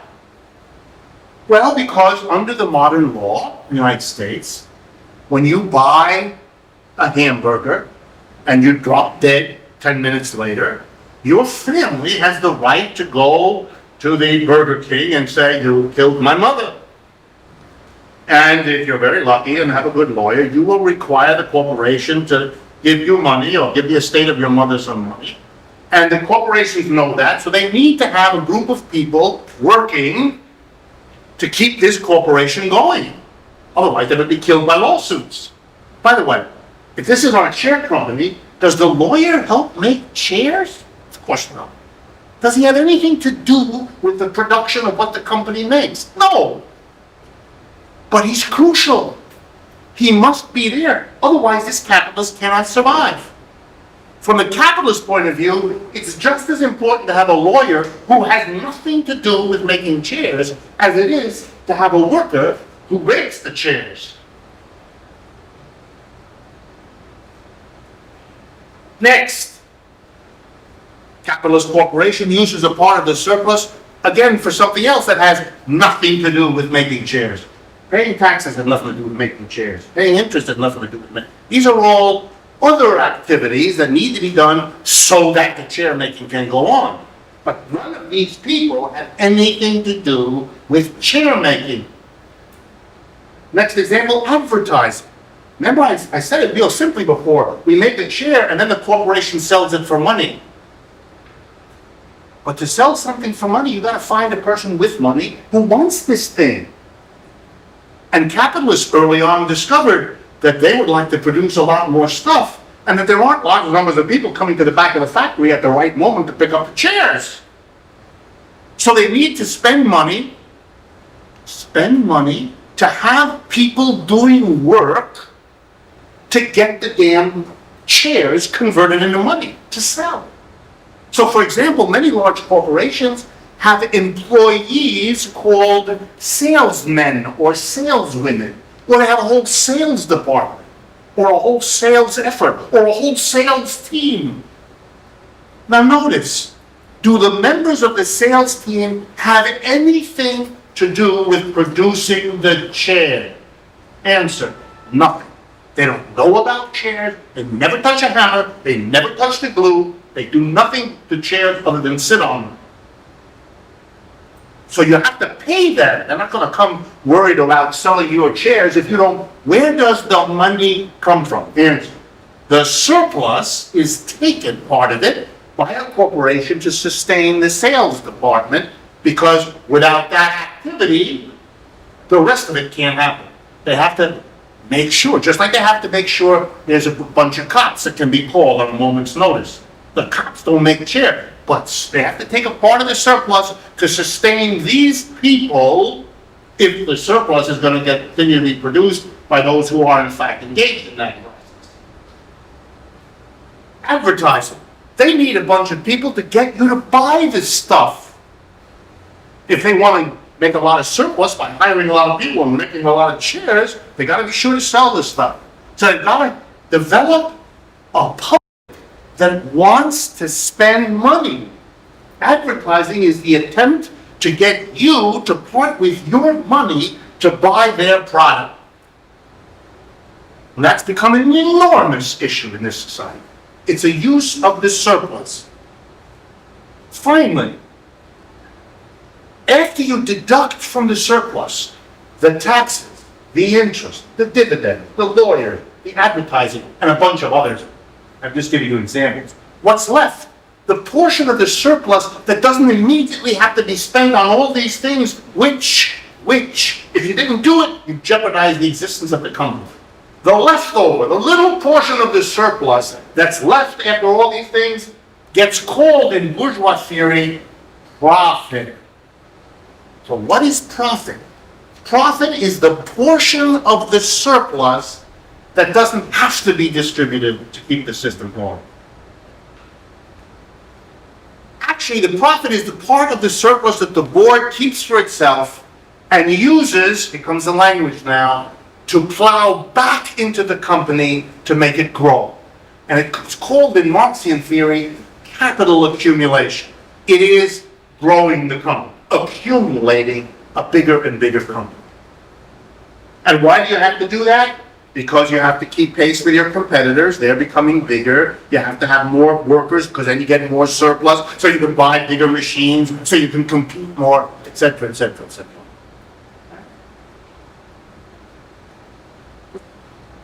Now, let's talk about this because you'll see a lot about capitalism comes out of it. First, notice that the board of directors, that's their job. The board of directors of a corporation, by the way, if you're not familiar with this, boards of directors don't get paid. Let me do this again. A board of directors of General Motors do not get paid. They don't get a salary. In many corporations, they literally get nothing. In some corporations, they get what's called a director's fee. $20,000 a year, 30. Now, for you, that's significant. But for these people, that's the equivalent of a couple of pennies. It's uninteresting. The board of directors is the peak of capitalism. It's an honorific. If you take a look at the people who are on boards of directors of large capitalist corporations, their income comes from another thing they do. They are typically top managers of a corporation, like the president of a corporation. And they get a huge salary as the president of a corporation. They don't get anything as a member of the board of directors. All that the board of directors does, they don't make shares. They have nothing to do with share production. They don't do lawyering, dividending, advertising, none of it. The job of the board of directors is quintessential Marxist theory. Their job is to appropriate the surplus from the workers who actually make whatever the company sells, appropriate it, and then distribute it. The board of directors is the exemplification of Marxian theory. Their job is to distribute the surplus among all of the different people who have to be busy to keep this system going. They have to make sure the government has enough. They have to make sure the banks have enough to be able to lend money when the corporations need it. They need their shareholders to be happy enough to give them money for new shares. They need lawyers to protect them against suits. They need advertising to make sure these shares are sold. They need to do all these things to keep going. And their only job is to decide, let's see, do we economize on lawyers and spend more on advertising this year? Or let's give more money to the banks and get more credit ready for us because that'll be the crucial thing we need. Oh no, let's make more to dividends. Oh no, let's accumulate, make the company bigger. That's what they do. I've been to quite a few boards of directors meeting. They sit around and they decide how to distribute the surplus. And you know, it's a very difficult task because it's all about the future. Give you an example. Suppose I spent money out to another one that's easier to talk about. Security. In every modern American corporation now, you need to take a part of the surplus to produce security. In our little chair factory, you need to hire a guy in an outfit. And he has a Jeep, a little car. And he goes around and around the factory all night long to make sure nasty people don't come and steal the machines, snatch the computers, make off with the chairs or whatever. What does this man have to do with producing chairs? Nothing. He provides, the language I like, a condition of existence. Because this company wouldn't survive if every night the machinery was taken. So this is a distribution of the surplus that's necessary if more surplus is going to continue to be produced in that factory, because if the workers have no machines, they can't produce a surplus. So the board of directors has to decide, let's see, should we have more or less for the same security? Are we in danger of having more criminals so that we should have 2 Jeeps going around the factory, not just one? Or a new fence, or a new camera system? Wait a minute, if we spend extra money on security, we'll have to take it away from something else. We'll spend a little less on advertising. But our competitors are beefing up the advertising for their brand. If we don't spend money on advertising, no one's going to buy up. That's why they have had heart attacks, these board of directors. They die early. They're unhappy people. They are. It's an unbelievable job. If you make a mistake, if you spend money on advertising instead of security, and the world falls apart and everybody's running into your factory and stealing stuff, you will have made not just a mistake in allocating the surplus, you won't survive. Give you an example. 25 years ago, General Motors the board of directors made a decision. we are going to spend a lot of money on advertising. We're not going to worry much about capital accumulation. We make great cars, and we just have to show the world about. Meanwhile, their Japanese competitor, Toyota didn't spend all that much on advertising, but they worked real hard to develop a car that is smaller, uses less gas, lasts longer. Guess what? General Motors' decision is why there is no General Motors. It's went bankrupt, it's finished. And why the new powerhouse in the world, car-wise, is the Toyota Corporation. That has to do with each Ford making decisions about distributing the surplus upon which their future or lack of it depends. So it's a very difficult situation for them. They're always guessing. And it's a very powerful thing. Another expenditure that is right here, managers. This is important for you to understand ideologically. Remember I said you hire workers, you buy means of production, you put in the work to make chairs. And I've given you a list of other distribution of the surplus. But here's a problem. You need managers. Here's why. Workers who work very hard and produce a surplus for you, which they don't get, might, as I told you already before, get pissed off. The way a modern American worker expresses this is he or she develops an intense affection for the bathroom. And during the day, they take many, many visits to the bathroom, both to do the functions that you're supposed to do there and to talk with a coworker, to smoke a joint, whatever it is that suits your enjoyments. And if you're left to your own devices, you could see large numbers of workers basically spending more time in the bathroom than at their desk or at their machine. So you need somebody who will say, hey, you've been in the toilet 16 minutes. That should do it for almost anything you could possibly be needing to do in there. Come out. Or to make a long story short, you need supervisors. You need people. Do they make chairs? No, who the hell do chairs? They hound workers. That's a completely different function. Their job is to make sure you work fast, that you work efficient, that you don't spend time in the toilet, that you don't come to work drunk, that you don't talk with your cold. You all have been in that situation, or you know that. You need an army of managers. You need people who buy raw materials. Do they make chairs? No idea. They buy wood. You need a sales staff, a purchasing department, a supervisory management. You need an army of people who do produce anything that the company sells. In Marxian theory, this is crucial. These are all people who live off the surplus. They live because the capitalist board of directors that appropriates the surplus from these productive laborers here who make the surplus as they produce chairs.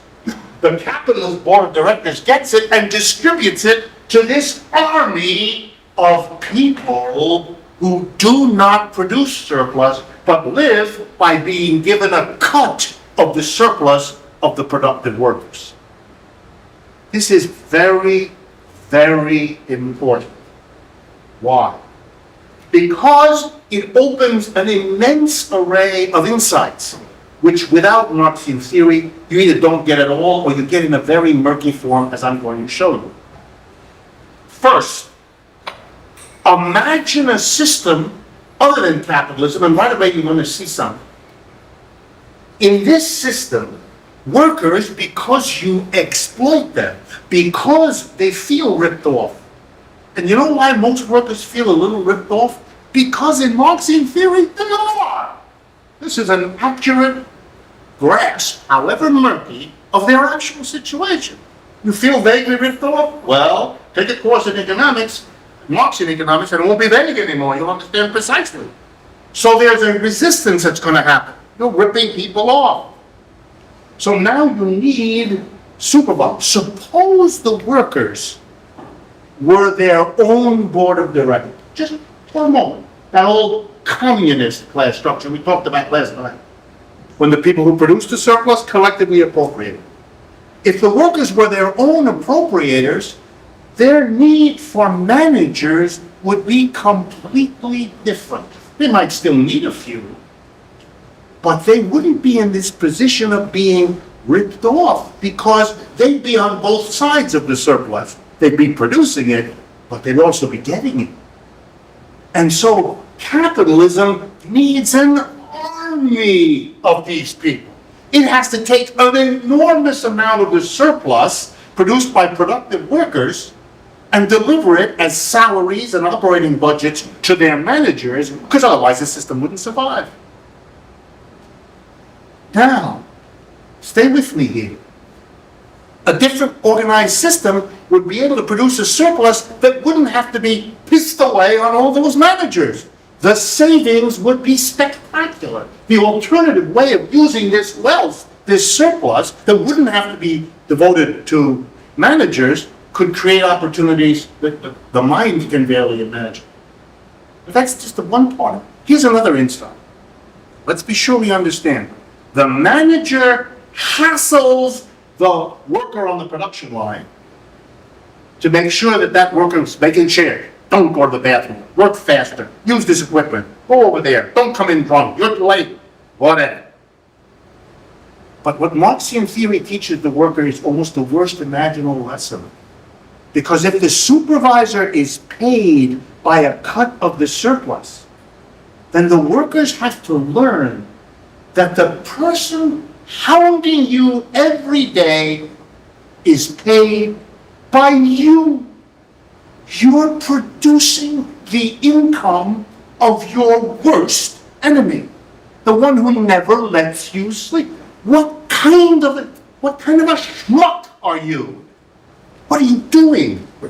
You are funding your own oppressor in the most tangible way every day on the job.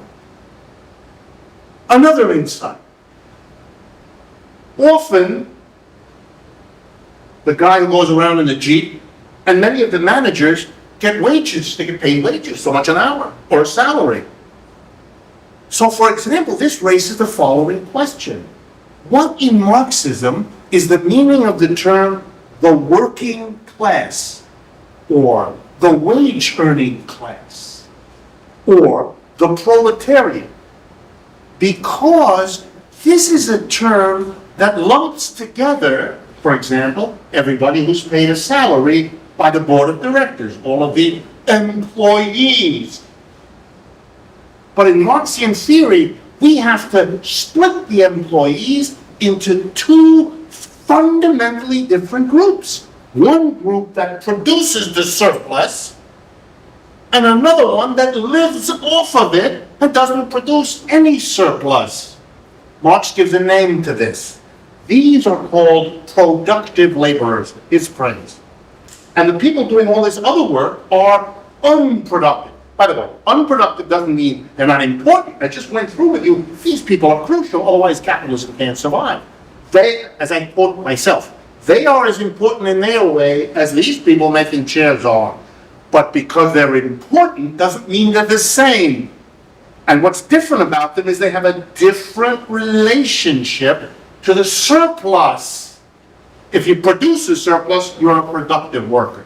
If you live off a distribution to you of the surplus, you're an unproductive worker. The working class, therefore, has two different groups of people with two different relationships to the production and distribution of surplus. To put them all together in the same organization, probably a mistake. To think of them all as one undifferentiated mass of workers is certainly not a Marxian perspective. A Marxian perspective sees these two different groups. You could have a political goal of bringing them together, making an alliance or a coalition to change capitalism. That makes sense. But it would have to be an alliance which understands and respects their difference. For those of you that are Americans and are fond of being in leftist groups that get themselves all exercised about the importance to recognize the difference between white and non-white workers, and male and female workers, the importance, very nice, I agree. But as a Marxist, I scratch my head. what happened to the difference between the productive and the unproductive? What the hell are you doing? That one doesn't seem to be in the list. And racial and gender and sexual preference, we know what the ones are that we're all supposed to bow down to, and I'm in favor of respecting those differences. But I find it charming that the Marxist difference isn't among the usual list. It means you need different organizations, different appeals. Unions that have tried to act as if all the workers were the same have had horrific difficulties, and one of the reasons is they didn't respect this difference.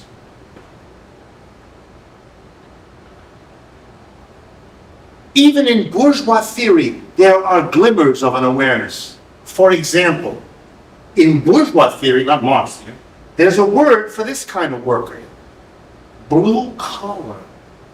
And there tends to be another word for this kind, white collar or pink collar. The gender issue gets woven into it. And it is interestingly gendered. That is, until recently, these folks were relatively more male, and these folks relatively more female, etc., etc. But the point is, in Marxian theory, there's a clear and precise way to understand their differences. People who produce a surplus psychologically and politically are in a different position. These people know from where they are that I'm producing more than I'm getting. For the same reason I use that example, the $22, you know you only get paid because you produce more. These people, they're not producing anything, and they know it. They're doing office work, they're doing this, whatever, however they conceptualize it, they kind of know they're different. And here's an important difference. The employer pays them. And he doesn't pay them for making something. He pays them for taking care of some condition for these other people. So this is the secretary and the record keeper.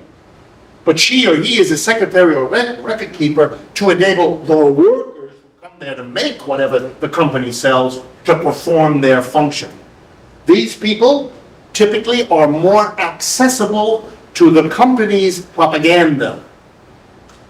These people, not always, but typically less so. These are important differences which Marxian theory highlights by the way of setting up this kind of surplus analysis. But perhaps the most important, come back to, is this. If the system were different, all of this surplus could and would be used in radically different ways. I want to take you through some of them, so you begin to get a sense of what opens up when you understand it this way. And I'm going to use examples that are from actual history, because periodically capitalism decided to get rid of one of these, and you can see why. Suppose boards of directors in corporations making chairs and software and hamburgers and shirts are really feeling the pressure. We do not have enough surplus to take care of all the things that have to be taken care of to keep going. By the way, in Marxian theory, you know what a crisis is? It isn't when there's unemployment, not what we have now. A crisis for Marxism is when the capitalists do not have enough surplus to satisfy all of the distributions that their system's reproduction requires. That's a crisis. That's a very different question from saying, oh, I see a lot of unemployment, I see a lot of vacancies. That's a different matter. Marxian question is, when are we in a situation when the demands on the surplus exceed the amount of surplus capitalists have? Let's suppose they face that. Let's suppose that the capitalists are very frustrated. They really want to hire more security because crime is spreading. And they want to do more advertising because they're having trouble selling their stuff. And they need to pay dividends to their shareholders, otherwise nobody will buy their share. And the government is demanding that. They don't have enough. Here's what they want. They want to get rid of one of the people they have to give surplus to. God damn it, if we could only get rid of one of them, then we'd have the surplus we don't only have to give to that one available to distribute to the others. Just imagine. I'm going to pick one from history. Just imagine if we could get rid of the goddamn bankers. Suppose Suppose we got rid of the bank and we don't have to pay interest anymore. We could get loans when we needed them to do the important thing of keeping our company going, but we didn't have to pay any interest. How could we do that? How could we get rid of these shits that take our Notice, by the way, if I had time, for a Marxist, that kind of tension between an industrial capitalist and a bank, that is called class struggle between capitalists. And a clever Marxist organization would be busy fomenting and maneuvering to split them up. And there's plenty of opportunities to do that. I'm going to give you a concrete example. Have there been capitalists who got together and ganged up on the banks and in order to no longer have to pay interest? Yep. Has it happened more than once? Lots of times. I'm going to give you an example. At the end of World War II, in France, because of France's terrible troubles in the war, and France was occupied by the German army and so forth, and a lot of suffering, a lot of destruction. And at the end of the war, the French capitalists, at the end of the war, couldn't imagine how they were going to rebuild their pretty shattered economy. And the industrial capitalists said, okay, one of the things we need to be able to have a lot of money to build up and repair our infrastructure and buy new machines. We don't want to pay interest to banks. That's useless to rebuild an economy. So here's what we want. We want, ready? The government to nationalize all the banks. Take them over. Who led the charge for this? The capitalists wanted that. They wanted that because they wanted the government to give out loans to capitalists at little or no interest, which the French government did. And it was a good plan. You with me? Now here's the sad thing. All of this makes perfect sense. You understand that? If we can save on the interest, that's that much more surplus we have for security, for everything else. Wonderful. Who cares about the damn bankers? They're all parasites. Who says that? Capitalists. Who made it happen? Capitalists. The only funny thing was that the capitalists could do it because the communists and the socialists lined up behind them, believing that this had something to do with socialism, which it doesn't. It has to do with capitalism's better functioning.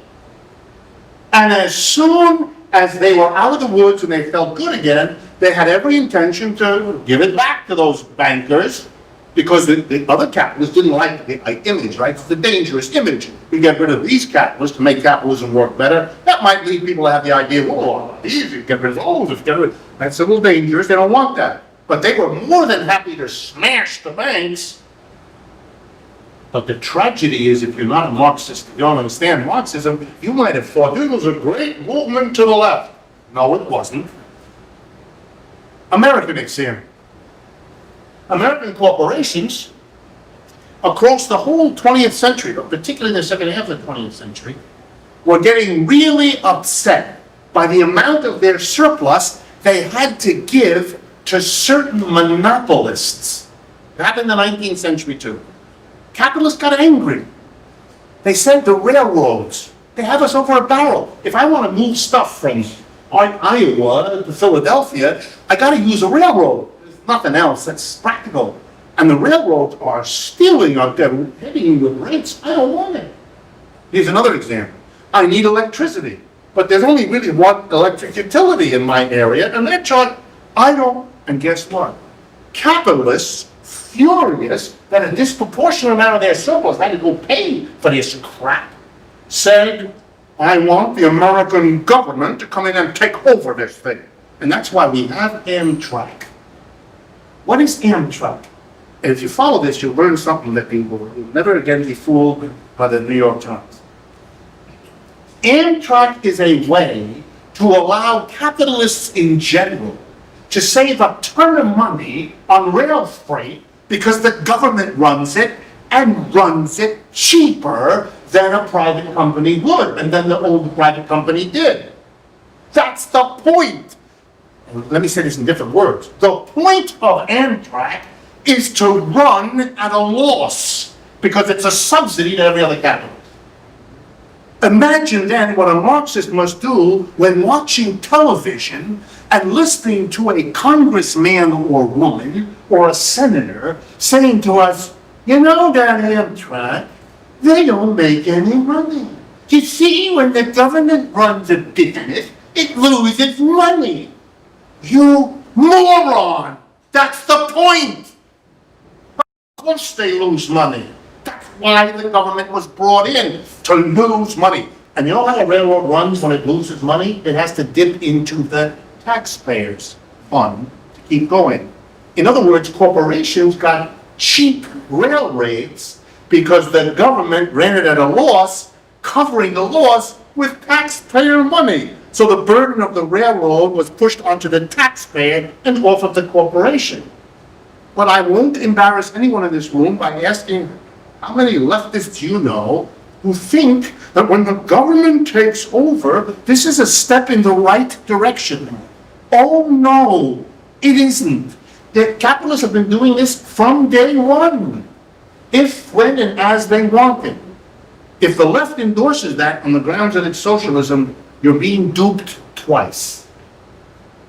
Don't do it. But of course, to understand that, it would help to have a general way of understanding how corporations work. These issues, these distributions of the surplus shape our society. Whole populations in America and in other capitalist countries become leeches off the surplus. Once they get into that position, they realize this is an endless source of income. Lawyers, we made jokes earlier, lawyers develop an endless array of legalisms in order to suck out of corporations the maximum amount of surplus. They invent new ways of suing you. They invent new language about how you're vulnerable, and therefore why you need a larger lawyer, the legal staff, to help protect you. At a certain point, the capitalists who understand this struggle, like Marxists do, our practical needs, you know what the capitalists do? They get together and they say, let's kill these people. I don't know how many of you are aware, but the struggle between the Republican and Democratic Party in the last 25 years has been crucially shaped by a fight over lawyers. And basically, the Trial Lawyers Association in the United States, the people who do the work in the courtroom, have been supporting the Democrats because the Democrats are more favorable to them, and the Republicans are lining up behind the capitalists who want to put a kibosh on the lawyers.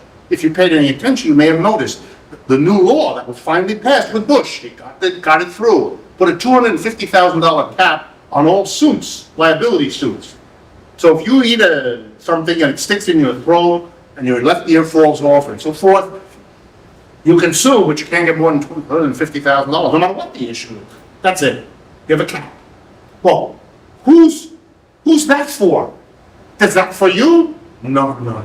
And all the publicity. We want lawyers and it's taking, it's not good, we have a litigious stuff. Stop. Always ask. In a struggle in a capitalist society, if a struggle begins to get going, it's most of the time because some group of capitalists has decided to nail another group.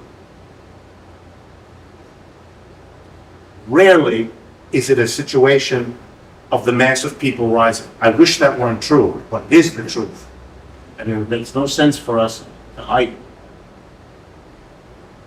I'm going to finish with an example from American history. In the period from 1945 to 1970, American capitalism was also shaky. It was shaky because it came out of the Great Depression and it was afraid it would fall back in. It was shaky because it had an enemy, Soviet Union, and a serious one. And so the capitalists of the United States were basically willing to give a huge part of the surplus in taxes to the government. They really were. They wanted the government to hold back the Red Menace, put a ring of bases around Soviet Union and all the socialist countries, develop nuclear weapons. You know the story. They wanted that. They were scared. And they wanted to smash unions, and they did all the things that they did. And they wanted the government to take the lead in all of that, so they paid. By the 1970s, American capitalists had a changed situation. Number one, they didn't feel threatened anymore by the Soviet Union. It was beginning to have such problems inside the Soviet Union, as we now know looking back, that it was less and less of a problem. It became a more problem in rhetoric, but not in reality. They felt very secure. The Depression was a fading memory. American workers were loyal and patriotic. They didn't feel they needed a big, powerful government the way they had in the past, number one. Number two, American companies were facing more serious competition. From 45 to 75, the rest of the world after World War II had to rebuild. The United States was top dog. We had no competitor. Nobody could compete with us. That's why from 45 to 75, if you drove a car anywhere in the world, it was probably an American car. For there to be anything other than a Chevy and a Ford, it took these companies 20, 30, 40 years to emerge as a Toyota or a VW or anything else. So we were the top. But by 1970s, we weren't anymore. There was the Toyota and there was the VW, and the competition was severe. And American corporations said, we don't need the government to play this big role anymore, Reagan, and we can't afford these stinking taxes, Reagan. So what the capitalists did is they ganged up on the government. They said, the government is the problem, the government is full of fat, the government is not doing anything, it's stealing our taxes, it's doing it, you all live in that. We've been living in it for 30 years. A real switch in which capitalists who didn't have enough surplus to take care of things wanted to save a ton of money on taxes. They got rid of the Democrats, who from Roosevelt and Truman and Kennedy had been the major power in our government from 45 to 75. And they brought in the Tweedledum instead of the Tweedledee, the Republicans. Why? Because the Republicans were faithful servants of the get rid of this, stick it to the government, free us up. And they did. That's what Reagan and everybody since has done. Cut the taxes. It's an attack on the government, exactly like the attack on banks I told you about before. And the beauty of it is, the ideological way to save a ton of money on the government, which then, what did American corporations do with all the money they saved off of taxes? Tremendous cuts in taxes. Corporate taxes, number one. In 1945, corporations provided almost a third of the total tax take of the United States government, federal government. Today, they provide about 8%. Shifted it all on to people, off to the corporation. And the money they saved and not having to pay taxes, they used for capital accumulation. It's called the computer age. Finance, because they could shift the surplus from the government in paying taxes to capital accumulation. And also to mergers, buying up every company. You couldn't beat it competitively, buy it. That's what they did. Tremendous wave of consolidation. So they attacked the government. The beauty, they used American nativist ideology to make it all look good. It's for the individual. The government shouldn't be taking over our lives and telling us what to do. And the left, looking around without an idea. All that the left did, I'm exaggerating, but you see the point, is to line up with the poor, defunct Democratic Party, which didn't know what to do, because their whole rationale was, well, we're going to be the government, we're very smart, we come from Harvard, and we'll manage all of these things, and we'll get us out of the Depression, and we'll make a nice society, capitalism with a human face. The capitalists had it with the human face. We're very happy with an inhuman face. We don't care. Which Americans still don't want to face. Look at the debate in Washington about health care. Every day, more is given up. Nothing. You're going to get squat. We pay more for medical care than any country on earth that's developed, and our health care is poor. We rank about 20th out of the top 30 countries. So we get lousy quality, and we pay too much for it. And that's being preserved. That's a kind of index that there's no understanding from a Marxian perspective that would be able to identify what Reagan is the struggle of one group of capitalists against others. Those capitalists that depend on the Democratic Party social welfare spending get screwed. And those capitalists who want more than anything to save on their taxes, they win. That's how the game, and then all the capitalists adjust to this arrangement. And the irony is, they did so well. They managed this attack on the government so well. The combination between that and lowered wages, that we had a profit boom, the likes of which we had not had before in American history. The last 25 years were ecstatic.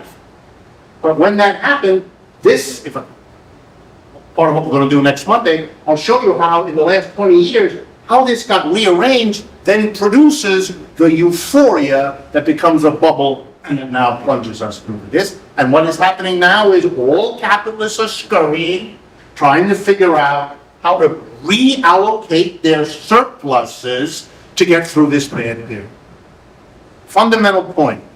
In Marxian theory, to understand capitalism involves whatever else you do, whatever other angles or aspects you study, is an examination of how the surplus is produced, by whom, appropriated, by whom, distributed by them, in what ways, and then to see how that shapes the history of the society. The distribution of surplus was not the only thing that explains what happened in the last 30 years. But I would argue you'll come up with a very different grasp of American history, now or any time, if you include this way of thinking. That's the contribution of Marx. It allows you to ask and answer those questions, and the result is a different sense of what happened.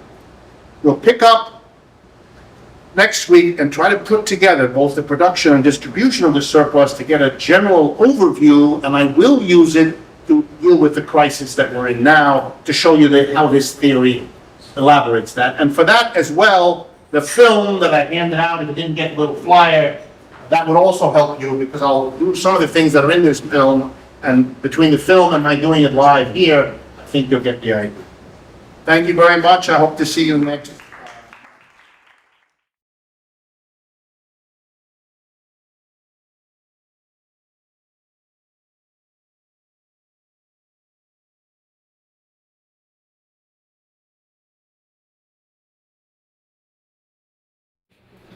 Okay.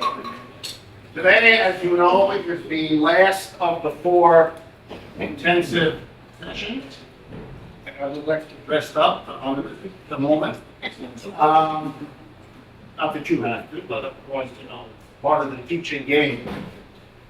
I want to, as I've done before, briefly recapitulate what we've done, and particularly where we were last time, in order then to analytically play with this apparatus, partly to induce you, I hope, to read some more and learn it, and partly to show you just how powerful an analytical apparatus this kind of Marxian theory is.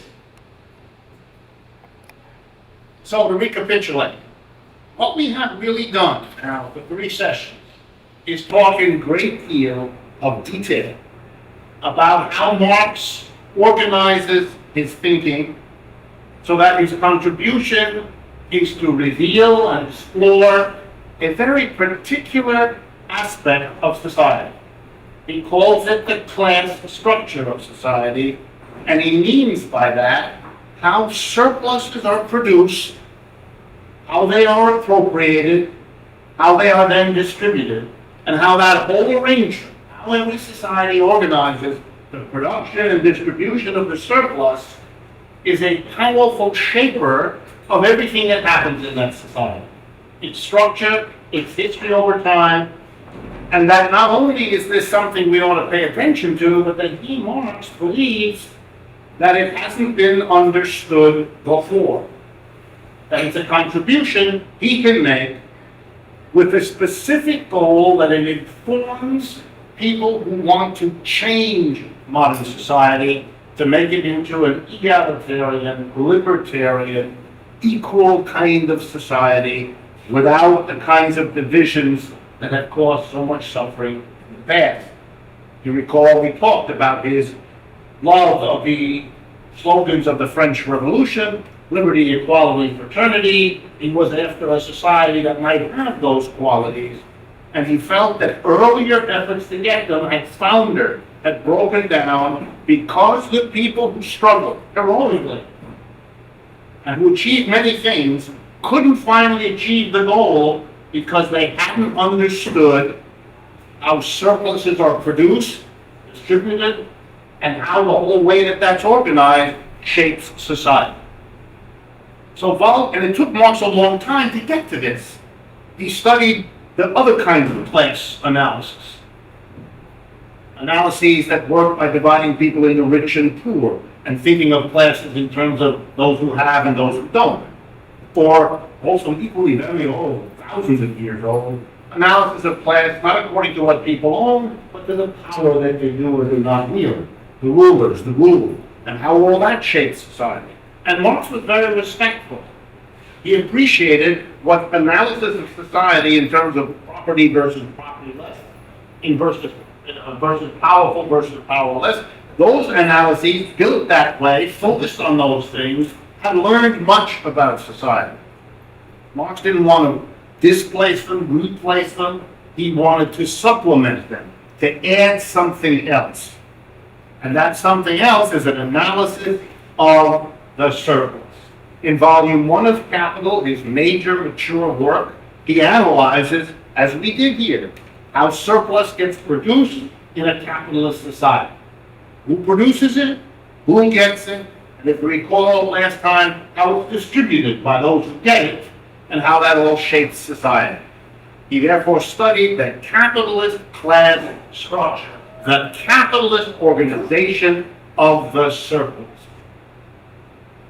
He did make, and we mentioned that in the first of our sessions, he did make some applications of his class analysis of capitalism to other non-capitalist societies as well.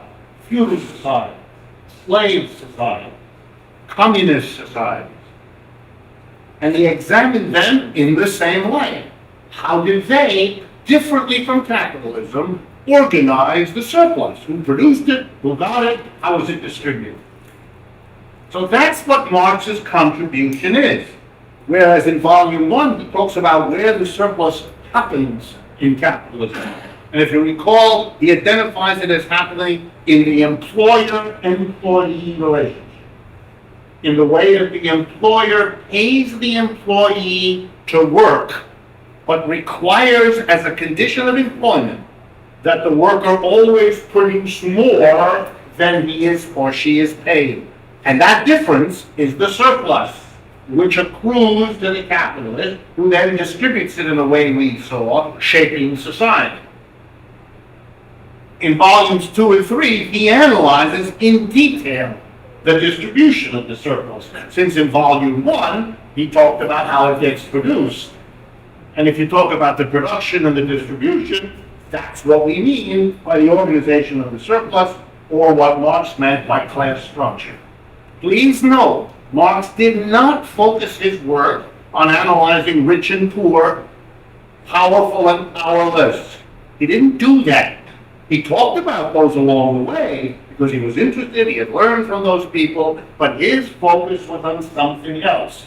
And I stress that because Marx discovered, as so many people have, that when you make an intellectual breakthrough, when you happen to be the man or the woman at the right place at the right time, so something comes together in your minds that other folks had moved toward but never quite saw, you run a terrible risk. The very fact that you're the first one means that most other people don't, or at least don't yet see it that way. And there's a powerful tendency to read a new idea back as though it were a small variation on very old ideas. So, for example, since human beings have done class analyses of society in terms of rich versus poor, powerful versus powerless, for thousands of years, nobody should be surprise or much distress that when people confronted Marx's new idea, new way of conceiving class, no matter how many times he wrote it, they read it back as, oh yeah, he is angry about the gap between rich and poor. He's talking about the tensions between rich and poor, rulers ruled it. Yes, he did, but that was not what he did. He was not rehashing those old ideas. He was trying to take analytics further. And so here we are, 100 years after Marx dies, more than 125 years after Marx dies, and many of us who are interested in this idea, who think it's very powerful, find ourselves still in the position he was in, trying to get people to see that the production and distribution of surplus is an important phenomenon in society. It pays to pay attention to how that's organized, because you'll understand all kinds of things that way with that apparatus that you couldn't get any other way. I often use a metaphor, an example, in a completely different domain to drive the point home. There was this fellow at the turn of the century, lived a little bit later than Marx, Sigmund Freud. And he introduced another revolutionary idea that the human mind, the consciousness we all have, is split into two parts. There's the part of our brain function we're kind of aware of. We can describe it, we can talk about it. It's what we later came to call the conscious part of our brain. That language already has Freud in it. But he also said that there is in all of us a second part of our brain, another level of our brain function called the unconscious or the subconscious. That's where, to make a long and complicated story short, that's where lots of thoughts we have from our earliest lives as children. That's where we store these thoughts, even when the society in which we have those thoughts tells us it's very bad to have them. If your mother and father make you feel, or whoever it is you grow up with, that certain feelings, thoughts, desires, movements are inappropriate or frightening or troubling, then you, to use again the language, you repress them. But they don't just disappear. They don't fly out of your mind. They go somewhere, Freud said, somewhere in your head. And they sit there and they have their own development across your lifetime, parallel to the development of your consciousness. And now the punchline. What you do in your life is shaped partly by your conscious thought processes and partly by the other ones that you're not conscious of. And therefore, for example, you would be very hard put to explain people's behavior if all you ever did was to look at what people are conscious of. Now, some of you know that and have already internalized Freud. You take that for granted. You realize, for example, actually, if you've enjoyed reading Freud, which, by the way, if you haven't done it, you all do, you enjoy Freud's little lessons. That sometimes when you make a joke, sometimes when you have a dream, sometimes when you have a slip of the tongue in a conversation, what's happening there is the emergence into your behavior of unconscious needs, desires, feelings, and thoughts. You may think that the reason you like red shirts to wear is because of something intrinsic to the color red that pleases you. But a little time on the couch will teach you that you have all kinds of associations with red that have particularly to do with your history, and that your yen for red or aversion to blue or whatever it is have a lot to do with your conscious but also with your unconscious mind. There are still many people who believe that the dreams you have are directly a result of having eaten something bad last night.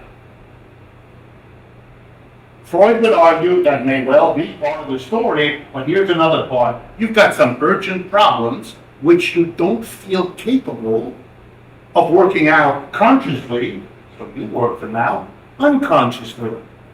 Consciously, you really like your mother and father. And you all know somewhere what's going on. Well, modern society believes, at least at the level of the individual, that it is important to try to begin to get a sense of your own unconscious, of those associations that live in that dim part of your brain, because they may help you understand why this person you try to get close to consciously, you are repelling unconsciously. Especially if you like to have a relationship with that person, this might be an urgent issue for you. Right? So there are efforts we make with the help of psychotherapists, for example, to get in touch, to learn about, to begin to tell a story that will help us have some, not a lot, but some control over these things, especially if we are troubled by them. If we kind of know that there are things that are not right. I want to study and get ready for the exam, but every time I look at the book, the page swims in front of my eyes. I can't bring myself. I need desperately to have a beer or 12 instead. And this is a trouble for me because 12 beers doesn't help you on the exam. But I don't know how to get around that. Or I weigh too much, or I weigh too little, or you fill in the blank. You know. Now you could address all these problems by denying having nothing to do with the unconscious. Most people do. It's not there, it's a silly joke. Look at the way, for example, our popular culture deals with psychoanalytics. Every time you see it on TV or the newspaper or movie, not every time, but almost, there's an obligatory old person who usually has a German accent, looks kind of strange, and says things that are very amusing. Okay, this is not a very subtle way to push this out of a serious engagement. But many people have found, and I think you would too if you gave it half a chance, that understanding your own problems, your own peculiarities, your own relationships, you will do well to take seriously the new way of thinking about them that Freud added to all the others we already had. Marx is the same, except he doesn't focus so much on the individual, he focuses on the social. He gives us a new way of thinking about something going on in society that people hadn't understood and taken into account. Like you might not have understood or taken into account, an unconscious that developed across your life and that is now active in your mind in the ways Freud said. Marx is, not to push it too far, but Marx is to social analysis a little bit of what Freud was to personal analysis. But in our culture, we permit Freud, but we taboo Marx. We really are better in our society in coping with the thought that personally we have a hidden part of ourselves that we all try to get a hold of. That seems even, dare I say it, liberational. You can, and the language of many psychologists is like this, you can free yourself from childhood anxieties, from sexual taboos, from the things people go to strengths for, by studying and getting to be able to think about your unconscious. But let someone come and say, yeah, and we can make our society a lot freer from all the horrible things that afflict it, war, poverty, you fill in the blank, if only we came to terms with this aspect of our society, which, until Marx made it clear, we didn't quite see, just like we didn't see the unconscious until Freud made it clear. Freud can be accommodated. Marx not. And I'll move it to you to speculate why that might be. In any case, that's Marx's contribution.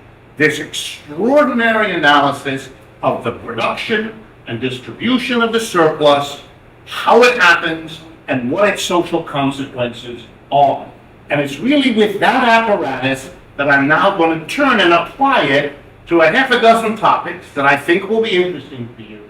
But mostly here, not to go into great detail, but mainly to show you where such an analysis goes, what ideas and possibilities it opens up.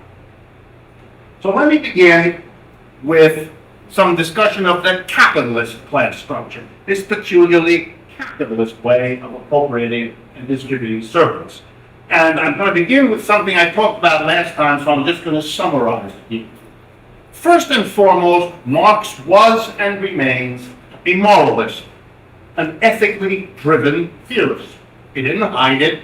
You pick up Marx's Capital, it has none of the dry neutrality of an economics textbook that you might find in any bookstore today. There is no evidence to suggest he has a perspective that rises above all petty disagreements and captures the world how it is. He's partisan, he's passionate, and it's all over the right. Indeed, it makes it a pleasure to read. And if you haven't done it, do it. Not just for the analytics, but for the literature. Okay, so what does Marx do? As a moralist, as an ethical thinker and writer, he detests the capitalist class structure. He thinks it's an affront to his moral sense. And he means that in a very direct way. What capitalism does in its organization of the surplus is it mobilizes masses of people to produce a surplus by labor, by working their brains and their muscles. And then it organizes that the mass of people who produce a surplus deliver that surplus automatically every day into the hands of a tiny number of people. And Marx is offended right off the bat by this grotesque inequality. A metaphor again. It's a little bit like I would hope many of you would be offended if you visited a slave plantation and you saw 500 slaves working their asses off, and then the home of the slave master, which is full of luxuries and leisure, and part of you, before you get to anything else, prima facie, right up front, there's something troubling about this arrangement. I remember a few years ago, I went for the only time in my life, because all my friends were doing this, to a warm place in the dead of winter. I went to the island of Martinique, because they had really cheap tickets to go to Martinique. And I love France, my father is French, I speak French, so I was also in French business, I went there in French. And I stayed for a week. And it was horrible. I never went back again because it's a beautiful place. The beaches are everything we've heard about, and the palm trees are everywhere. And the food is wonderfully fresh. Everything is nice, except the island has two kinds of people. White tourists, like me, from Europe and North America. And then an army of desperately poor black people who do all the work. And it's a little bit like trying to enjoy a meal if at the other end of the table there's a child crying of hunger. Very hard for you to enjoy that meal. You have to do a kind of Mayor Giuliani, moving people out. But otherwise, if you confronted them, you would have a hard time dealing with it. Marx has this kind of reaction that capitalism, right off the bat, is inappropriate. He then develops the idea.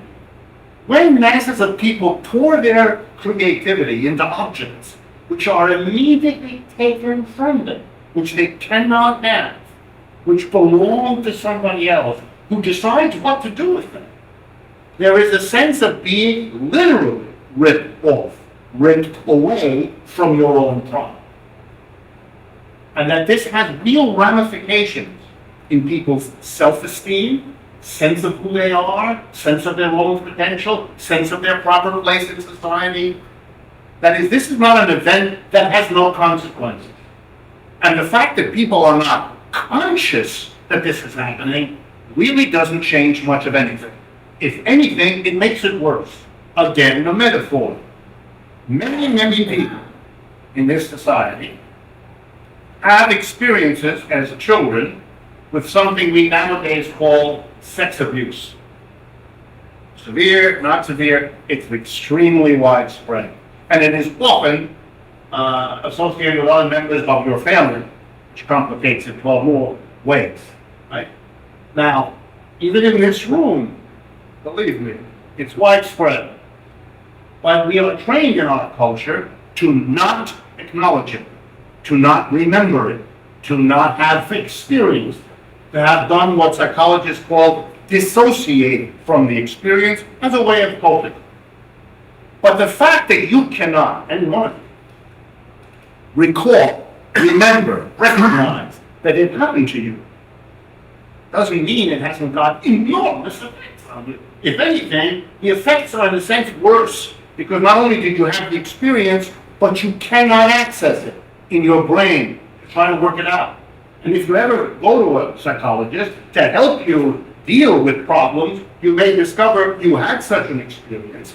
And then the whole idea of the psychotherapy is to enable you to work at least part of your way out of it by making yourself conscious of it over the resistances you have to do so, resistances that have a good ground in the conditions under which this happened to you and the importance of your not dealing with it, particularly when you were a kid. So the fact that something happened to you that you're not conscious of, it doesn't mean it doesn't shape your life. If anything, it shapes it the more. Marx's argument is the same. The fact that workers are not conscious of being surplus producers for other people doesn't mean that they're conditioned that way, doesn't have enormous consequences on them. And indeed, much of Marx's work is trying to show us what some of those consequences are. Okay. Capitalism as a class structure is then composed, if you remember what we did last time and follow the logic, is composed of two kinds of basic troubles and tensions. First is the tension between the producer and the appropriator of the service. And that's really very simple. The capitalist who employs is better off the more surplus he has to reproduce his situation, to take care of his needs, to solve his problems. In other words, the capitalist is better off the greater the difference between what the worker produces and what he pays to the worker. Or to be very crude, if the worker's wages are lower, other things equal, there's more surplus for the capitalist, which you already knew. The worker, on the other hand, has exactly the opposite interest. His or her quality of life depends on how many commodities he or she can buy with the wages they're paid. So the worker struggles for more, and the capitalist struggles for less. This is, in case it hasn't occurred to you so far, a conflict of interest. This is a struggle. It's, as Marx says, it's always there. No matter how hard capitalists and even workers will try to mute it, deflect it, convince themselves it isn't. Talk about how we're all in this together. We're all in the boat together. All of that talk is, in fact, Marx says, a defensive reaction against the irreducibility of conflict, which means that capitalism as a system has at its core, in the production of all the goods and services, built into it hostility, enmity, and conflict. As a way of organizing production, Marx says, not using this word, that sucks. That's not good. That means disruption, antagonism, and struggle are always changing, challenging, and undermining production. It's as if we organized a picnic amongst all of us here, and first we did some research, and we found the two people who like each other the least, and we gave them the job together to prepare the picnic. We've all been solved. This is not a smart way to organize production.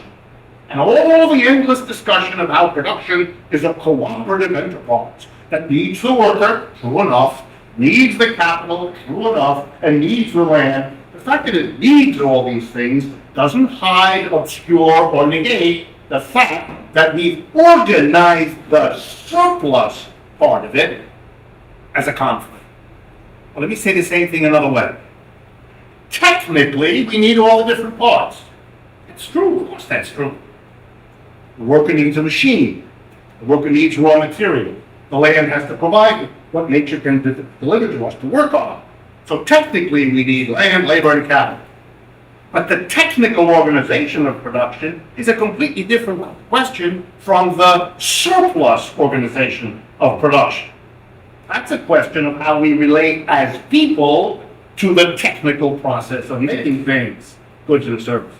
And if we organize our relationships so that we're at each other's throats, then Marx reaches the following conclusion. Production, society could be organized better than capitalism has managed to do it. And to jump ahead, but to analyze you a little bit, Marx's analysis of crises, such as the one we're living through now, or such as the one in the Great Depression of the 1930s, or such as those in the business cycles I told you about that have happened between, those crises are themselves, as I'm going to take you through before we're done today, in detail for the United States, those crises are largely shaped by the conflict between the producers and the appropriators of the surplus. I'm going to show you later how that relationship in production, in capitalism, was crucial to producing the collapse that began in 2007, from in 2008, and is now everywhere around us. So that's one messed up arrangement. The second conflict built into capitalism is the one between the appropriators of the surplus, the capitalists, and those to whom the capitalist distributes pieces, portions of the surplus. With them too, there is ceaseless conflict. And here's why.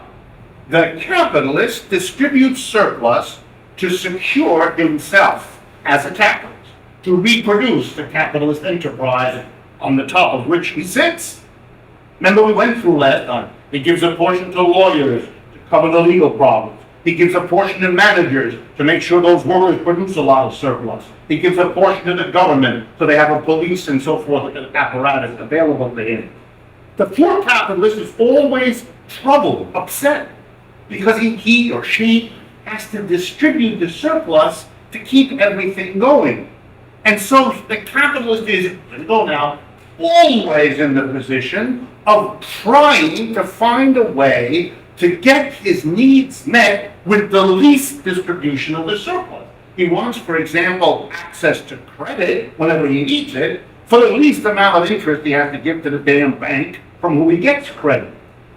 He wants his managers to manage, but he'd like to pay them the least amount so he can get the most management for the least amount of the surplus, so he has surplus left for all his other needs, etc., etc. So there are constant tensions between the capitalists who appropriate the surplus and all the people they distribute it to. Here in America, for example, for 30 years, we've had a wonderful display of one of these conflicts. The capitalist takes a portion of the surplus and gives it to the government, taxes. And he wants for that, our capitalist does, that there's a police force ready to help him in case there's any trouble, that there's an educational establishment that trains his workers so they're productive when they come to work, that there are roads kept properly so his workers can get to work without being late or having an accident, etc., etc. But starting in the 1970s, for reasons we're going to come to a little later, capitalists felt they didn't have enough surplus to take care of all their conditions.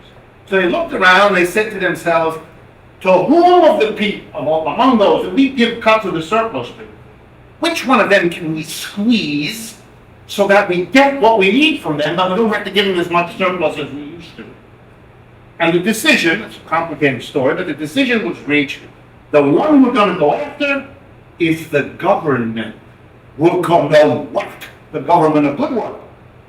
We're going to build a nationwide campaign, relentlessly, year after year, taught in the kindergarten, on the television, from the pulpit, wherever, that government is terrible. The government is full of incompetent people who never work, earn too much money, and fuck everything up.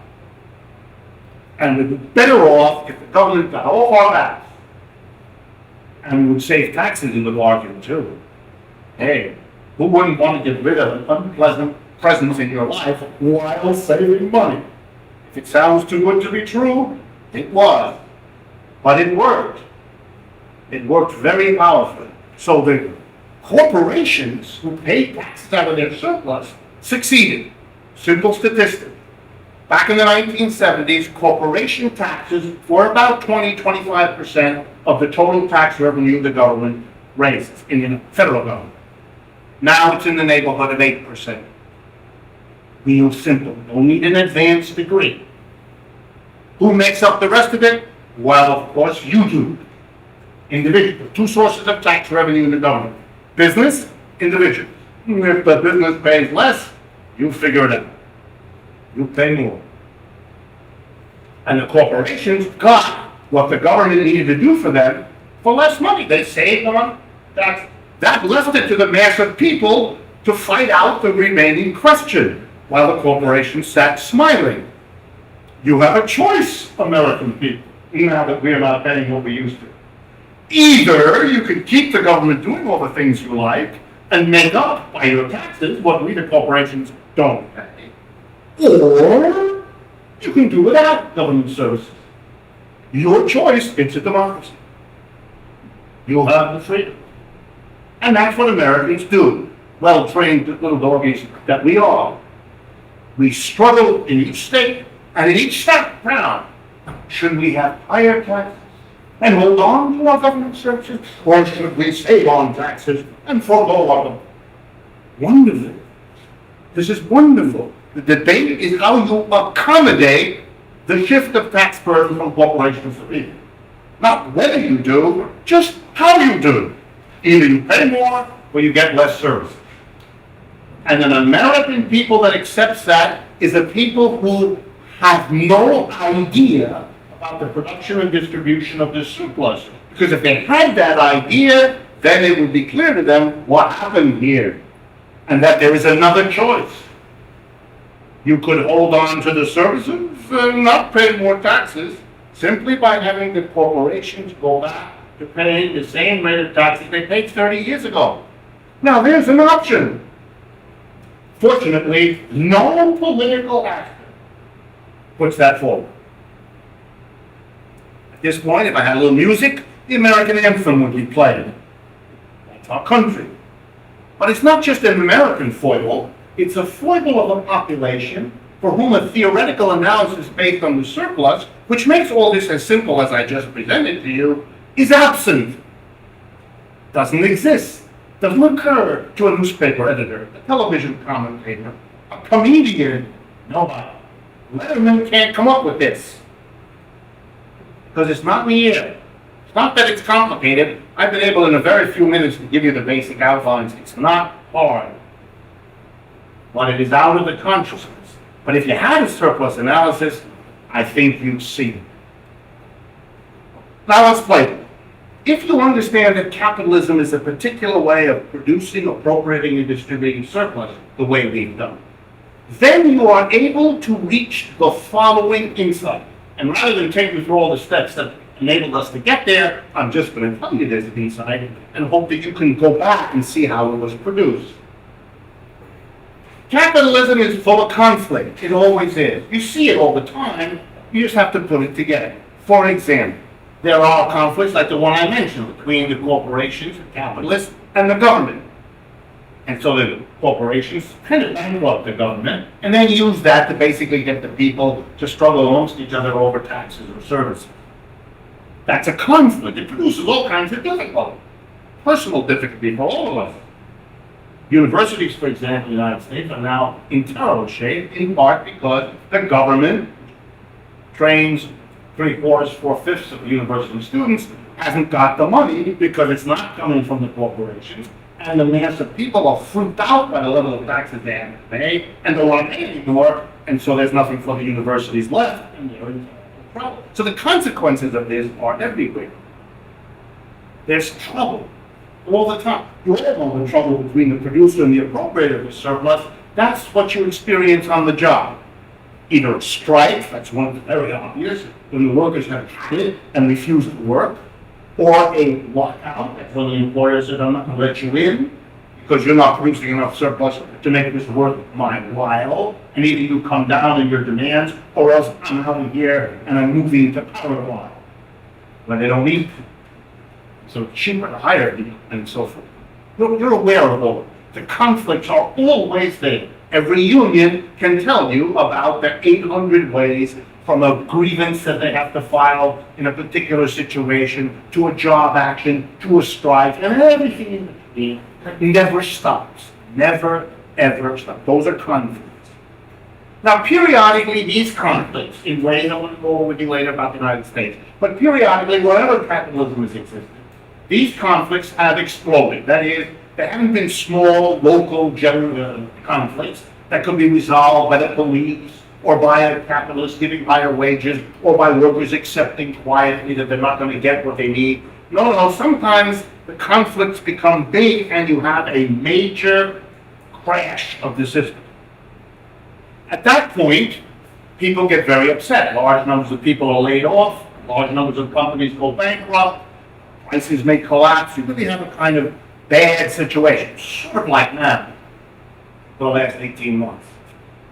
At that point, whenever you have a broad general crisis, and by the way, a broad general crisis, large or small, is an event which capitalist economists will say to you happen every 3 to 7 years in the history of every capitalism anywhere on the planet ever. This is not a Marxist perception that this constantly happens. This is a generally accepted notion that built into capitalism is what they prefer to call a business cycle. Sounds normal, but it's close to a bicycle. Turns around, like a wheel. But from a Marxist point of view, this is an interesting eruption. It's like for Freud, a slip of the tongue. It teaches you a lot if you know how to pay attention to it. So these crises occur, and then capitalism has done something remarkable throughout its history. When the prices go up, hey, this system is unbearable. There's millions of us, like the United States today, millions of people unemployed. Roughly the number now is about 15 million. That's a lot of people. That's an awful lot of people. Millions are losing their homes, foreclosures. Businesses are going out of bankrupt. Resources are being wasted. It's really bad. When that happens, a cry goes up, hey, this economic system isn't working. It's not a deep thought. I walk down the street. I live on 6th Avenue. If you walk down 6th Avenue, about a third of the stores have a for rent sign in them. 2 years ago, no store had a for rent sign in it. Something's not working. And everybody understands, even if we're not allowed to say it, but that our system now has 15 million, that's the official number. The unofficial number is much higher. 15 million officially listed as unemployed. People who want to work, that's how the number is put together, but can't find work. About a quarter of the capacity to produce in this country, land, factories, machines, store space, office space, about a quarter of our total capacity to produce is sitting idle. We have 15 million people who want to work. We have all the machines, equipment, and raw materials they can possibly need to work with. And we have vast unmet social needs. But we live in a system which can't put together the people who want to work with the stuff that's rotting to produce what we all know we need. Again, at this moment, I would play the national anthem, but I don't have a record player. That's a system that isn't working, and a lot of people can figure that part out. So the cry goes up, hey, this system isn't working. This puts the fear of whoever they believe in the capitalists as a group. They've been this place before, and if they haven't, their parents told them about it. Time to make a switch. Time to recognize things are not so good. And to come up with a story, an analysis, and a plan that will deal, or at least appear to deal with the problem without threatening the basic capitalist system. It's a logical thing anybody would do in a comparable situation. And here's what capitalism has worked out. When the system hits one of these bad crises, where there is lots of disaffection and dissenting views that are hostile to the system, we have to make a change.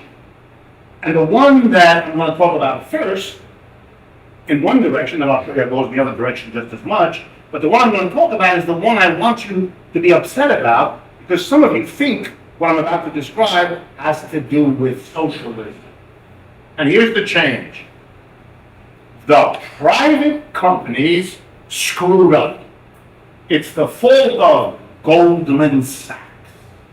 or General Motors, AIG Insurance Company, or those nasty people with the big bonuses.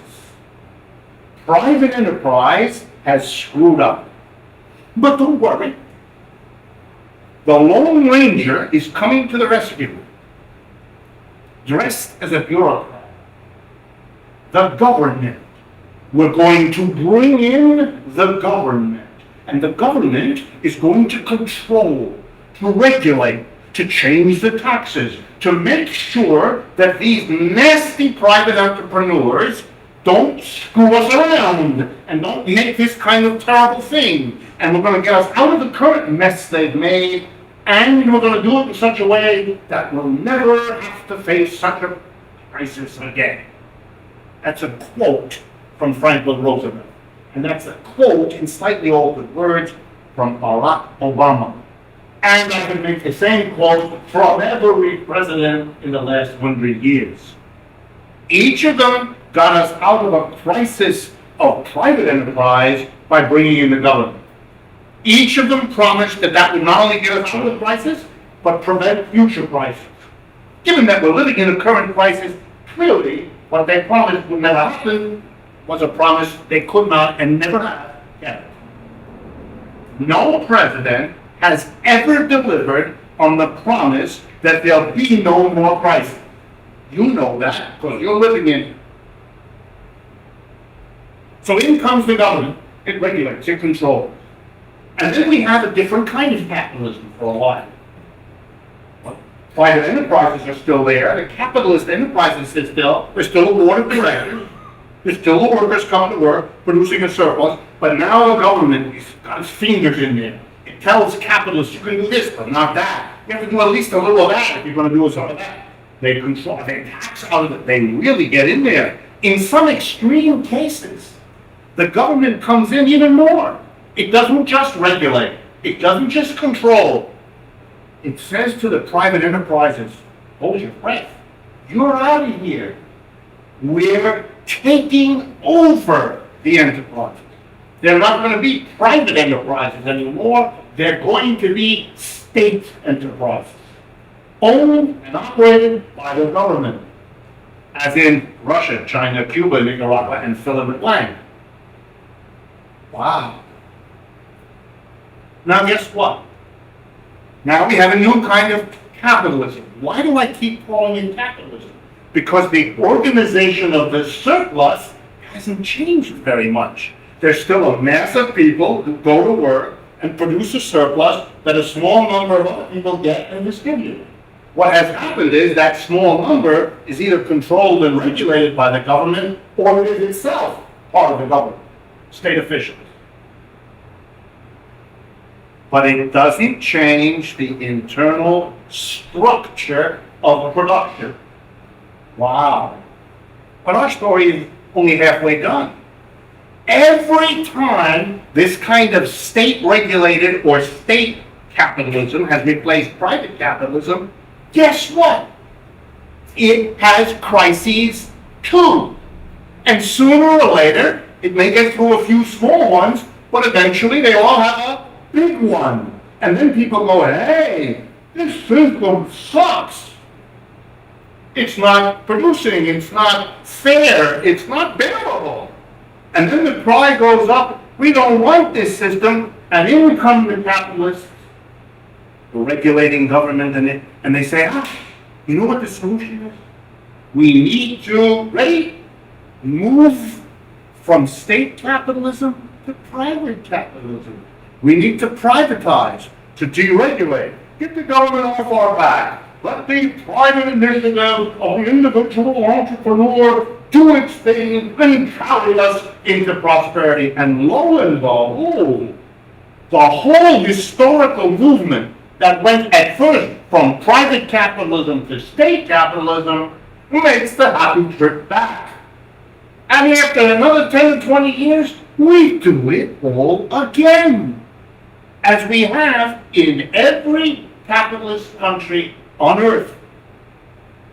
In the 1920s, we had a private capitalism in America.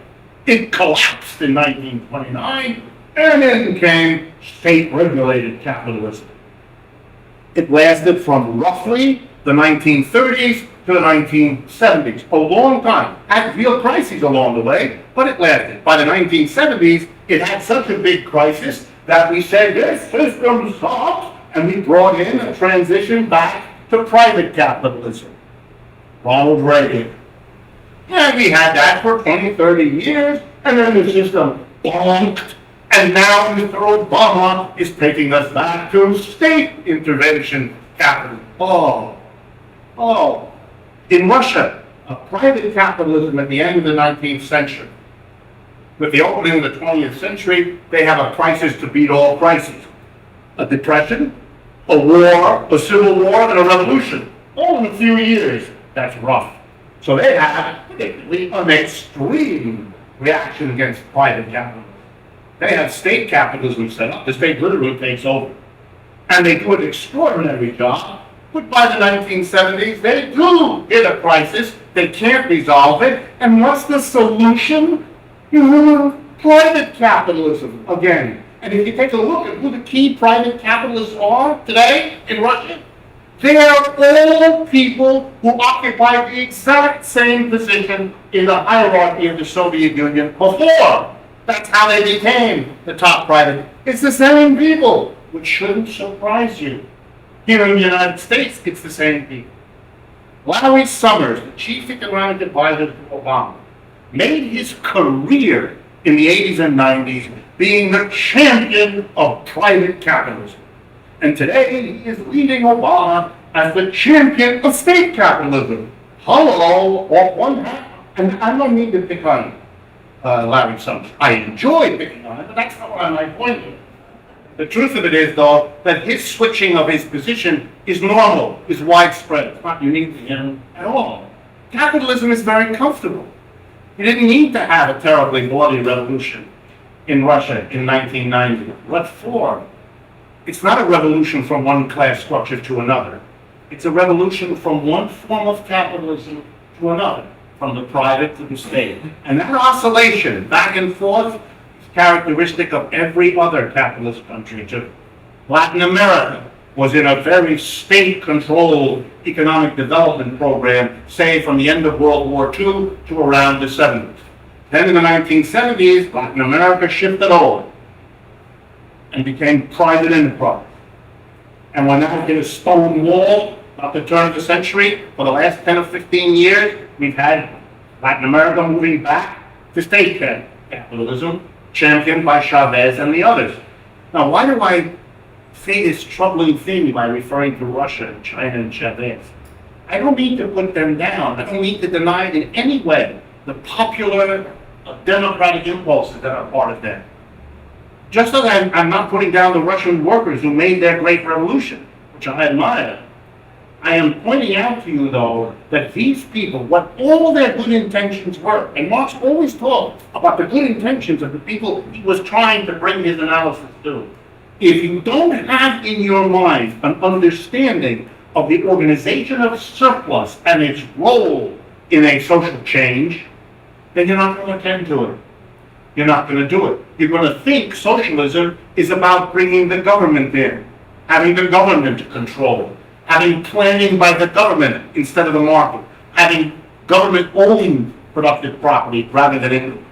If that's your frame of reference, then you're going to be one of the many socialists who did the work, often the foot soldiers of the transition from private capitalism to state capitalism, were leftists who were caught up in the process, believing and hoping, honestly, that it was a way station to socialism.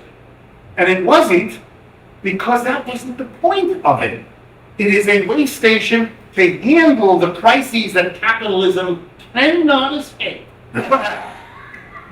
And if you can't escape a crisis, you better develop a mechanism for managing it. And that's what capitalism did in this endless oscillation between the private and the state form.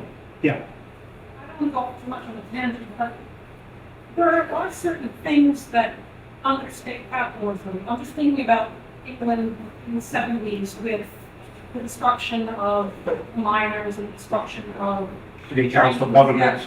those things sometimes the cycle doesn't continue, it just stops. I'm just thinking about the miners, it stops. And benefits under state capitalism just end when it's destroyed by Thatcher or whatever. So I guess what my question is that it does seem like there are moments that state capitalism in some ways has to be defended because it ends. Oh, yes. I agree with you. If I were a politically active person at a time when state capitalism was under the gun, say in the 1970s and 80s, which I did that, we fought to hold on to the government benefits, to prevent the decimation of regulations and all of that. Sure we did. It's not a question of whether you fight. That's clearly you have to. It's a question of how you fight. Do you fight for the state capitalism as the goal, the end, what you're after? Or do you fight for it while exposing it as a form of capitalism that we have to go beyond in order to secure them? Let me do this another way to get at your question. Every time capitalism oscillated from a private form to a state form, and every time that happened, socialists and communists and Marxists and radicals got involved, seeing the role of the government as at least a way station in the direction they were going. Here's what happened, practically happened. The government came in and it regulated all right, it did. And it controlled, and it provided government services for people, subsidized housing, education, transportation, all kinds of minimum wages, all kinds of things, unemployment insurance, social security here in the United States. Always that was done in those moments. But what the reforms never did, and here's how it's a question of how you fight. What those reforms never did was to attack the organization of the enterprise. What Marx means by class structure.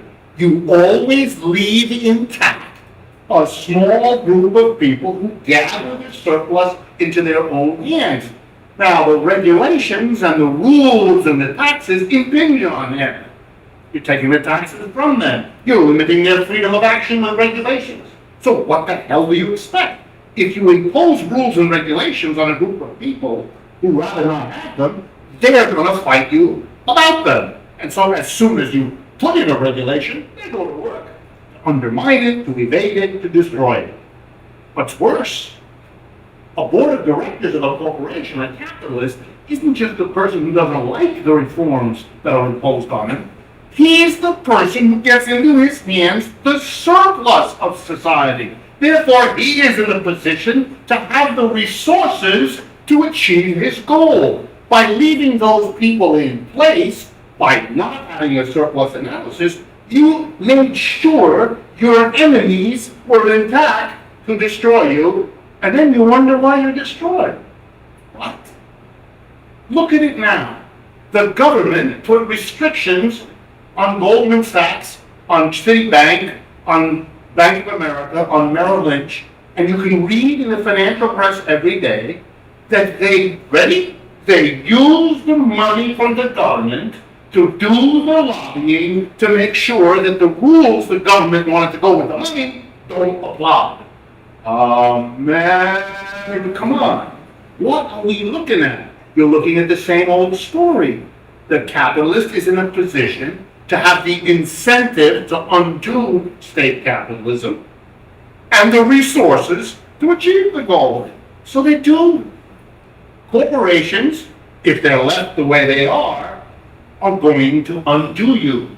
And this is not a prediction. This is a description of what has happened over and over again. It means that a Marxist analysis says a transition that does not involve a fundamental change in the organization of the surplus is not what Marx, at least, was talking about. We went through the first day of this class, the 5 different kinds of class structure in Marxian theory. Remember? The communist, the ancient, the slave, the feudal, and the capitalist. For Marx, a revolution means a transition from one kind of class structure to another. The switches from capitalism, private to state, don't involve that. There is no change in the organization. There's a change in the personnel. Instead of private individuals elected by shareholders who run a capitalist corporation, it's now state officials elected by the party or the government. That's interesting, that has consequences. But we haven't changed the structure, we've just changed who occupies the positions in the structure. If you have two parents and something happens to them, and the society puts two other people in the same position your parents were in, it'll be different. But you haven't changed the structure of the family. You've changed the people. Here in America now, we're in the process of making sure that corporations, boards of directors, have a certain number of people of the female persuasion and of the non-white orientation. If you're expecting this to have a fundamental change in the way these corporations operate, you have been waiting and you will be waiting a really long time.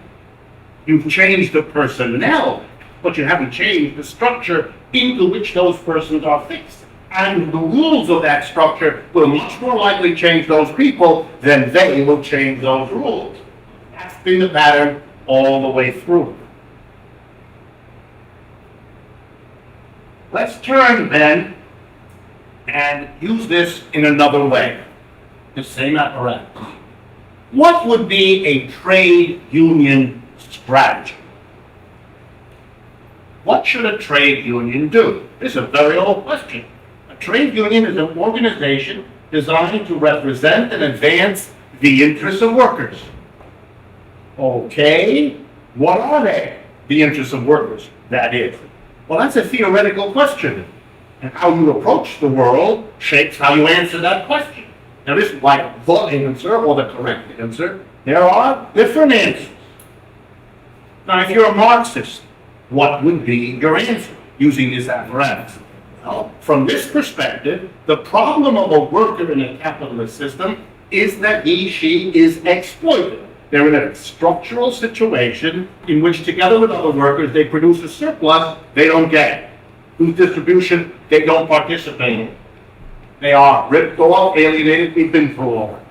So if you're going to advance the interests of the worker, the Marxist idea is, hey, we need to get the worker out of that situation. And the way to do that is to change the organization of production. Production should be organized so that the workers are not ripped away from the fruits of their labor, are not excluded from appropriating and distributing the surplus the way they are under capitalism. What a worker needs is to be a full participant in production. He or she needs to have a particular function, is her job. But that job won't include participating in the appropriation and distribution of the surplus, because that's what a worker needs, that's what our society needs, and that's what the union is going to fight for. That's one perspective.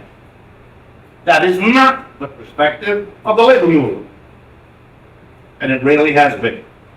Here's an alternative view. Not right or wrong, alternative view. Workers are people who sell something. Just like a peddler sells rags, or a fruit person sells bananas, workers sell their capacity to work. And the job of the union is to get the best price for what you sell.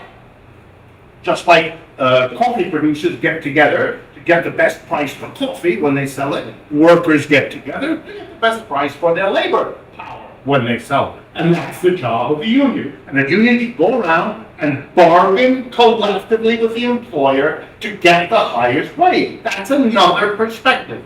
But notice, because I'm a partisan here, I'm not going to give equal time or, persuasive effort to both sides. Just warning.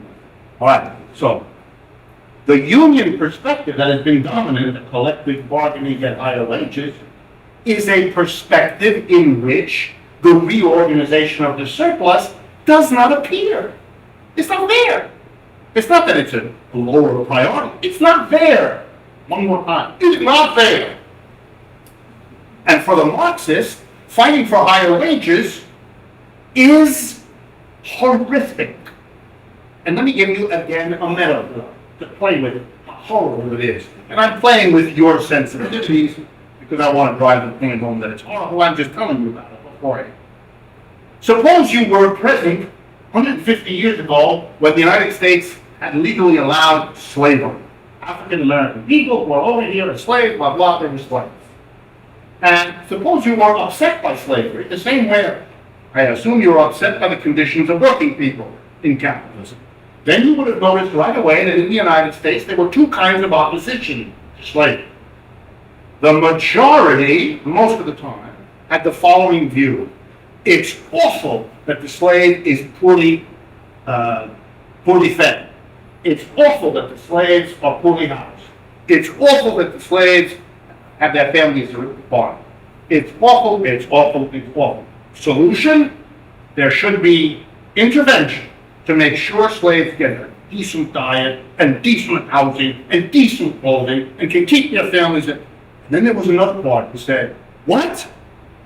The problem isn't that the slave should be fed better. The problem is he's a slave. And as long as you improve the conditions of the slave, but he still remains somebody else's property, it's only a matter of time until the conditions of that slave master make him take away what you forced him to give. The only security for the slave not to be treated as slaves were is if you get rid of the institution. You make it illegal for one person to be the property of another. And eventually in the United States, for a lot of complicated reasons, that was done. 14th Amendment of the United States Constitution, which has, of course, an exception to it. That was all aware. Slavery is outlawed, except the Constitution says in prisons. That's what it said. Never been repealed. So in the United States, it is legal in prison to have slavery, which we do. And since we have more people per population in prison than any other country on earth, slavery is alive and well in the United States. But it's behind bars where you don't have to look at it. Okay. The Marxist argument says the same thing about capitalism that I just went through with slavery. There are two kinds of people who deal with the workers' plight in capitalism. Those who want the worker to be better fed, better housed, better clothed. That's the trade union movement. That's the socialists. They want to improve more services, higher wages, subsidized health care. And then there's another group like me that says, wait, stop! The problem isn't how well you feed the exploited worker. The problem is he's exploited. So we need a law. Not the 14th Amendment, whatever the next amendment number would be. What is it? Someone help me? 20-something? I mean, none of you know either. Tells you a lot. Anyway, here's the amendment. No person, like the 14th Amendment said, no person can be the property of another. No person can exploit another. It's a very short amendment. You can arrange anything you want, it's just nobody can produce surplus for somebody else. If you produce a surplus, you will participate in appropriating use. That's it. By the way, that would constrain production. Sure it is. We constrain production all the time. For example, if in the middle of a production process, I come over to you and smack you in the face, I get arrested. Can't do that in production. I can't threaten to fire you unless you have sex with me. Can't do it. I can't beat you around the head with a stick. Can't do it. I can't demand you go into a dangerous situation. Can't do it. And here's another one. You can't exploit someone. You can work together with them. You can have a cooperative enterprise. You can have all kinds of it, but you just can't have exploitation. This would take 10 minutes to work out. But there's nothing complicated here. If you understand the theory of surplus, then all of this makes sense. But fortunately, by keeping the concept of surplus away from people, you reduce the number of people who think like this and reach such conclusions. Okay, moving right along. And now I'm going to give you yet another example in a completely different domain. I've hinted at this before, but now I want to spend a little time at it. Enterprises is what we've been talking about, organizing the surplus in an enterprise. But enterprises are not the only place in capitalist society where surplus gets produced and distributed. And in Marxian theory, you are obligated, it's the logic of the theory, if you're going to stay with the theory, you're obligated to ask the question, are there places in society other than enterprises, because we know we've done the work there, surpluses are produced and distributed in and by enterprises, we've done that. Are there other places where work is done by people, they use their brains and muscles to transform materials from nature into goods and services? Is work being done? And if so, does Marxian theory enable you to detect that some people are producing a surplus? Because if you can find that, then you need to ask the Marxian questions. Who's producing the surplus? Who's getting the surplus? How are they distributing it? And how is it all working out? Fast forward. I've done that work with other people about, say, American society. And we've discovered the following location in society, not in any enterprise, where work is done. And the one I'm going to talk about is, there are actually several, but what I'm going to talk about is the household. The household, where mom and pop, or mom and mom, or I don't know, very carefully, where everybody is, are living together. Okay? With children, without children, the household. Does work occur in the household? Of course it does. Food, raw material is transformed, pots and pans and ovens, into finished products, meals. Dirty rooms are treated with machinery to make them into something else, clean rooms. Clothes are mended, sicknesses are healed, all kinds of work is done. Now we use Marxism. Let's see. Is this work organized such that there's a surplus produced? And if so, by whom, for whom, what's going on? Okay, let me answer the question. And if any of you are interested, I can give you readings. We can go into this in great detail. In any case, the household. Yes, we're going to start with the traditional household in America. It shouldn't be called traditional because that tradition is old, but it's the old image. The husband, the father who goes out to work, the wife who stays at home, cares for the home, cares for the children, etc. Let's see how that household, which is still maintained as a kind of model of what life is when it's good, sort of Sarah Palin imagery. The husband goes out to work.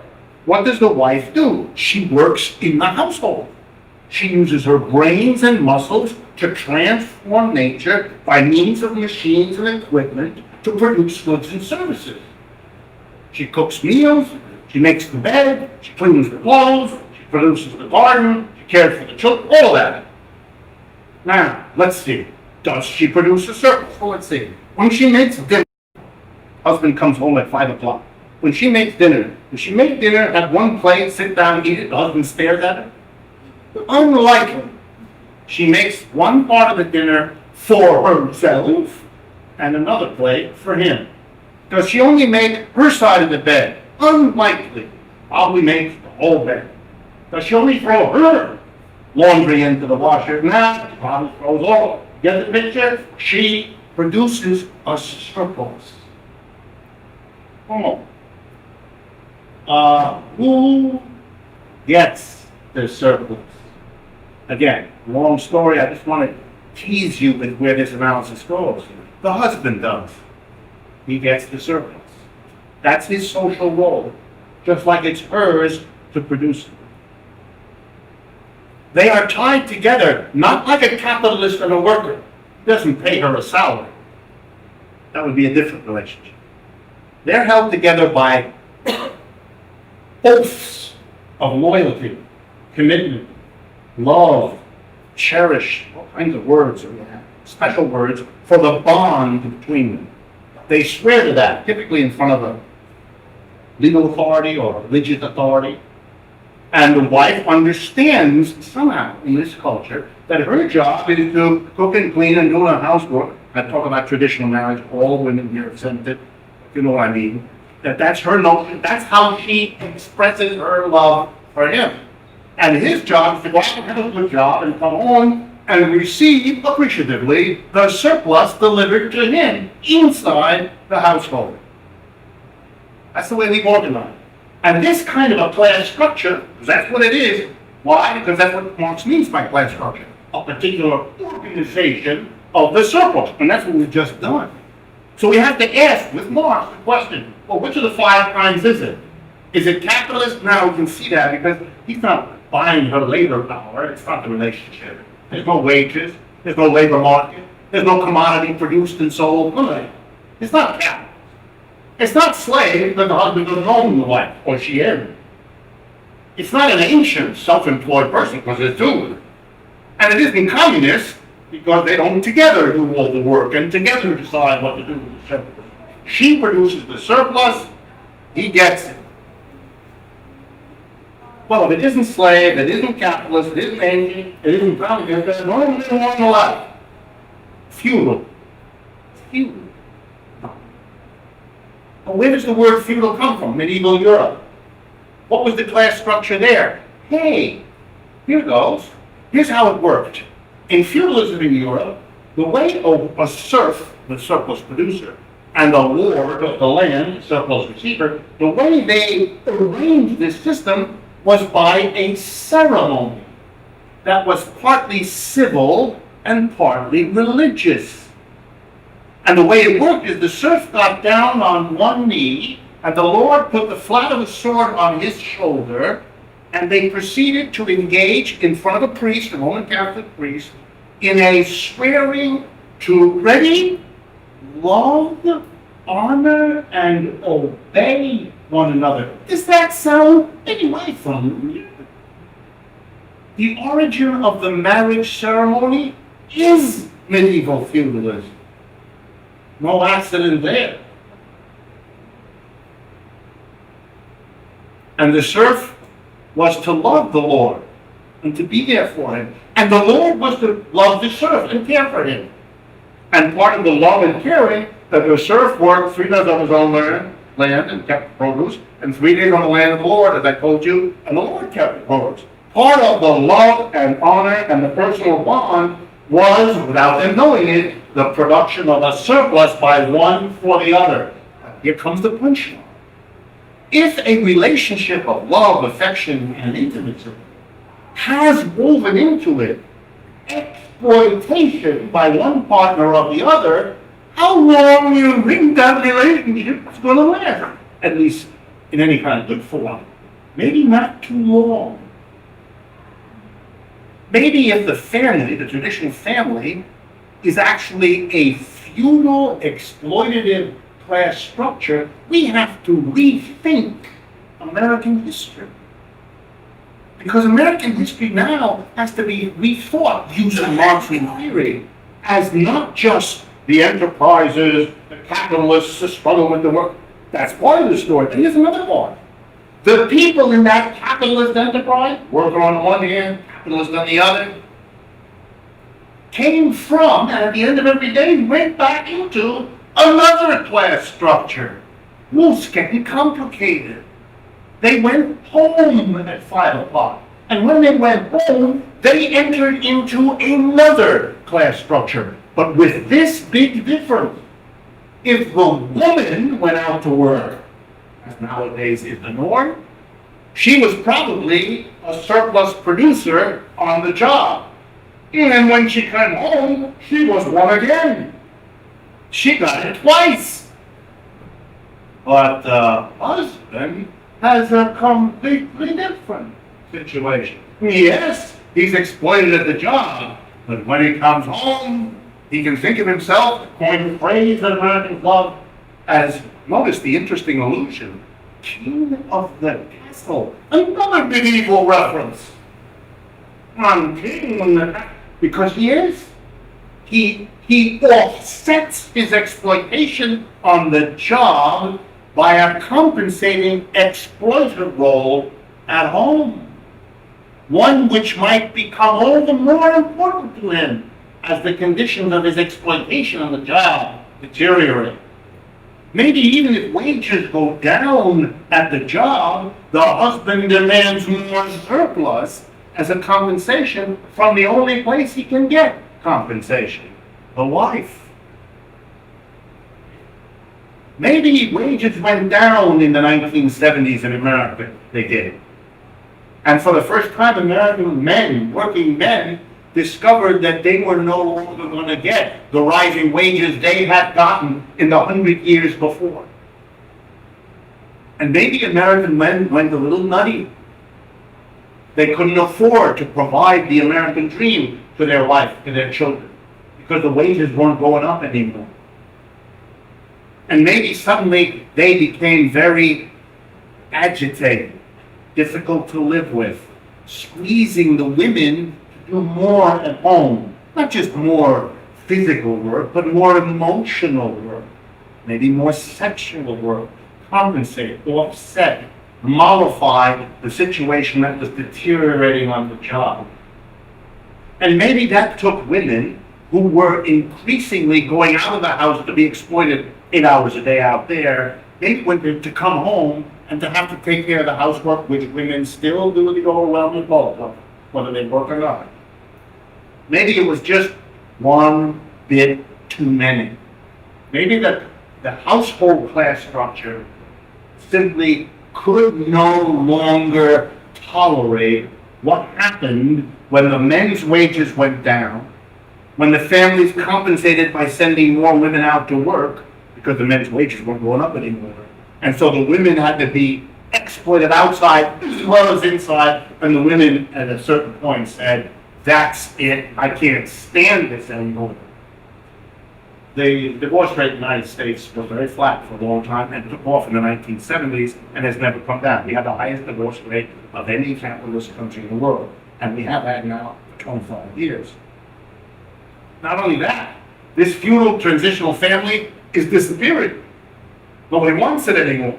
Young people don't organize their lives that way. The fastest growing kind of family in the United States is not this kind of family. It's a different class structure. Two new class structures of households that exploded in the last 20 years. The most important, the ancient class structure. The man, but even more the woman, who lives alone. I've had it with this. I'm going to be my own boss in my household, with or without children. The fastest growing kind of family in the United States. And the second kind of family is also breaking away from the feudal class structure. It's people who get together and organize. They don't use this language. Of course, no one uses this language because fortunately Americans are not polluted by Marxist surplus theory. So they don't have these struggles. But they're struggling to set up different kinds of family. Either an individual, living by myself. Most American women today live outside of a relationship with another person. They're alone. Single women. The second biggest one, besides of people living alone, people living in groups, 2, 3, 4, and they are setting up, not with this word, but they're setting up what Marx would call communist class structure. They're organizing the household, that the work is done collectively, it's shared. We all do the work together, then we decide what to do with whatever surplus we produce in the way of meals and cleaning and so on. And we organize the, ooh. If you follow the logic here, here's an arresting thought. While Marxists and socialists and leftists have kept their eye on the enterprise, where no class revolution is going on, this Marxist theory actually tells us there has been and continues to be a revolution going on. Only it's not a revolution in the enterprise. It's a revolution in the class structure of households. And it is changing people and upsetting lives and transforming them in a way that nothing on the job has done. This is a society that for 25 years has been obsessed by psychology and psychiatry, by personal improvement, by interpersonal relationships, by the tension between homosexuality, heterosexuality, obsessed with spouse abuse, child abuse, you name it. The right wing cashed in on it by calling it the time of the great crisis of family values. They at least understood that something powerful was going on to tap into. The left didn't. Too bad for the left. They didn't make any way. They didn't gain anything from this. They lost. But they didn't need to. Surplus theory might have identified that there was something going on inside American households. There was, in fact, a revolution by women to break out of a class structure in all the different conscious, unconscious ways. Imagine a left that had been able, serious, as in the early days of women's liberation, there were some, to tap into that, to have something to say to women caught up in a double exploitation on the job and at home. A way to handle that, a way to bring women together, which again, in the early days of women's liberation, consciousness raising groups, there was some of that. There's a group called Red Stomach. Red Stocking started, there were several. The group of women that did Our Bodies, Ourselves, that early book, there were leftist women who were often in the early phases of the women's liberation movement, but they were unable to find a way, theoretically or practically, to hold on, so it got shunted off into glass ceiling structure, equal pay for equal work, which is a feminist movement, but not one informed by any of this apparatus. Let me conclude then by using this apparatus to do a little American history with you. And I've done bits and pieces, so it's a nice way to pull it over. American capitalism was a remarkable institution. Notice I use the past tense, that's wishful thinking. American capitalism was remarkable. It was a new class structure, capitalism, in the 18th century, relatively speaking, but it loved Europe. And that gave it a very peculiar set of conditions, unlike capitalism anywhere else, particularly unlike the capitalism that maybe was in Europe, except for this as an outpost. How was it peculiar? Well, unlike European capitalism, there was no feudalism that it had to deal with. Everywhere in Europe, capitalism emerges out of feudalism. And that makes it insecure about itself. That makes the richest capitalists try very hard to replicate the wealth of the feudals. If you go to a wealthy capitalist in France's home, it'll be surrounded by 14th century French antiques. Why? Because the ideal for a French capitalist who earns money is to recreate a chateau. Buy an old one and fix it up and live like that. Feudalism operates very carefully. The feudal lord took care of his people. One of the reasons European social democracy is stronger than its counterpart in the United States is it harkens back to a pre-capitalist time. The feudal lord had to take care of his serfs. That was his obligation. A capitalist has no obligation. He pays you, end of story. Get out of my house after I paid you. You're not my concern. I don't have to worry about your family. I don't have to worry about your home. I don't have to know that. I paid you. Come here tomorrow. That's not the way feudalism worked. The Lord, having sworn to cherish and honor and obey, has obligations. And the European masses have a historical memory of having been taken care of. So they are amenable to a social argument saying these capitalists don't care about you, and that has a real reflex, moralizes workers. They're outraged. Americans are not. So in any case, European capitalism grows up in the framework of a very powerful feudalism. America is in Europe. It has no feudalism.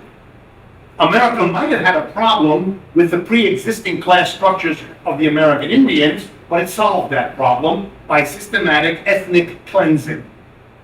Oh, we didn't call it that, but that's what it is. What? We killed all those people or stuck them away in reservations. So now we have an immense territory with neither feudalism nor any other earlier class structure. By the way, are there studies of American Indian communities about how they organized the surplus? You bet.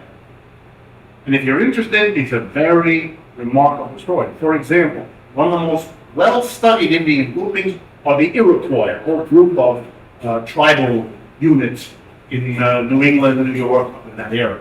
They had a very communist class, a very collective class structure. Very interesting how they worked out the production and distribution of surplus. Not, of course, in that language, but in a very, and it freaked out the Europeans who first came, who had no conception of what this arrangement was, since it was so different from the feudalism or the new capitalism that came. Anyway, we killed them all. So we had a capitalism that could grow kind of without hesitance, without hindrance. No Indians left and no European feudals to bother you.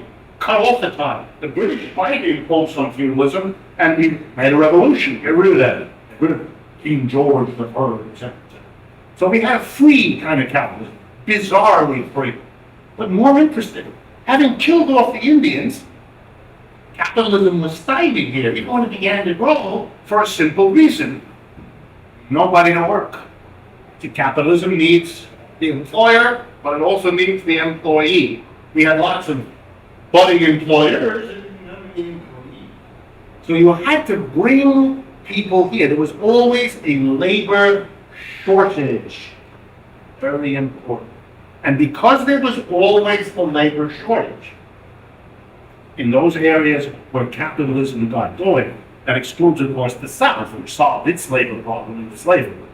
But in the North, and the growing Midwest, you had a capitalism that in the early part of the 19th century, late 18th, early 19th century, as we become an independent nation, it's a capitalism whose continuing labor shortage means that wages are always high. You have to make it worthwhile. Not only for people from Europe to come here and work, but you had the second problem, which is dimly grasped in American history. It's called the problem of the frontier. And it works like this. A worker has to be paid a rising wage because that worker can always run away and get land. Why? Because having killed all the Indians, there's lots of land out there. Just go there, put a stick in the ground and announce it's yours. That's basically how this was done.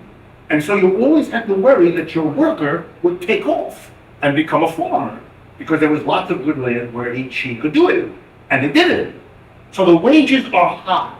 To make a long story short, from the beginning of the 19th century, roughly 1820, as best we can tell, all the way up to 1970, for 150 years, real wages, the actual amount of goods and services a worker could buy with an hour's worth of pay, kept rising, decade by decade.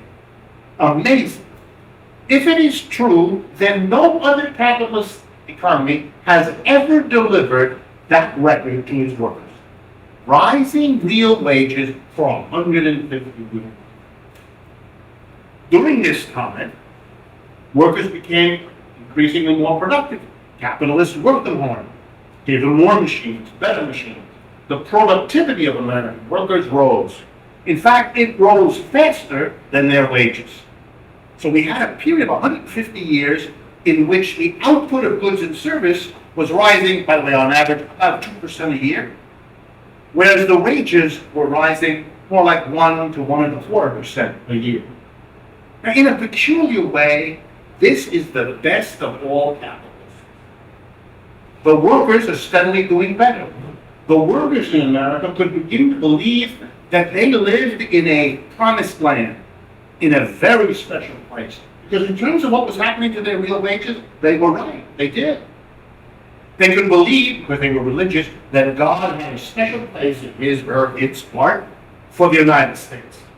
Because, wow, many of them were immigrants who came here with great difficulty, leaving their homes, even if their homes were difficult. It was very risky, very expensive. They came in the hopes of a better life, and they got one. And they were grateful. And it created in the American people an affection, a loyalty, a sense of privilege of having to be here, etc., compared to what would happen to people who didn't come here. It also granted in the American psyche a commitment to evaluate yourself in terms of your wages. Because it's probably a natural human desire to choose as a criterion for your own success, for your own worth, something that's going up. It will make you feel good. If I am as important, if I am as successful, if I am as worthwhile, if I have prestige according to my level of consumption, and I live in a society that gives me more and more ways to enjoy more consumption, I'm going to feel real good about it. So, American workers not only got a rising standard of living, but much more important, by itself that doesn't mean anything. Remember what I told you, the productivity of the worker went up faster. What does that mean?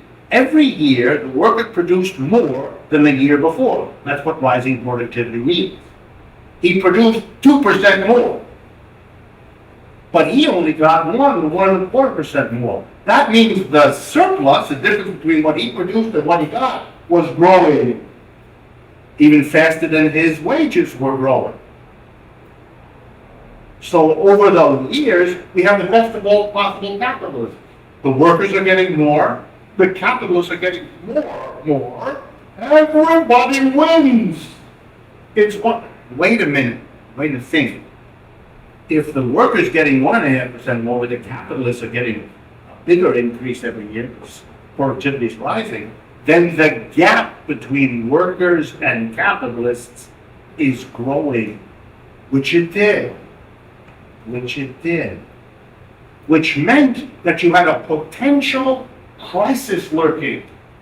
Because if the worker thinks of himself or herself not in terms of rising wages, but rather their social position in relationship to the capitalists, then the situation of workers in the last 150 years was deteriorating. The gap between them and the rich was getting bigger and bigger. So it was crucial to stave off the danger, the political danger of that, by making sure Americans did not evaluate themselves in relationship worker-capitalist, producer-appropriator of surplus. No such idea should be. No. Instead, an alternative vision. And it works like this. God put us on earth for work. Our job is to work. What is it in the Bible? Sweat of the brow, toil, I forget the language, but that's what we're here for, to put out the effort. And the American ideology steps right in. Yeah, that's what God has in mind for you. But there is a compensation. There is a reward for the work you do. It's the consumption that the pay you get makes possible. That the way God organized the world, the way the world is you do something unpleasant, work. But in exchange, you get the opportunity to do something pleasant, shop.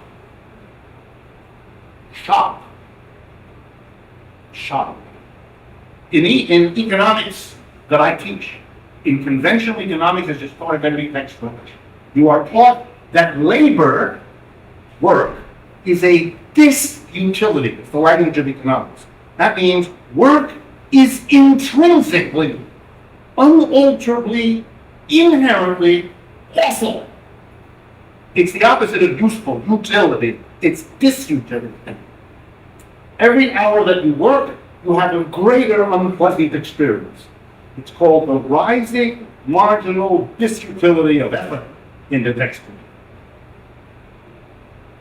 Each hour is more horrific than the one before. Why do you do it?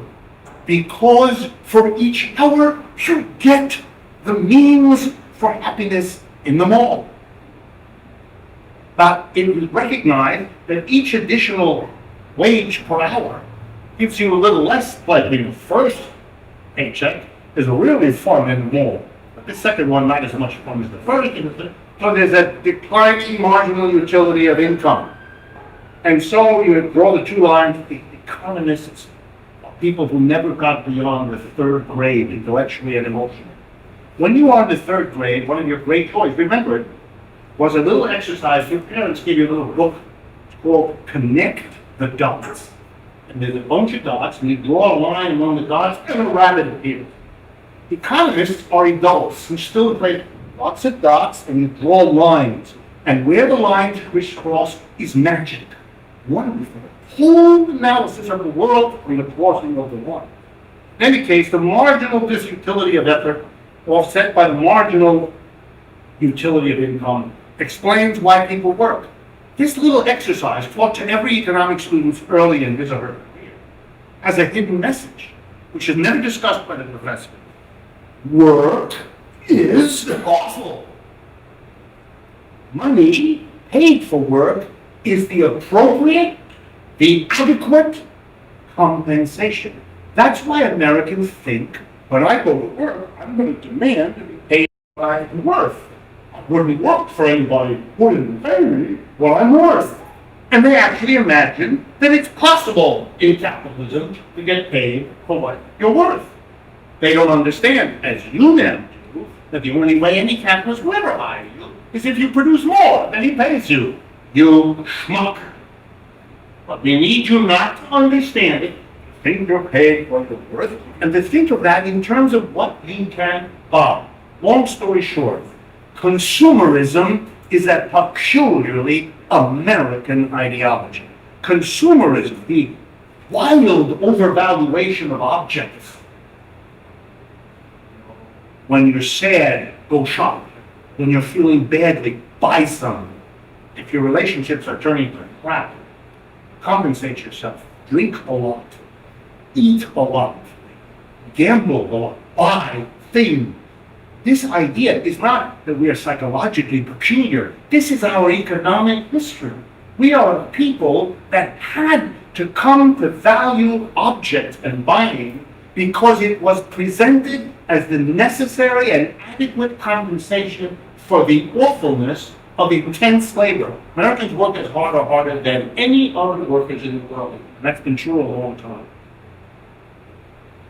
Anyway, the American capitalist miracle, 1820 to 1970, was premised on the fact that the capitalists got richer and richer, got more and more surplus from the workers, therefore able to have new technology ahead of other people, to spend wildly on infrastructure, to build houses and suburbs and harbors and everything, to outpace all the other capitalist countries, to outpace England, from which we came, Germany, which for a short time was a competitor, and then we outran them, to fight world wars because we had so much output, we could equip everybody else and ourselves. Extraordinary, the capitalism.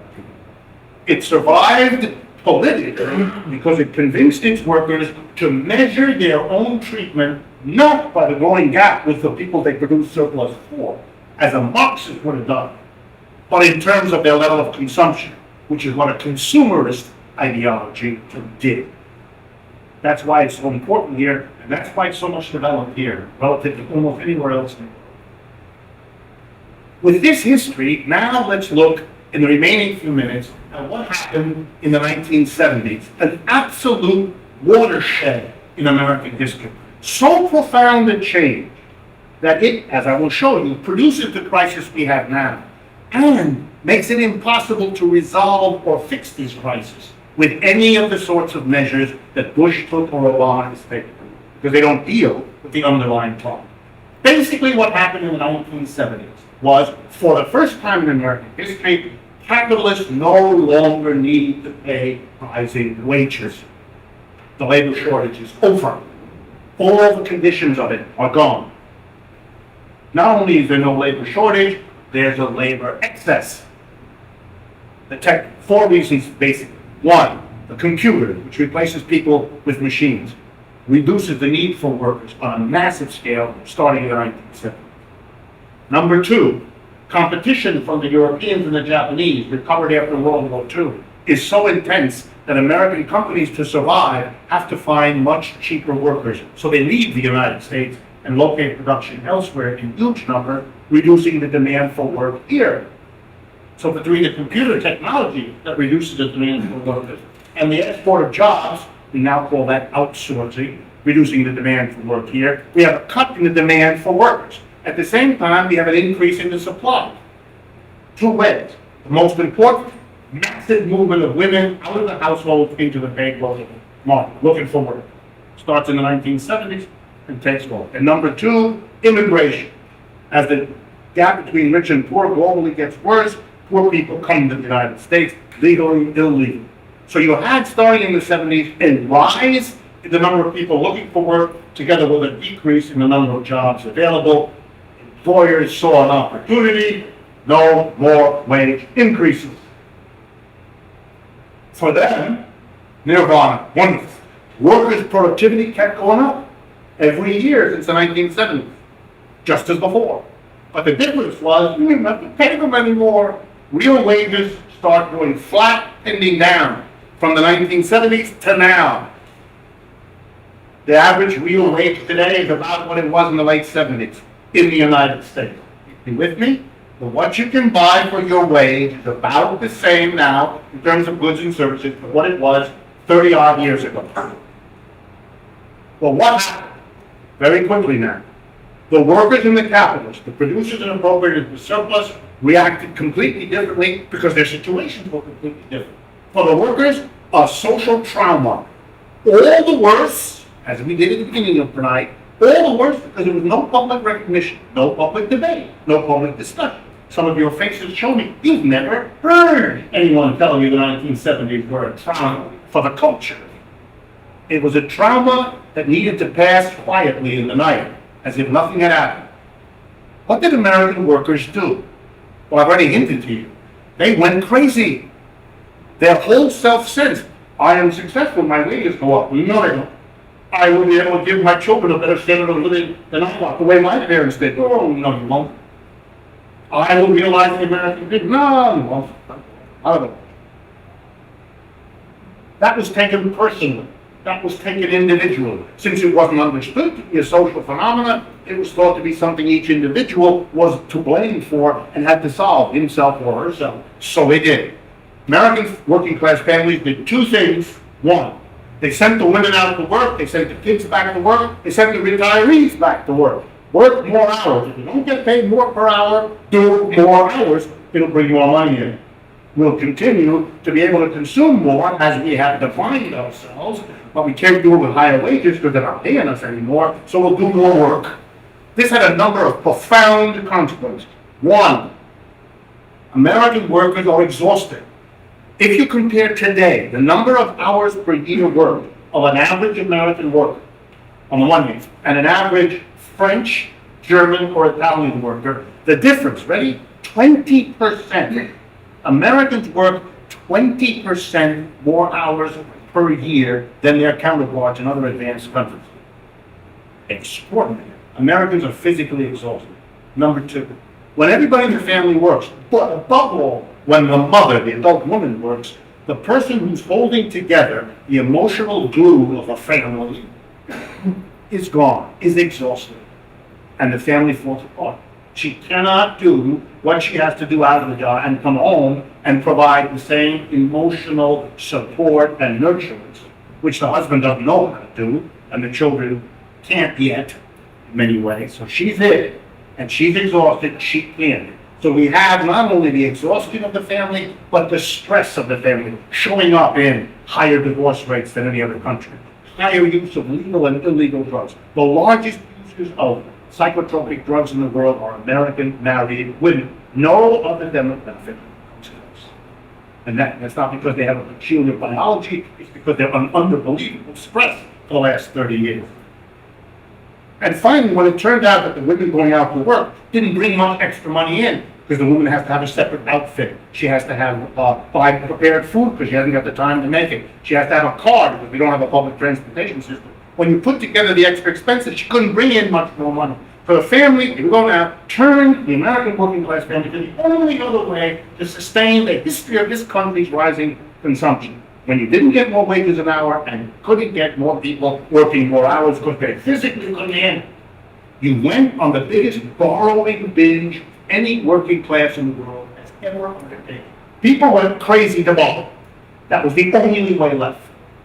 And here's an irony. If you understand this, you grasp capitalism and its beauty. That was an effort at sarcasm. And its beauty. Though capitalists getting enormous surpluses into their hands as productivity went up, as wages didn't, took the enormous wealth they were getting. Ready? Gotta appreciate this. And they lent it to the workers so they could borrow. For the last 30 years, capitalists had the closest to nirvana that capitalists ever get. Instead of raising the wages of their workers, as they had done in the previous 150 years, they substituted loans, which the worker not only had to give back, but with interest. Here again, Oh man, right? You live in a special place. The capitalist went crazy. Is his best of all possible world. And like capitalists always do when profits go up, they spun them off into corruption, speculation, and mania, and bubble, and bust. Of course they did. They never had it so good. They paid themselves wild salaries. By the way, they've been doing that since the 1970s. The American people, working God knows where, have discovered last week that the salaries that these people get are very high. Little hint for you. The salaries paid by the heads of financial corporations to themselves that are getting all the publicity are salaries that were paid at a time when most of these financial corporations were doing real well. And what the financial corporations have paid themselves over the last 5 years is significantly less than what was paid to themselves by the directors of General Motors, Ford, and Chrysler over the last 10 years while they were systematically destroying their industry. We are terribly upset with the bankers. But the others? But the whole system that produced this? No, that's the genius of it. Find some scapegoat. If Wolff, the banker, if Goldman, oh stop. Anything but the system, the organization of the surplus that holds this system together. Final point. The alternative is, and that Marx only gestured at it, a different system of the surplus. It's if the workers produce and appropriate the surplus themselves. If the workers become their own board of directors. If the workers stop being producers of surplus for somebody else. They become the producers, but also the appropriators. Finally, the workers themselves will democratically operate the economy. That is the only way these problems will ever be solved. Otherwise, we will continue our oscillations between private and state capitalism for God knows how long. And if anything else is clear from this class, it ought to be that thinking about real alternatives in terms of the organization of the society and of the system is a long overdue response to these kinds of crises, so we don't fool ourselves, take another temporary set of regulations and reforms by well-intentioned people, and then wait for it all to play out. Thank you very much for your attention. I hope you see you.